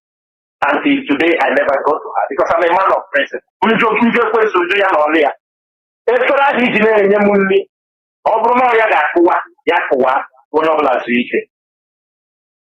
And I sent it to Mazi Dosim. I don't know later whether she sent it to them, and that was the end. You know why I'm saying this thing? The way they have planned to destroy this struggle. And there are people, when we see them in this struggle, we start shouting. And let me give you another example. You see the audio message you hear where they will say they will kill Madugu, that Onyendu gave him weapons. Which weapons? It is Kalonda that started that lie. That was what he used and deceived many people in Biafra land. When he wants to blackmail you, and people believe in that his brother Mazi, that Onyendu gave you so things that you sold it and get the money. And that lie is still 3 times they have gone, they want to kill Madugu because of that thing. 3 times. Something a man does not know, have no information about it. And he knew nothing like that. People have died where they are defending those things. But they, because they're holding the money, they thought they would destroy the struggle. Their aim was to dislodge this struggle. But today, they have understood that this Biafra mission is ordained by Chukwu Ikadiama, not by man. You know, when they hold Mazi Nnamdi Kanu, when they were trying to destroy, you see this boy they call Solomon Ebo in Enugu State, in UK, the one that following them we talk about, that before attack Mazi Nnamdi Kanu and say he have begged him. You know what they do when they hear some of our members have problems? They call them. I'm telling you, maybe they're listening and they know, I know everything. They will say, why this guy didn't say it? We keep it for the rainy days. There are many information. Everything they did, we have. He called one of the principal officers in Biafra land. He said, oh, we hear you have, it was Solomon Ebu, called the guy. We know you, we hear that you have house issues. What happened? Why they are not paying your house issues? He said, I have told the leadership, they told me to wait. He said, oh, you are waiting for the leadership. They will not do it. They will eat the money. They will never give you anything. The blackmail Chinedu, when he talked like that, he dropped the telephone. Few minutes later, I called the guy. He said, the guy, I hear that you have problem, house problem. Why you don't come to me and tell me this? The guy said, well, I have told the leadership. He said, oh, leadership? Can we never can we not do it? I said, how much is your house rent? The guy told him. He said, I told you they will never do it for you. People that are hearing my voice, you know what this leadership have done for all of you. Both the one from our force and the one the leadership have tried to keep to make sure this struggle is moving. There has been, when they deny us funds, they deny us funds. He told the guy, okay, send me your account number, I will put that money for you. He said, excuse me, I need one favor from you. This is Kanu talking to the guy. He's a principal officer. He said, I need one favor from you. He said, what's that favor? He said, I want you to go around the state, collect the workshop of every ESN commander, put them in one forum. I want to be addressing them. Make Skype for them, prepare Skype for them. Then when you prepare this thing, you call me, I will be addressing them. The guy said, frankly, I don't know about ESN commander, so I am not aware who is who. He said, if you need this information, I think the best person you can ask this thing is Mazi. He said, the guy who? He told him this is an insult for calling my name where he is. That he started to abuse the guy in Papa, in Mama, curse him. The guy said, what did I do? He called the guy until he closed the telephone on the guy. Mazi, can I ask you? Mazi, please. Mazi, can I come in here? Yes. Because, this thing you are saying sometimes, it will be, I know many people will be itching. Then when they are big and you know why I say this? Let me ask, which money is this guy Kanu dishing out? Or we go IPOB or we go That is what how can an organization be held hostage, the fund, and now they'll be using it to as they want to do well and this and that to gather favor from people, whereas the organization is there with the structure and we believe that things are going well. They are surprised. How are the men being taken care of? In other states, they send somebody. He went to ask the students, you people, are you people eating? Are you people eating? If you are not eating, this woman, remember she's the one in charge of the finance, so he will let me know. He said I should ask you people, if you are not eating, they will give you money. We got the information. And Makachineke, on this platform, I told the people, if that guy come close to the camp, come close to ask anybody, kill him. So we have a message. Any of them that tried that nonsense, because that's what they did at the early stage. They destabilize, they use the money in their possession, and they go, when they do that, when they cannot, they go to Union, they tell you ESN, nothing, they are not doing anything. They don't know about ESN. They don't know the work of ESN. They don't know. But what they are doing is they hear that ESN pursue Fulani somewhere. Some of them ran to governor to say, you see, ESN is doing, they are pursuing Fulani, they are helping you to control security. We need some money. They take money on behalf of ESN. We have all the records, but I'm not going that side. Because at no, but the no time they say we have, but you're rich. That's all that. Thank you. I will turn over rich. These are the things they have done, trying to discredit the leadership. Because of me, what have I done? Somebody can ask them, what did Chinedu did to you people? Just ask them this question. Ask them this simple question. What have I, maybe because I'm so outspoken, they cannot intimidate us. We are not people that they can come and bow down for them. We don't bow for people. We respect Nnamdi Kanu. We adore him. We obey him. But if we reach where the siblings of Nnamdi Kanu will ride on our head, because if it's not Nnamdi Kanu,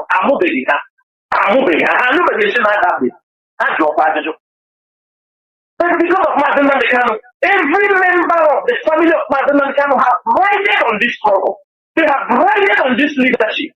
If they have did this to us, and we are still here respecting Nnamdi Kanu, that is a very great sacrifice. We have not, because of what his family did to us, we have not disrespected Nnamdi Kanu for one day. I have brothers and sisters. Chinedu have brothers and sisters. Azayoba have brothers and sisters. Mazi, all of us have brothers and sisters. People who are outspoken also like us. But all of us cannot be. I don't think my brother can insult somebody because of this struggle. My sister cannot insult somebody because of this struggle. We are contributing, and many of us. This one, Nnamdi Kanu sibling will insult us, blackmail us, the sister will blackmail us, the in-law will blackmail us. Then you ask yourself, what are we in? If we are not called for this struggle, by now we will be having problems everywhere. Look at the person they nurture. All that they did with Eperima was to destroy the leadership. Nothing more. There is nothing more, nothing less. All this thing you see Eperima ranting, all this, they were feeding him with some information. Sometimes Nnamdi Kanu will give information to Emma Power to put it in a press release. They will also, they got an information, they give it to Eperima. Eperima will use it and run to the distance. And they start making broadcasting, fishing out order. They were sabotaging this struggle for 2 years. When we finish our work, we say we are done. Let Chukwuka do the rest.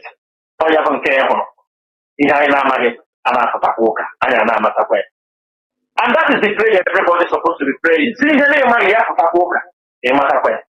And that is all. So, you know, if I go on this land, we are not going to leave here today. And I would like to stop here. In case there are questions you want to also put down, I am here before we go to the next topic. There, woman. Yes, you know, in all this, there is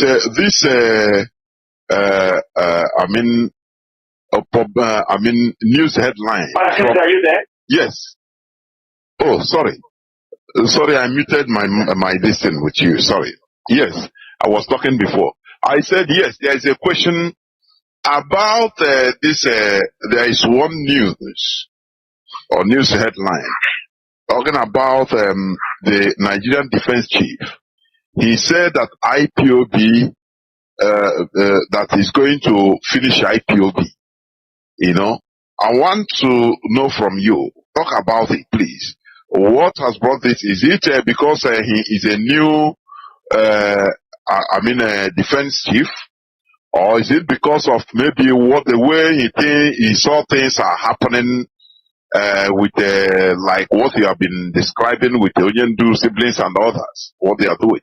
You know, what brought about? He said your days are numbered. The defense chief wants IPOB. What do you have to say about it? Mazi, like I made a short post on that particular topic. Our days are numbered. How? It is his own days that are numbered. He just came in as a defense chief. He has a limited time to be on that seat. His own situation, his own position is numbered, not IPO. We are here for eternity because we die, our children continue. Biafra, you understand me? It's not when Buhari came in, the dead Buhari. We fought him for 8 years and he's gone. And currently the chief of staff is telling us our days are numbered. That's to show you the last knowledge of whom he's trying to fight against. If our days are numbered, why couldn't Buhari achieve it? If they think our days are numbered. For me, that's why we are fighting about the criminality in our land. Because they use all those things trying to step in. Mazi, you see how they are catching people who are using the name of IPO, the small boys that they deceive. You understand me? Ignorance. And so the few people he has caught these days, his shoulders are hard. He thought he's catching IPO members. And he will say they are IPO. Because somebody somewhere, without no structure, no coordinator, just tell people, he talks this. That is what, if we are not smart enough, Mazi Nnamdi Kanu is not smart enough, that's what we would have started. But we first built IPO as a movement, an ideology. And that is why none of them can be able to destroy IPO. Where will he going to destroy IPO? In Abia State, in Imo State. And if, as we have found out now, we are going to convince somebody in his family who will start talking about IPO inside his family, in his office. People who will be making arguments about him. That is very simple, Mazi. People can come, he's the new chief of staff. He has right, talk is cheap, he can say it, and when he's finished saying it, the other ones that came in Rabo and all this, they all said those things. So we are not worried when you say our days are numbered. If you say our days are numbered, let him expatiate. He says he's going to kill IPOB members, kill the old Igbo people, or what? Mazi, I will tell you something. Let me use this chance to think something.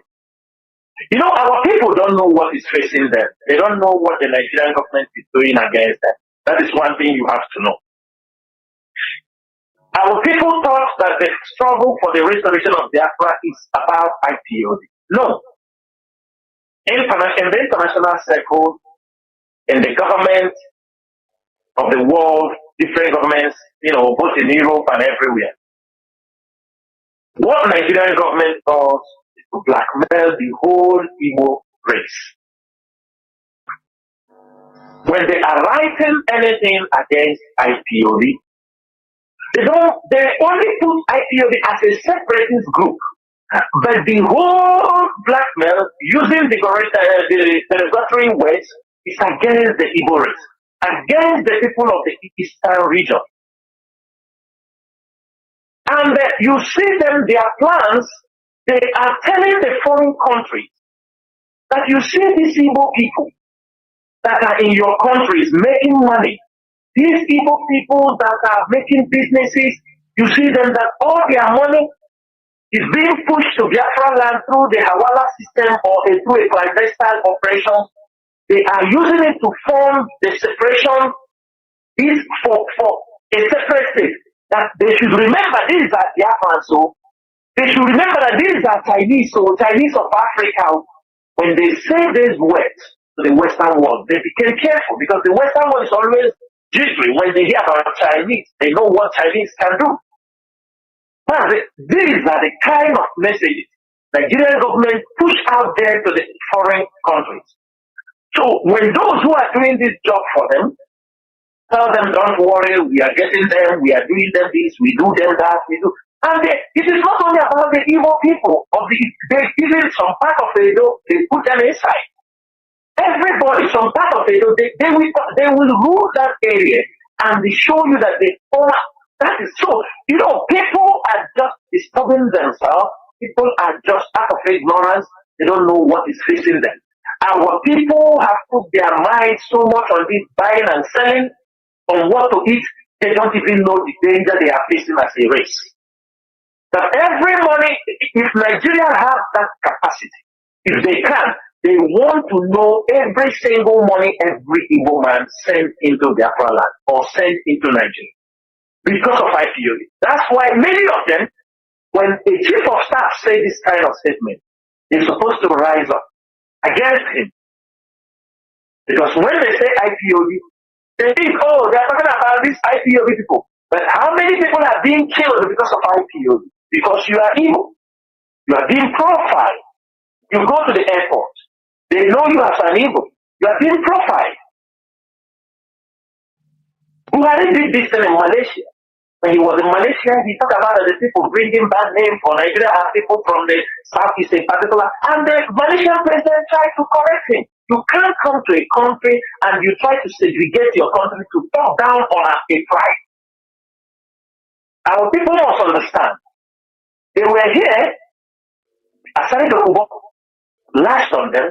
Why won't the defense chief lash on them? Well, one thing I have for the defense chief.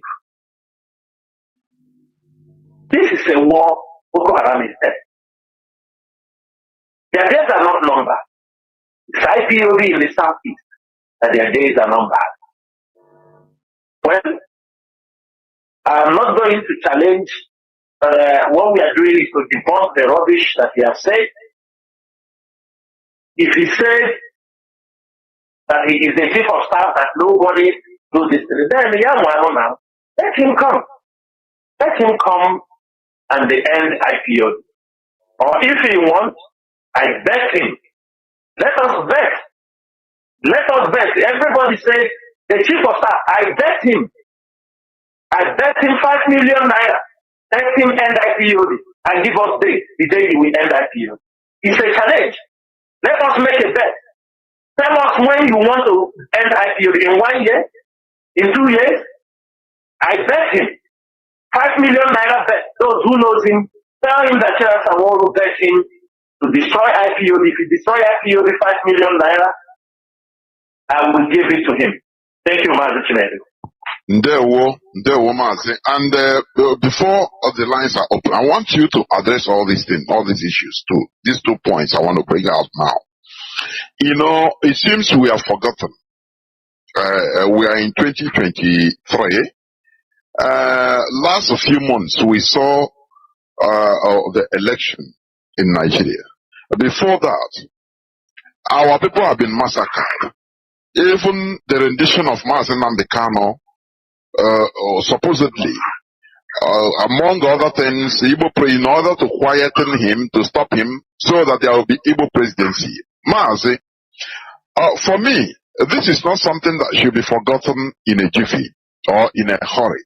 That's why anytime I'm on I am always asking, where is the Igbo presidency 2023? So what I want to ask now is what is the leadership of talking about the failed Igbo presidency? Because this thing, they used this thing to massacre our people and to make sure that IPOB was put in a state of stupor. Can I say that?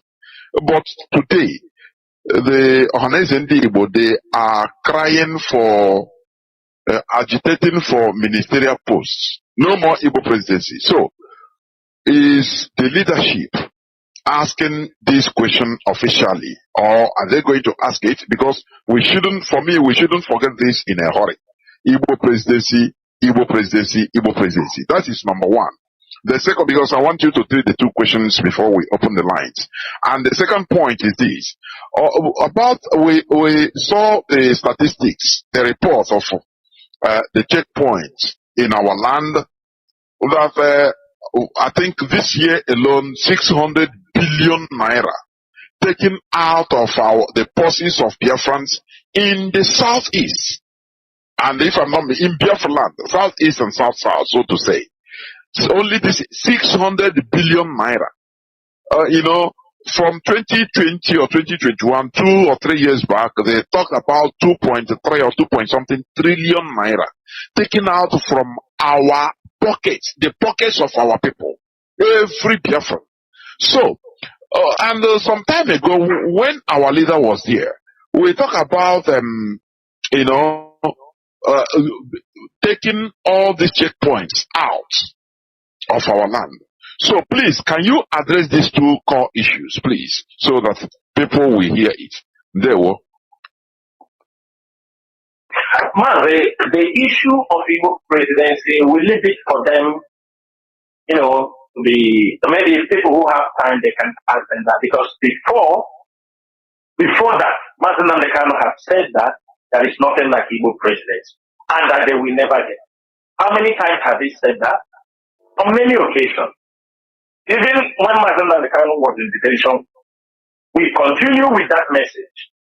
But you know, anytime we try to preach or educate our people on that, they see us as a threat, and those who are denying them what they're supposed to get. You just saw what happened. That's why during the election, we don't want to come, we do not want to tamper, we just allow everything to, even the Igbo presidency they are talking. Of course, they will tell you it's politics. People can support whoever they want to support, and it is not mandatory they can support Obi. But you see, because of the Igbo presidency, instead it will go to Obi, Tinubu rather will go to war. Because the Nigerian constitution made it very clear that if a president cannot be removed, especially if he engages in war, he cannot be removed. So the hope of even Igbo presidency, those hoping Obi or hoping for those things are just wishful thinking. It's not going to happen in Nigeria. And the earlier our people made up their mind and move forward to the restoration of Biafra, the better for them. If not, in the next 4 years, you see, one thing is that what HAUSA-SERVICE is doing now is what HAUSA-SERVICE have done years back. Mazi, we were in a meeting the other day, one of our members said, he said, if this time is the time of Tinubu, this is his own time. When do you think our time will come, or the time of HAUSA-SERVICE will come? That means we're talking about, if at 70-something is the time of Tinubu, when do you think will be the time of HAUSA-SERVICE or time of, you see the kind of people who are being given Nigerian presidency? Igbo presidency is a dream that can never be realized as long as we remain in that contraction called Nigeria. One thing is that our people will be talking, attacking their own people, than to focus and move on. For us, in IPOB, the Igbo presidency is over. That was a period. It's over, it's over. We told them next time also, when they come out, we will tell them again, this is a dream that cannot be realized. It's better that you support this movement for us to march on for the freedom for Biafra. What we are preaching is what and giving people the impetus, the strength to rise up. Like somebody said, Nigeria have no revolutionists. There is no revolutionist in Nigeria who can take up things and make it happen. You can only find them in the Sahel. That's why you see queues happening up and down. In Nigeria, no. Even if a queue happens in Nigeria tomorrow, it will have a very, within the army circle, it's impossible. Because they already is a divided nation. It's a divided nation. If an Igbo man take up the power now, through a queue, what will happen? The North will come against, the Yoruba will come against him. You took the power because Obi, you took, then if an Hausa man takes power now, they will say, Yoruba will say, oh, hey, you don't want Tinubu to rule. If who will do it? That's why any presidency, nobody will allow anybody to be able to rule him. You can't be a leader of another people. You can only be a leader of your people. These things they are talking, why not if Biafra is restored? Then you talk about you want Igbo presidency, you talk. Because if Biafra comes, it's from Mazi Nnamdi. Maybe that time we will return to Anambra presidency or with a presidency. You know our people love division so much. They will remember, and the other presidency. These things are only way our people have learned. The inability of our people to work as a unit, in unity, have caused them every simple thing there is division. Because people want position, they want to be acknowledged, people want to be in front, everybody wants to be the leader. That is the problem they have. And The Igbo presidency, people can cause those who want to remind them, we will always remind them about the Igbo presidency so that maybe they will wake up. And secondly, for Mazi, what you say, the report about police extortion in our place, that's one of the evidence to show our land is militarized. That's to show it didn't start today. But we found out that it's something that is not going to go away very soon unless we restore that. Because one thing is this, when you put pressure and remove the police or the army along the way, some of them remove their uniform because they cannot be able to extort from our people. They take mercy and they start to attack and kidnap to make the road, you understand me, for the commuters not safe.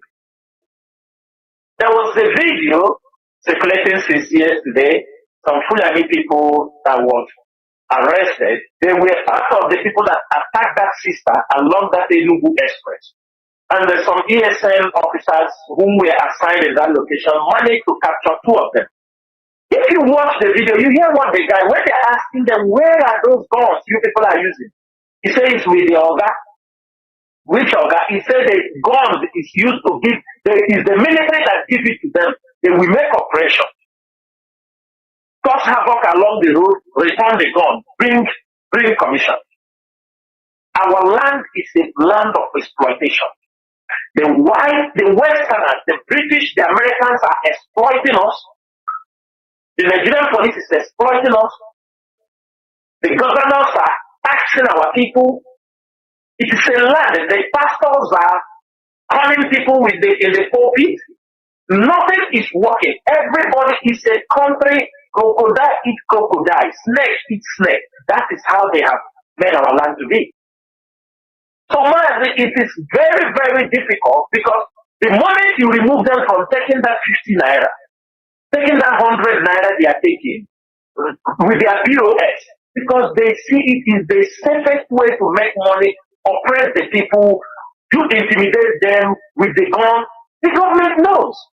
The governors, they don't know. They know. Some people, let me tell you, people are buying the road.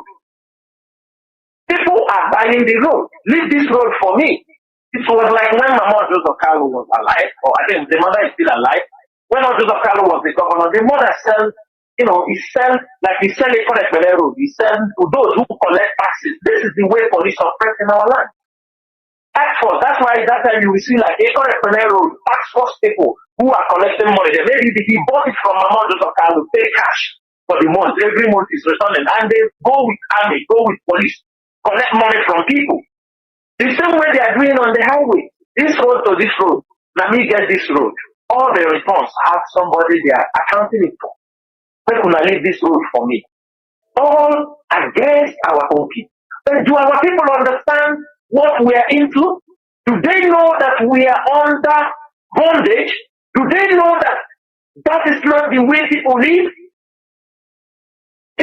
Why the police will be extorting? Nobody wants to talk. Nobody can even ask questions. Instead, the people in the car will tell you, okay, give an amount, we they go. Give an amount. In a transport, somebody is in your car, you are traveling, the army will bring him down. Take him down, the driver moves. It's not his problem. You are bringing somebody from Lagos. You can't even ask anything. They tell him, bring your bag. A young man, maybe they found money in his account. The driver will not even, I'm coming with this guy from Lagos. No, they will not. They will just hand you over and the people will say, I beg, follow them. If you have any problem, go and settle with them. Because this is the attitude our people have developed. And this is a very destructive way of life. Mazi, highly destructive. What you are saying, highly destructive. The person will be left alone to be slaughtered or to be, and they go their way. Nobody cares. Slave mentality. When they step this guy down, maybe in the middle of expressway, maybe from Delta State to Onisha. Maybe the guy don't know even anybody that place. He don't have anybody. And that is how that person, they can be killed, they can stop everything. He can't say no. This is a passenger with me. He didn't do anything. He didn't rob the car. Sometimes somebody don't even know anything, but maybe they found money in his hand, they found money in his account, and they are ready to do anything. and our people. So it has become very difficult. But we must continue to speak up. That money is just for a year. This is what they are making. Many policemen in Biafra land, they don't only end up in extortion. They build churches also. Why they extort you on the road, they extort people also in the churches. If you go to about many policemen own churches. They own churches. The people, they will pray and come on the road, they control. This is how, and nobody says anything because some pastors are one side exploiting the people and people are happy. They are exploiting you through the church and you are happy. Why won't policeman exploit his own? Why won't you be happy? Because we have demonstrated stupidity to the highest level. Mazi. So these are the situations, but we continue to fight it. And I know if Biafra is restored, some of these problems, people must say bye-bye to it. Thank you, Mazi Chinedu. Something that entered my mind, although you talked it, please, you see what is happening in Africa today, mostly West Africa. One of the main reasons why the West wants to use Chinedu and co to fight Niger Republic or the military junta is because of gas coming from Biafra land. Gas from Okwa, which the Europeans want to use to replace Nord Stream gas from Russia. So that's why if people are saying that, oh no, this thing doesn't concern, I laugh. It concerns us more than anything. So what are you going to say about what is happening mostly in Africa, in West Africa now, please, before the lines will be open? Go on, Mazi. Mazi, thank you so much on this particular issue. I want to tell our people, because our people are people of emotions. They don't critically analyze things. You see people coming on social media, let's go to Russia, let's go to Russia, let's go to this. They are not asking. I have said this thing that international politics, from our experience, from things we have done, who we have tried to engage, we realize it is not on emotions. You cannot win the hearts of countries that have economic interests in your place through crying or through impressing them or through telling them, oh, we need your help. It doesn't work that way. If our people understand that the genesis of the whole problem now coming up is because of our own natural resources, some people don't understand. Some people don't even understand why they have militarized Oguta with the Nigerian naval base. They have stationed the big naval base in Oguta. Why? People don't understand why killings is going on in Zombe. Most of our people don't understand why. Most of our people don't understand what is even happening in the country. Sometimes when you try to write something to make them think, somebody will tell you, how is this thing going to remove Mazi Kanu in the prison? One of the most stupid questions people ask on social media. Reasons, but you ask yourself, how come, if it is not interest, how come it is a CIA private jet, a CIA, Phoenix Airline, chartered airline is in America? How come it is a CIA agent chartered flight that was used to carry Mazi Kanu from Kenya to Nigeria? How come? Who is interested? Who and who is part of the plot? How come? How come that after the rendition of Mazi Kanu, that Nigeria will spend $670 million in the USA and Europe trying to dislodge IPOB with internally? That's why you see 4 governments in exile in abroad, 4 in America, and the 1 in Europe. 4 governments in exile. You ask yourself, is this a coincidence? No, it's not a coincidence. It's because the love and greed for money for our people They have, many people do sabotage. They do these jobs and go free. They make money and go free from it. Nobody is being killed. Nobody is being. That is why you see everybody. Man, this guy don't make money by shouting and fighting against IPOD. They make money. Now, this issue is something I want our people. We have to be very, very careful. But I'm going to make certain things very clear. Like you pointed out here, the Americans intentionally blew up the Nord Stream gas pipeline that brings gas from Russia to Europe. It was intentionally done. And they denied, and that's why I said here at the beginning, I say denial and shift of blame is a war tactics. It's something being used to deceive and disorganize and sabotage many things during a crisis like this. Why did they do that? Because they knew the pipeline. I think most of you have seen the pipeline. The pipeline that runs from Imo State and Abia State is gas pipeline. It's led down from our own land. That who led this? Chevron. Mazi, do you know on record they say the gas pipeline from Nigeria from Warri, Mazi? It's a lie. No, that is what they write on record. That is what is written. It's a lie. It's a lie. The pipeline comes from Imo State. If they say it's in Warri, we shall see. You understanding me? We shall see. They say it's from Warri, no problem. We shall see. This pipeline, Chevron has invested over $19 billion because they want to be selling gas to the European countries. They don't want Russia to be selling for them. That's why they attacked the Russian Nord Stream pipe gas line. Now, our own gas is led from Imo State and Opa. The same pipeline heads directly to the North Africa.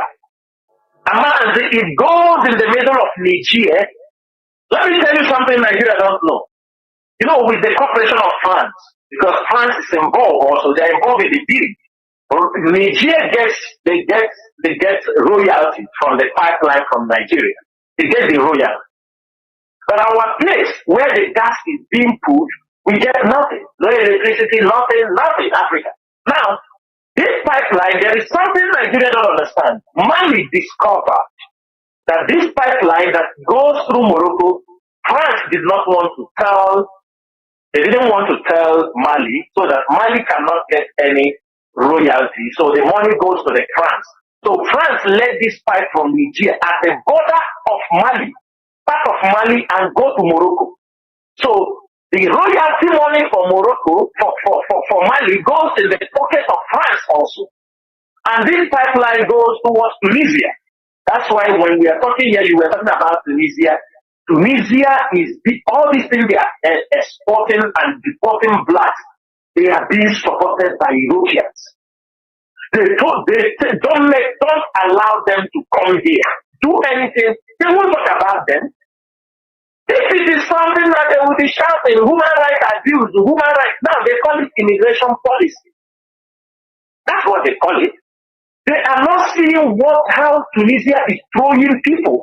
Had it is Paul Kagame that is doing this thing, you will see the whole newspaper, how evil he is, how this he is, if it's in Africa, in Tunisia, they're supporting him. When they throw them in the border, they send them, hey, go there to go, we welcome, they throw them. This is an agreement between Tunisia and the Western country. Our pipe goes in from there. Now, Mazi, let me tell you something.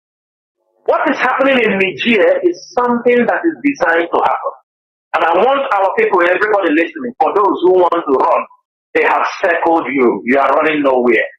That's why you see the Northerners shouting, we don't want war. Now, these Russians have drawn a line along the Sahel. They have taken Guinea-Conakry down to the West African coast. There is a sea. From there, Guinea-Conakry with Mali. Mali, Burkina Faso, Niger, Chad, Sudan. Sudan still calls Sudan. So they have crossed, and there is war in Sudan. Now, if there is anything happening in Nigeria, people cannot run to Chad and go to Sudan because that route, maybe they want to run to Saudi Arabia, they want to escape. No, they are not escaping because there is war in Sudan. Now, from Gamborungala, heading to N'Djamena heading to the border and head to Niala in Sudan, Niala to Khartoum, Khartoum to Port Sudan, they can enter the ship to go to Saudi Arabia. This route, because there is war in Sudan, is closed.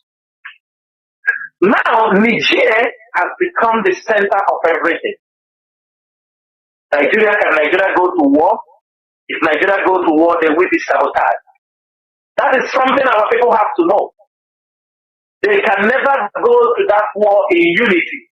Mazi, the former president, which is Bozum, he is from the Fezzan tribe, a minority tribe in Libya and a minority tribe in Niger. Yes. He's from the Fezzan tribe. This Bozum, a couple of months back, you saw there was a clash between verbal oral abuse by the Mali officials, calling him a foreigner, an Arab, coming to pick up. And now, this Tachini, who is the president, the true leader, who is now in charge of Mali, he is from the Hausa tribe, Mazi. And you know the Hausa people, this is first time power is falling in their hands at this very critical stage. And the most of the Hausa, you see them also down in Nigeria, in Kanu, in Katsina, in all the 7 northern states. So, if Nigeria tries to go to war, the Hausa people will sabotage that war. They will sabotage it. And now, Russia has stepped in because Russia wants, and let me say it, the Sahel countries want to humiliate Nigeria. If Nigeria goes to the war, they will be humiliated. This tag the British put on them, giant of Africa, will be removed. They will be torn apart.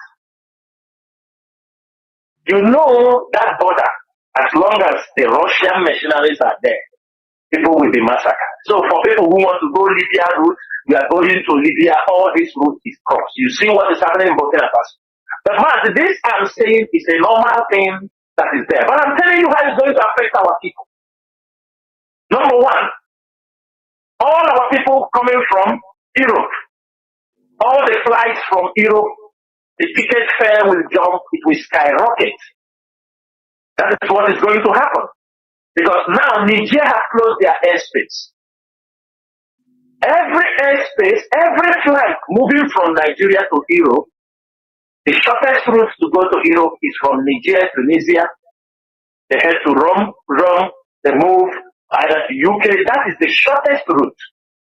Now, when Niger has closed their airspace, tickets, airlines, these flights will no more be going from just fly and take off the Niger route straight to Europe. No. Now they will come down in West African side. Maybe the flight will come through Benin Republic, go from Cotonou, Benin Republic and enter Ghana. Maybe now go if Mali is still giving them airspace, they will now go from Mali down. So you see any flight going from Europe when they pick up. So you will see flights coming in from Middle East cannot come through Sudan and go Niger and land. No, they may go through Uganda, go this route. And they can't go through Libya. You know there is a war in Libya, so that what happened with Malaysia Airlines in Ukraine, in Russia, Chechen, will not happen.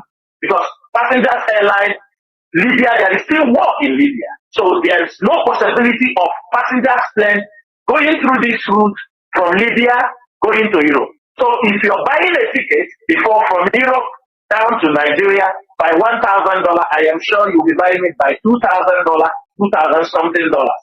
If you are buying airline before 1,500, be ready, you are going to buy it like $3,000 because the routes will change, everything will change, but the gas will be always be pumping from your place down to Europe.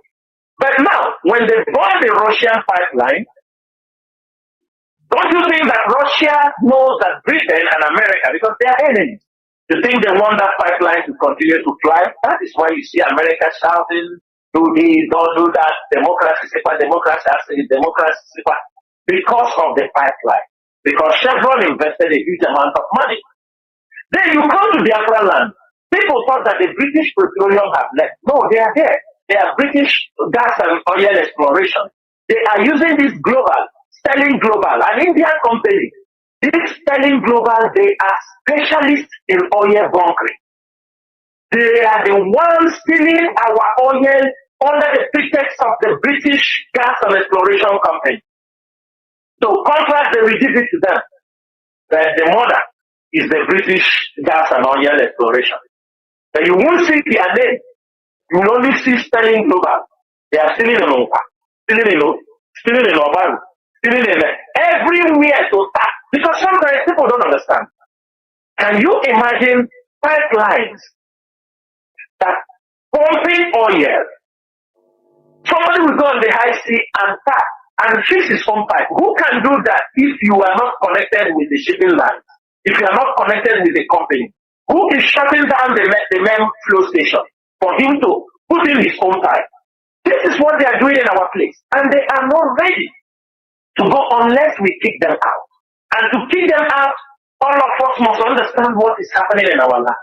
We must understand that they are exploiting us. We are not saying people should not do business in our place.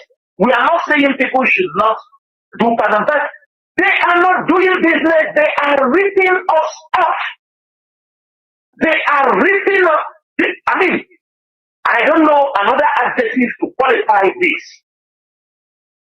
They are ripping everything we have. That is the situation in Niger. And let me tell you, it is very, very complicated. Very complicated. One thing our people have to know is what the Americans and the Europeans used NATO and did in Ukraine, it is going to repeat. That's why they are trying to drag this ECOWAS to see if ECOWAS will see that, that baby boy they can use to manipulate and go proxy so that they can fight in Niger Republic. That is what they are doing. Tinubu himself, for me, he ran so fast and joined the international politics when he has not even picked his cabinet. Now he is trapped. He goes to the war. For me, he will be the biggest coward if he didn't go to that war. Thank you so much, Mazi Chinedu. There were Mazi. There were. We must continue. I think we'll go into a few minutes breaks, Mazi, so that when later we shall open the lines. I think it will be the best so that we open the lines. I think Mazi, it's better. So that people will call in. I agree, Mazi. Yes. People we can call in now. Call in and ask questions. No problem. Or make useful contributions, please.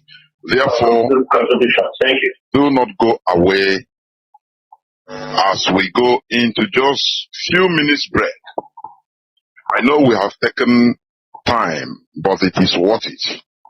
Because sometimes we must listen.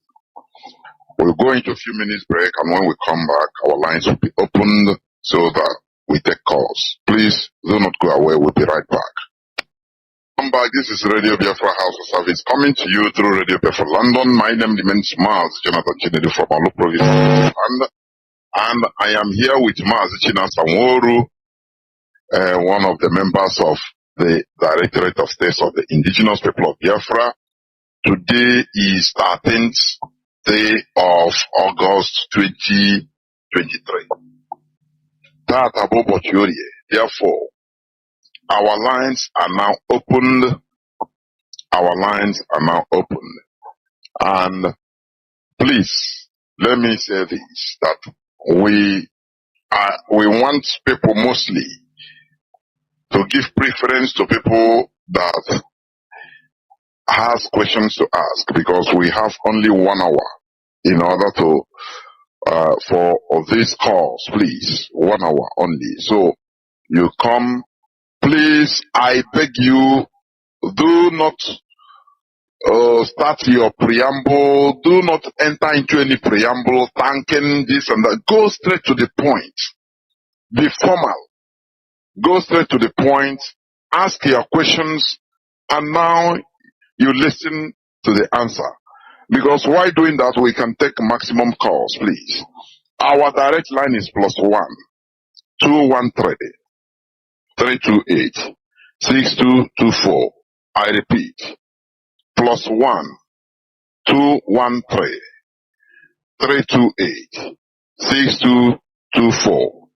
Our WhatsApp and Signal number on the line is +61 405 142 547. I repeat, +61 405 142 547.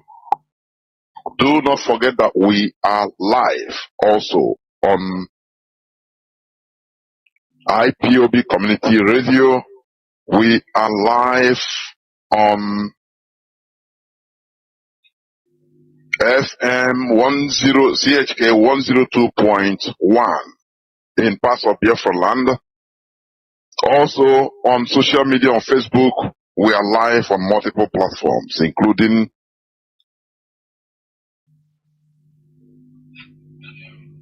Radio Biafra HAUSA-SERVICE.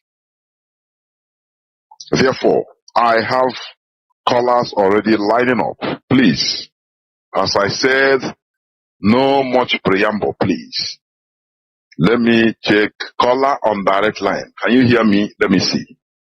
Caller on direct line. Are you there? Can you hear me? Please go on straight to your question, if any. Go on. Caller on direct line, please. Sorry, I don't know. This thing is not coming out. Just hold on, if you may. Caller on direct line, hold on. Okay, go on now. Your voice could be heard. Go on. Caller on direct line, please go on. Go on. My question is, yes. How can we treat the issue of Samoneta? Because as far as I'm concerned, the man is really trying to destroy IPOD, but by the grace of God, he cannot try it. So how can we tackle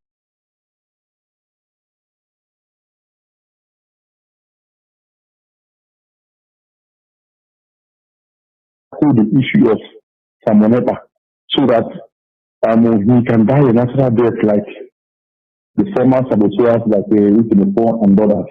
Please. It's really giving me concern. Mazi, I hope did you start following Mazi? So that's my question. Mazi, did you start this program right? I hope so. You? Oh, I don't know. Mazi Chinasa Nworu. Mazi Nasa, can you hear me? Yes, Mazi, I was cut off. Now I can hear you. Yes, I saw it. I don't know why. So, you heard what the caller said, although I was trying to interact with him before he's just a caller on direct line. So he asked, how do we treat the issue of Simon Ekpa? You know? So,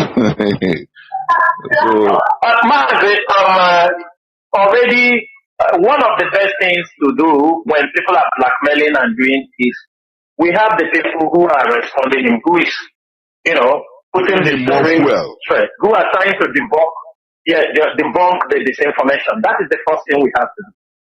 While we are doing this, while we are trying to educate, to correct the disinformation they are peddling around, I have heard and I see a video where he's threatening internal war. You understanding me? The only thing I have to say, you understand me? He should know he's talking to men. He's not talking to kids. This is IPOB. In IPOB we have men. It's not boys. before he even dreamed to pronounce, before he pronounced correctly IPOB. Because I know some years back he couldn't pronounce IPOB very well. So before he even learned to pronounce IPOB very well, men are here. And we know. The only thing is that now that our leaders have pushed and they make it open, then let us see. Because before we do things while we are trying to clarify those things, the siblings are going lying, passing that we are fighting him for. Now the story is clear. The story is very clear. The story is very clear. If anybody who was saying, oh, we are attacking him that he was fighting for, is the story clear now or not? That's why for me, I don't want to meddle because I believe we have solved this problem years back. But we wait. They push him, oh, he said he declared internal war, there is going to be that. With who? With himself? A criminal? This guy, I feel that I'm a medicinal child. And I'm a fine There, Mazi, I have a caller on signal. Mazi Akas, please, welcome to the program. Can you hear me, Mazi Akas? Yes, Mazi, I can hear you loud and clear. Good evening from here. There, Mazi, welcome to the program. Yeah, thank you so much for, you said we shouldn't thank you, but Mazi, it has been part of our life. When somebody is doing good, we try to appreciate. Mazi Chinasanworu, greetings from here. This is Mazi Akas speaking here from Austria, and I serve the indigenous people of Biafra as IPOB, Austria National PRO. Mazi Nasa, I have a question for you. You were trying to clarify something, but I want you please to, make it more clear to our people because our brother Mazi Madubuko finally got to our leader and tried to bring message for Mazi Kanu to the world for us to know the position of this great man.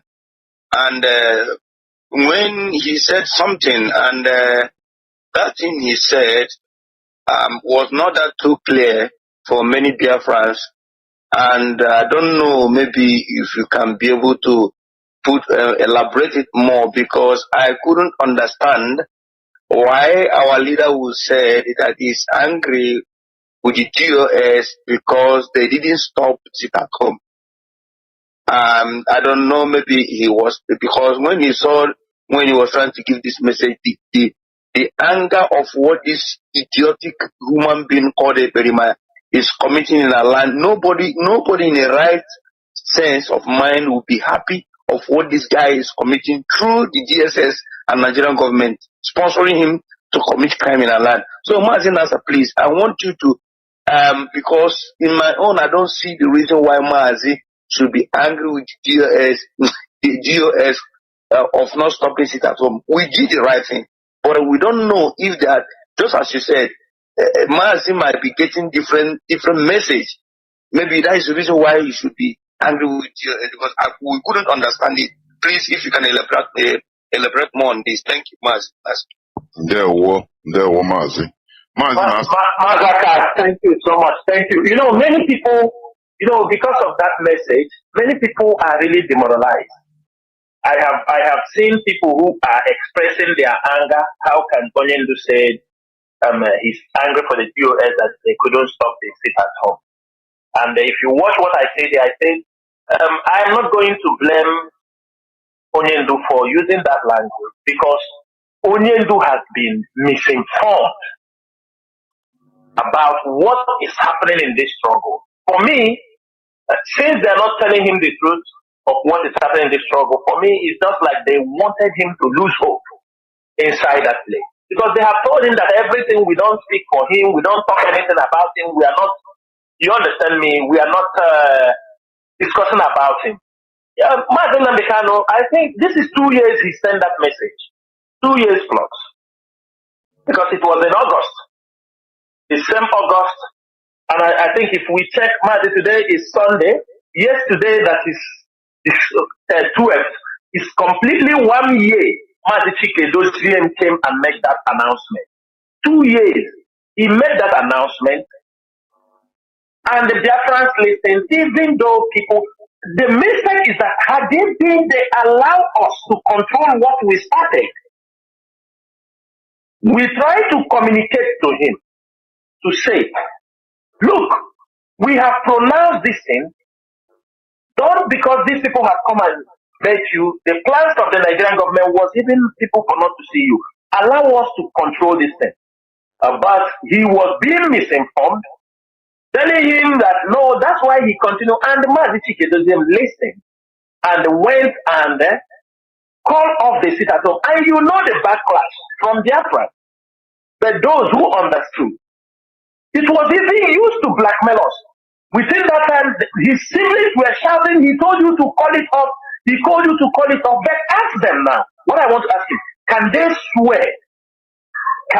swear that after they have championed to call this sit at home off, have they gone from the back supporting a Berima to continue doing what he's doing on the sit at home? That is what people just have to ask him. Ask him this question. Have they ever tell him continue doing what you are doing, you are doing right? So for me, I believe it's a misinformation. How they have, and I'm sure Chinedu is somebody who reasons, he understood. And I am sure when Mazi Nnamdi comes out, he will listen to the men he left behind. Until he chooses not to listen, that's when we will talk something. But for now, I put everything as somebody in the DSS